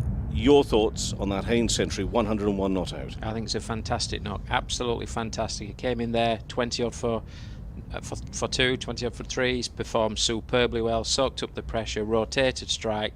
It's a wonderful 100 in the context of the game. Can Rhodes get his century now? He's on 99, whips that one through extra cover, and he is going to get his century as well. And they're up on their feet again down below us. Well done. It's a real double act, this one, isn't it? Very next ball, it's another century. It's another player on 101 not out, and well done to Will Rhodes. 365 minutes, 268 balls, 12 fours, and a strike rate of 37.69. But congratulations to Will Rhodes. As I say, no doubt means a little bit more to him because it's back on former home turf, home territory as well. Terrific performance from him as he settles down again for the next delivery and pushed into the offside. Rhodes doing a terrific job along with Hayne here. I mean, we try to make it as light as possible, the lightest of touch to the cricket today, but it's been hard working cricket for those players out there. And we mentioned the bowlers and the fact that they've been put through it this week and in the week's cricket leading up to this as well. It's been tough going for them. Hill again in. And now they're going to open the shoulders a little bit and treat us to a bit of entertainment maybe. But again, a great knock by Rhodes. A real captain's innings that we talk about is so important, but actually it'll be a special moment for him coming back here, scoring runs on this great ground here. His former ground, he's played superbly well. Wonderful partnership with Hayne. But again, the way he's gone about his business has been superb, really. Indeed so. Plane flies low over, and Rhodes works that one from Hill to the leg side. 8 first-class centuries for Rhodes. Now from Cottingham over Hull way. And Sam Hayne having reached his 3 figures as well. For him, 13 centuries. First-class cricket. Next delivery bowled and shoulders arms through to the keeper, Duke, who's got certain Joe Root standing next to him as well. I mean, I wonder what he makes of it all. A lot of time out in the field ahead of his linking up with the rest. I think we've got a bit of a training camp, a bit of a get-together this week. First Test match is actually a couple of weeks away still at Lord's. And New Zealand did get their tour underway yesterday. They had a washout at Hove on the first day. We'll bring you the score there in a second. Next ball bowled and just happy with quite an exaggerated leave past the off stump through to the keeper. 234 for 3. Hayne on 101. Rhodes on 101. A partnership of 209. Will Rhodes came from 268 deliveries and included 12 balls. Didn't mention the strike rate. Disappointing. New Zealanders 342 for 3 when they declared overnight. Sussex 198 for 7. So they trailed by 144 runs. It's in effect turned into a 3-day game there because of the rain. And Matt Henry's picked a couple of wickets. Just see if there's been any sort of standout bowling figures for the tourists or the batting. Well, Ali Orr got himself a 59. Everybody knows the story at the moment of Sussex, young, exciting cricketers. Well, Ali Orr got a 59. Tom Haynes a 41 against the New Zealand attack. Next ball bowled. Hayne on 101. That's through to the keeper. Matt Henry 2 for 36. Jacob Duffy 2 for 17. Colin de Grandhomme 2 for 26. He's been with Surrey, hasn't he? So they've sort of got quite a few bowlers with a few overs under the belt there, but wait and see how they decide to play that day there. The old tour matches can be quite strange. It's all about getting a bit of cricket into the legs, and they've still got a few out in the IPL. Kane Williamson actually flown home to New Zealand. This one is pushed square in the offside for no run from Hayne, no run. I think they've got a couple with COVID as well, haven't they? There's a couple gone down. Yeah, they have. It is something that's probably worth saying. I'll have to move aside in a second because Dodgy will come in. He has to speak with Liz Green, who works for BBC Radio Leeds, and they go through. Have you heard this? They go through basically the entire 1970s, 1980s back catalogue of any group, and he's always on his toes. He never loses. He's always got an answer for it. Hayne on 101, and forward defensive, good solid defensive shot. He's not going to give away his, even though he's got to a century. I don't know if he's had a look at the balcony and the others already in their casuals, all ready to get on the bus or something. But he's 101, not out. But I was going to say, yeah, Kane Williamson gone home because of the birth of a child, so he's gone home to be with his wife for that. God, that's some flying, isn't it? So India, New Zealand, then back over here. Time for the Test match. I was just going to mention about the COVID as well. Hayne on 101 and goes back onto the onside. It is something you have to be a little bit mindful of. We had this discussion. I did an interview with someone, it doesn't matter who it was the other day, but they stopped and checked themselves, saying that now that COVID is finished, and said, well, actually it hasn't, has it? So I think probably the safest thing to say is now we're living without government restrictions. It's probably the best way of putting it, because still COVID is very much around and seemingly, hopefully, not affecting people as drastically as it did a couple of years ago, but certainly a lot of people feeling very tired, very lethargic after they've had it. Hayne on 101, and he pulls that around the corner, and that goes racing along the ground. I'd lost it, to be perfectly frank with you, but now I find it. There's a gentleman there with a rucksack, just gets up. I'm not to field the ball, but it looks to me as if he could be a photographer.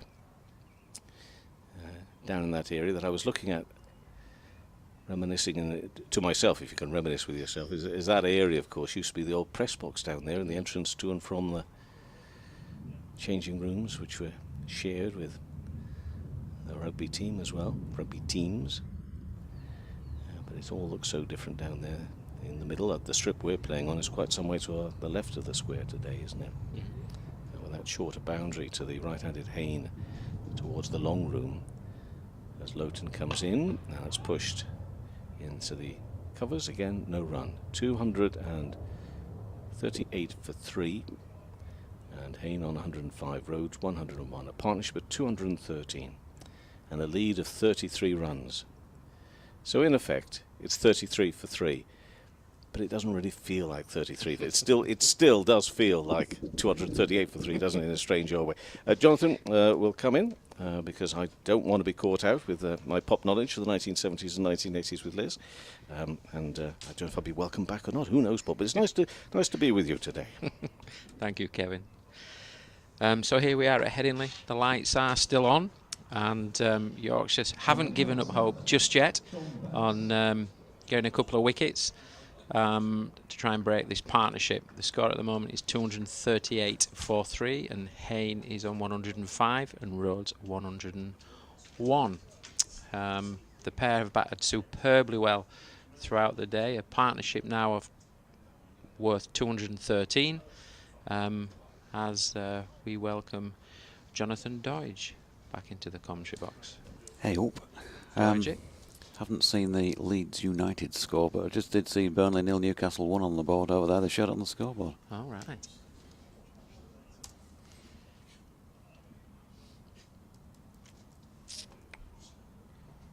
Don Bess at the Howard stand end, 2 slips. 28 overs remain in the match. Make that 27.5. Another dot ball wide of off stump, and that off stump well covered by Will Rhodes. Martin Bloomfield says after Katie's 5 for yesterday, Yorkshire could do worse than draft her into the squad for the next match. I'm off to put a coat of paint on kitchen wall and watch it dry. It's Bess. And that's a beautiful shot by Will Rhodes.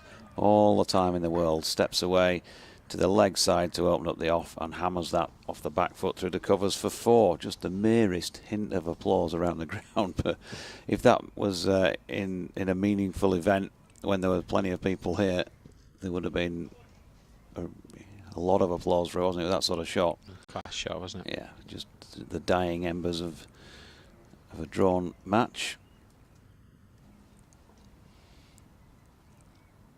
But nobody seemed particularly impressed. Here he is this time pushing rather than off the back foot. He's pushing forward. And it would have reached the boundary, but George Hill has cut it off for the concession of 1. Edward Howland says it seems a toothless Yorkshire can't beat the bear, but at the end of the day, can we blow the candle out?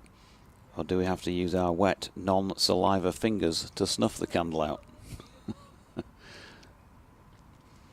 Hi Doidge, says Malcolm Palmer. On the evidence of this innings, it looks very much as if Matt Revis is Yorkshire's quickest and most hostile seamer. In the absence of Fisher, he's certainly put his back into his work anyway, and George Hill is no slouch. Just a thankless task on these wickets this year. BBC West Yorkshire Sport at gmail.com if you've got any further comment between now and the handshake.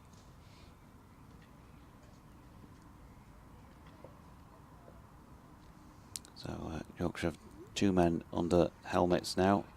A leg slip and a short leg, as well as Joe Root at slip.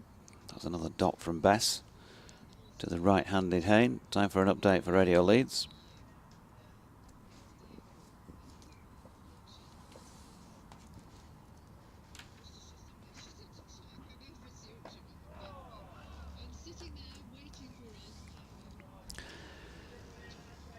Yeah, well, it is actually Warwickshire rather than Worcestershire, but I can understand that, Liz. I can totally understand that. Worcestershire are here on Wednesday, and I feel like I could drop off at this moment in time and wake up on Wednesday. It's that sort of a match. Still no wickets taken. They're not doing great. There's still no wickets taken today. 38 runs in front now, Warwickshire at 243 for 3. We've seen both the batsmen who've batted all day just go past their century mark, Sam Hayne and Will Rhodes. They've put on 218 runs together. There's only 27 overs left in the match, and all the indications are that in about 20 minutes' time we might see a handshake and they'll call it a draw. Yeah, I know. And all those things that people throw at cricket, that yes, this season, I've got to say that it's the closest to believing that they're true myself, because there's been a significant number of games where we've just not looked likely to get a result at all on the last day, but we still have to play it. I've had a lovely time with my commentary team here. It's been fabulous as ever.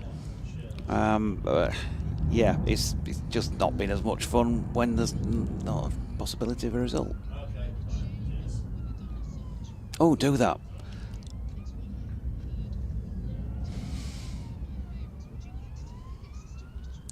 Ooh. Well, it's going to be something like I Feel Love. Love to Love You, Baby. That might be a bit risque for Sunday afternoon, Liz, mightn't it?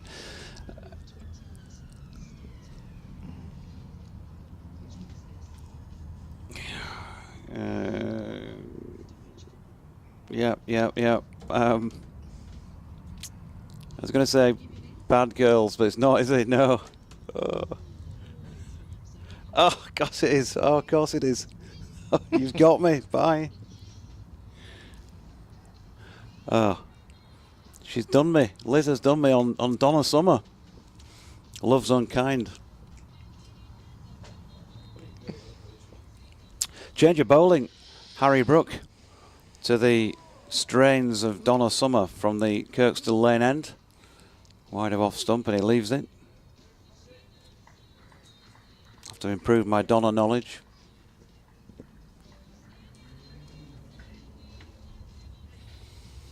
Shawsey, can't believe it. Shocking. Stuff I've heard, you know every song. Let me commentary team down, let myself down. Here's Brook, full length delivery. Hayne plays it to mid on. And there is no run.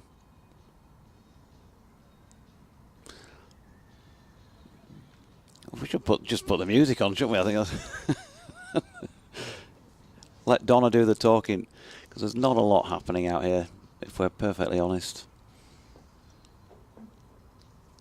Yorkshire will move up the table after this draw. Harry Brook bowling, and that's driven by Hayne to Patterson at mid-off.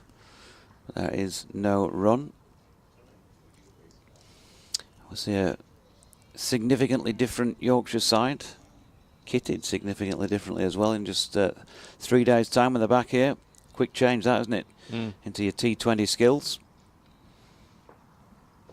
Shadab Khan. Hopefully Harris Ralph will be fit.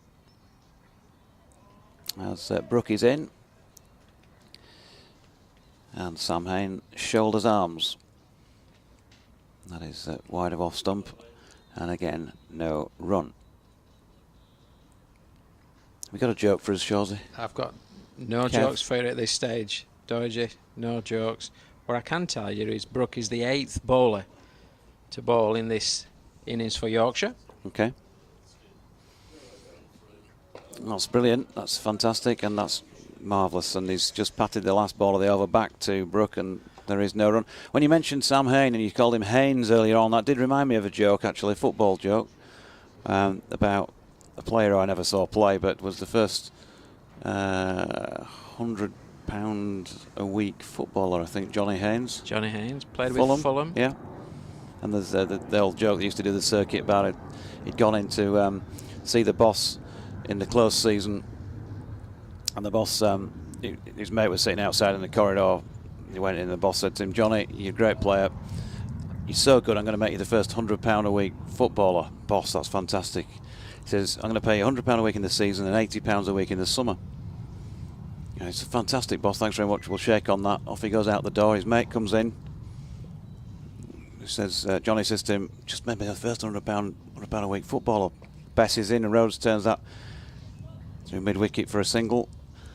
And they go on to 245 for 3.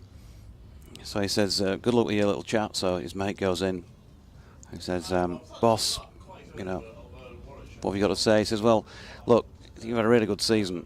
He said, "I'm going to give you a rise. So I'm going to make you a £60 a week footballer. I'm going to pay you £60 a week in the season and £40 a week in the summer."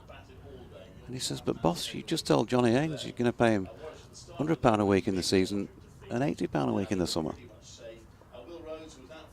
Bess into Haynes, who pushes it back to him, no run. And he said, "Yeah, but you got to understand, Johnny's a much better player than you are." He says, "Not in the blinking summer, he's not."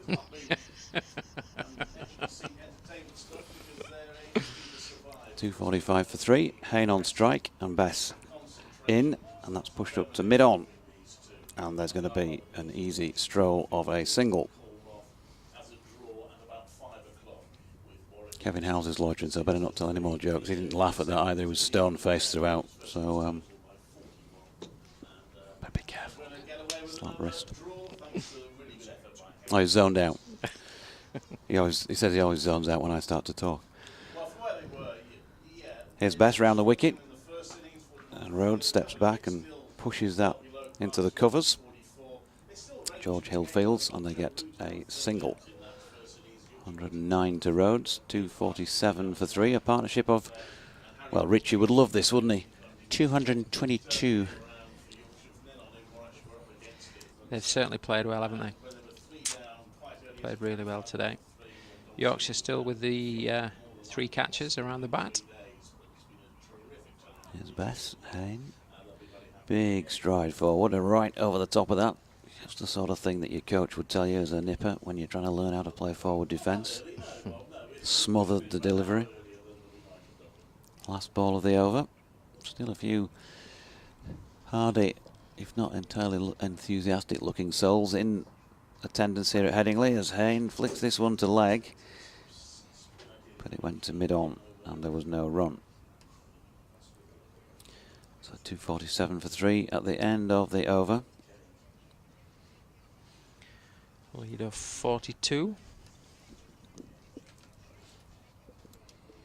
Have a change in the com box as Shaw's has been ousted.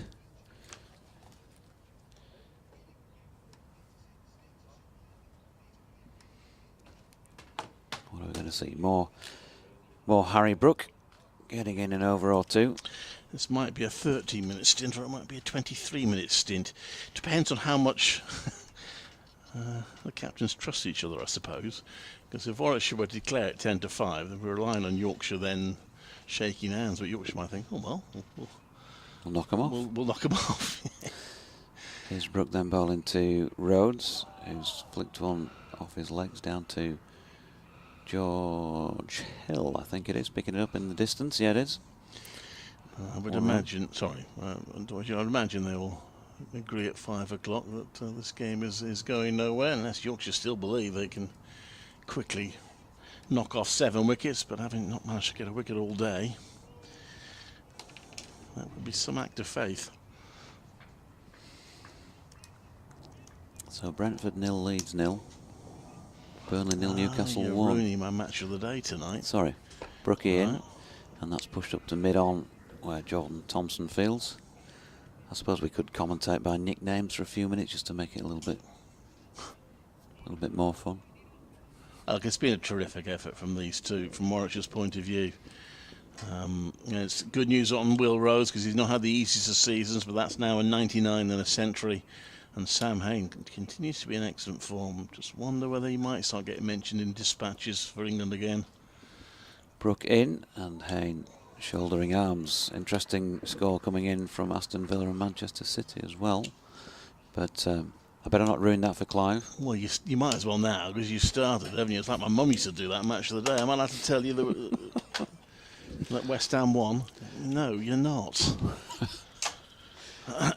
Like the worst thing is when you don't know the score, but somebody goes, "I've seen the result of so and so. I think you'll like it." Yeah, I know, exactly.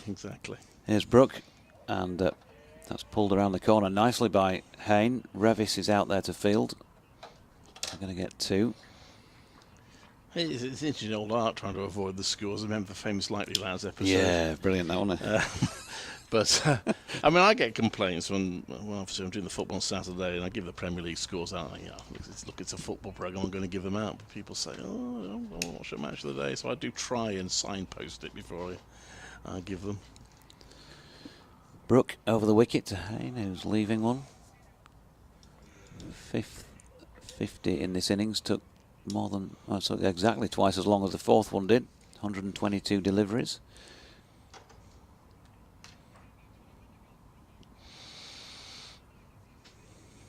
I think you'd have to say that the pitch looks like it's just got flatter on day 4. The way it's played. Very little happened today, isn't it? Yeah. Brook in, driven to mid-on. Diving, tumbling stop from Jordan Thompson. Stephen Patterson coming back on the field to take over from Will Luxton, who's just lobbing the ball back to Tomo. So 24 overs theoretically left in play, but we could be, as Clive says, down to the last few minutes here, we think. But it has been a terrific effort of concentration to bat so long, these two 2 sessions now, plus a fair chunk yesterday as well. And it's one thing Warwickshire have done well this season. It's felt like a struggle for them this season as county champions for most part. Most part it's been about saving games. The one game where they had a good chance of winning, they did win against Essex, but other than that it's been about trying to hang on and save games. But they have done that very well.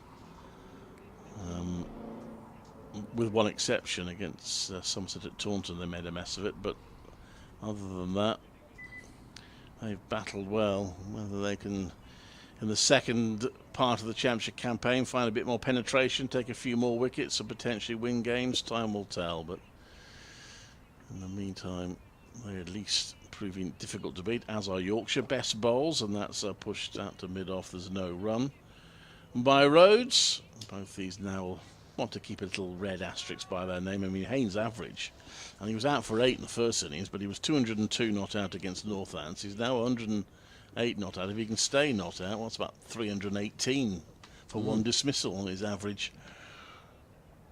Rhodes plays that to square leg for no run. And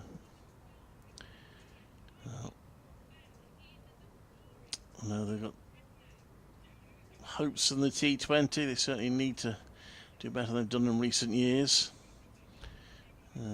Rhodes plays that to mid-on. There's no run. Just wonder whether they'll give Will Rhodes a rest in that. So you put your feet up and with Carlos Brathwaite captaining.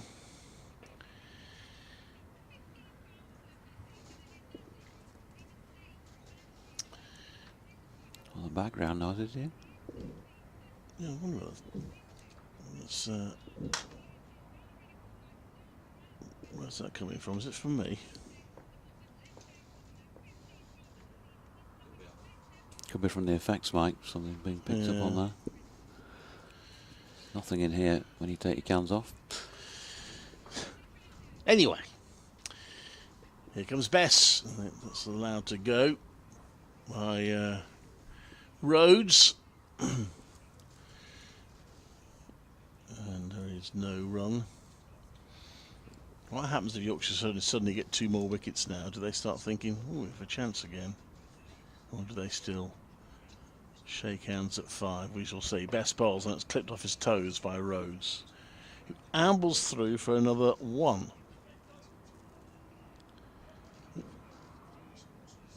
He's on 111. Oh, was Kevin joining us?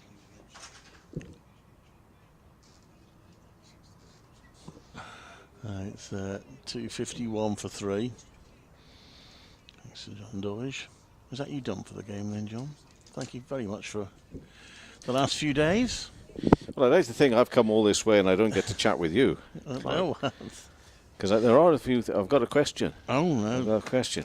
Oh, no. As I suppose I could have had of Doige as well, but and maybe asked to Paul. So this is the end of the first round of matches here. This is a title defence. Yeah.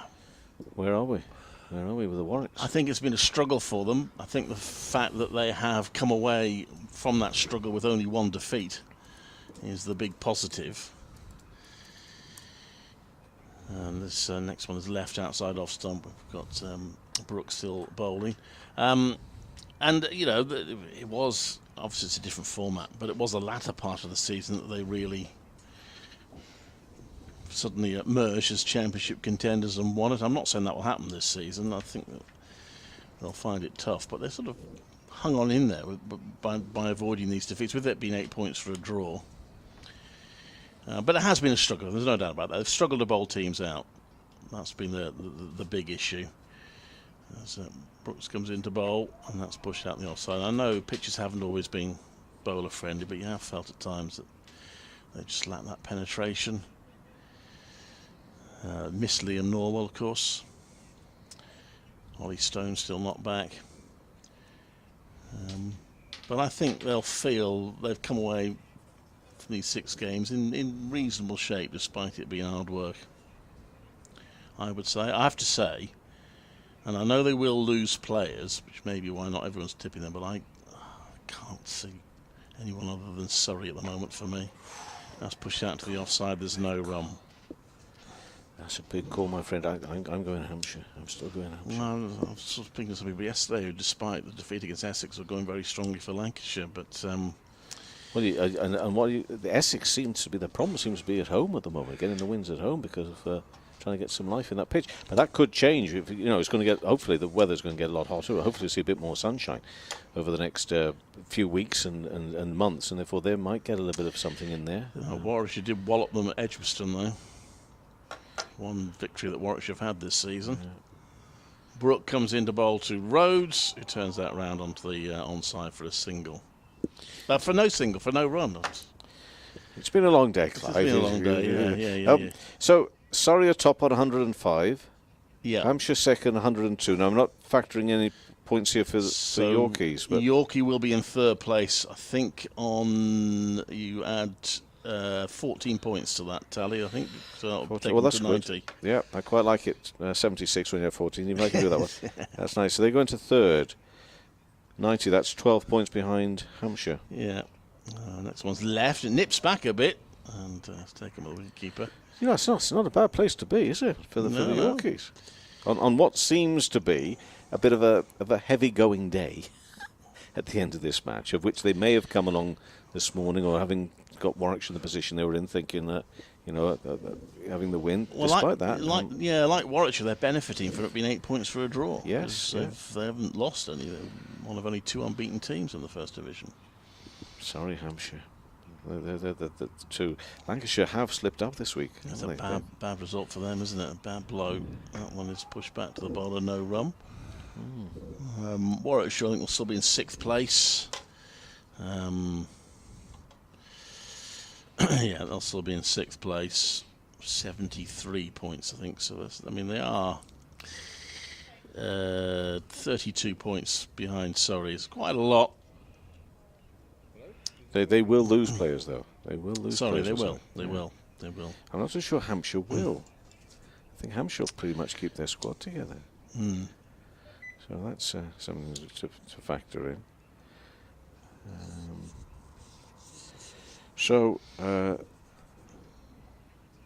Middlesex and Notts going to be up there pretty much at the top of Division 2. Of course, we don't really know what finishing... Well, you're going to get a Division 2 title.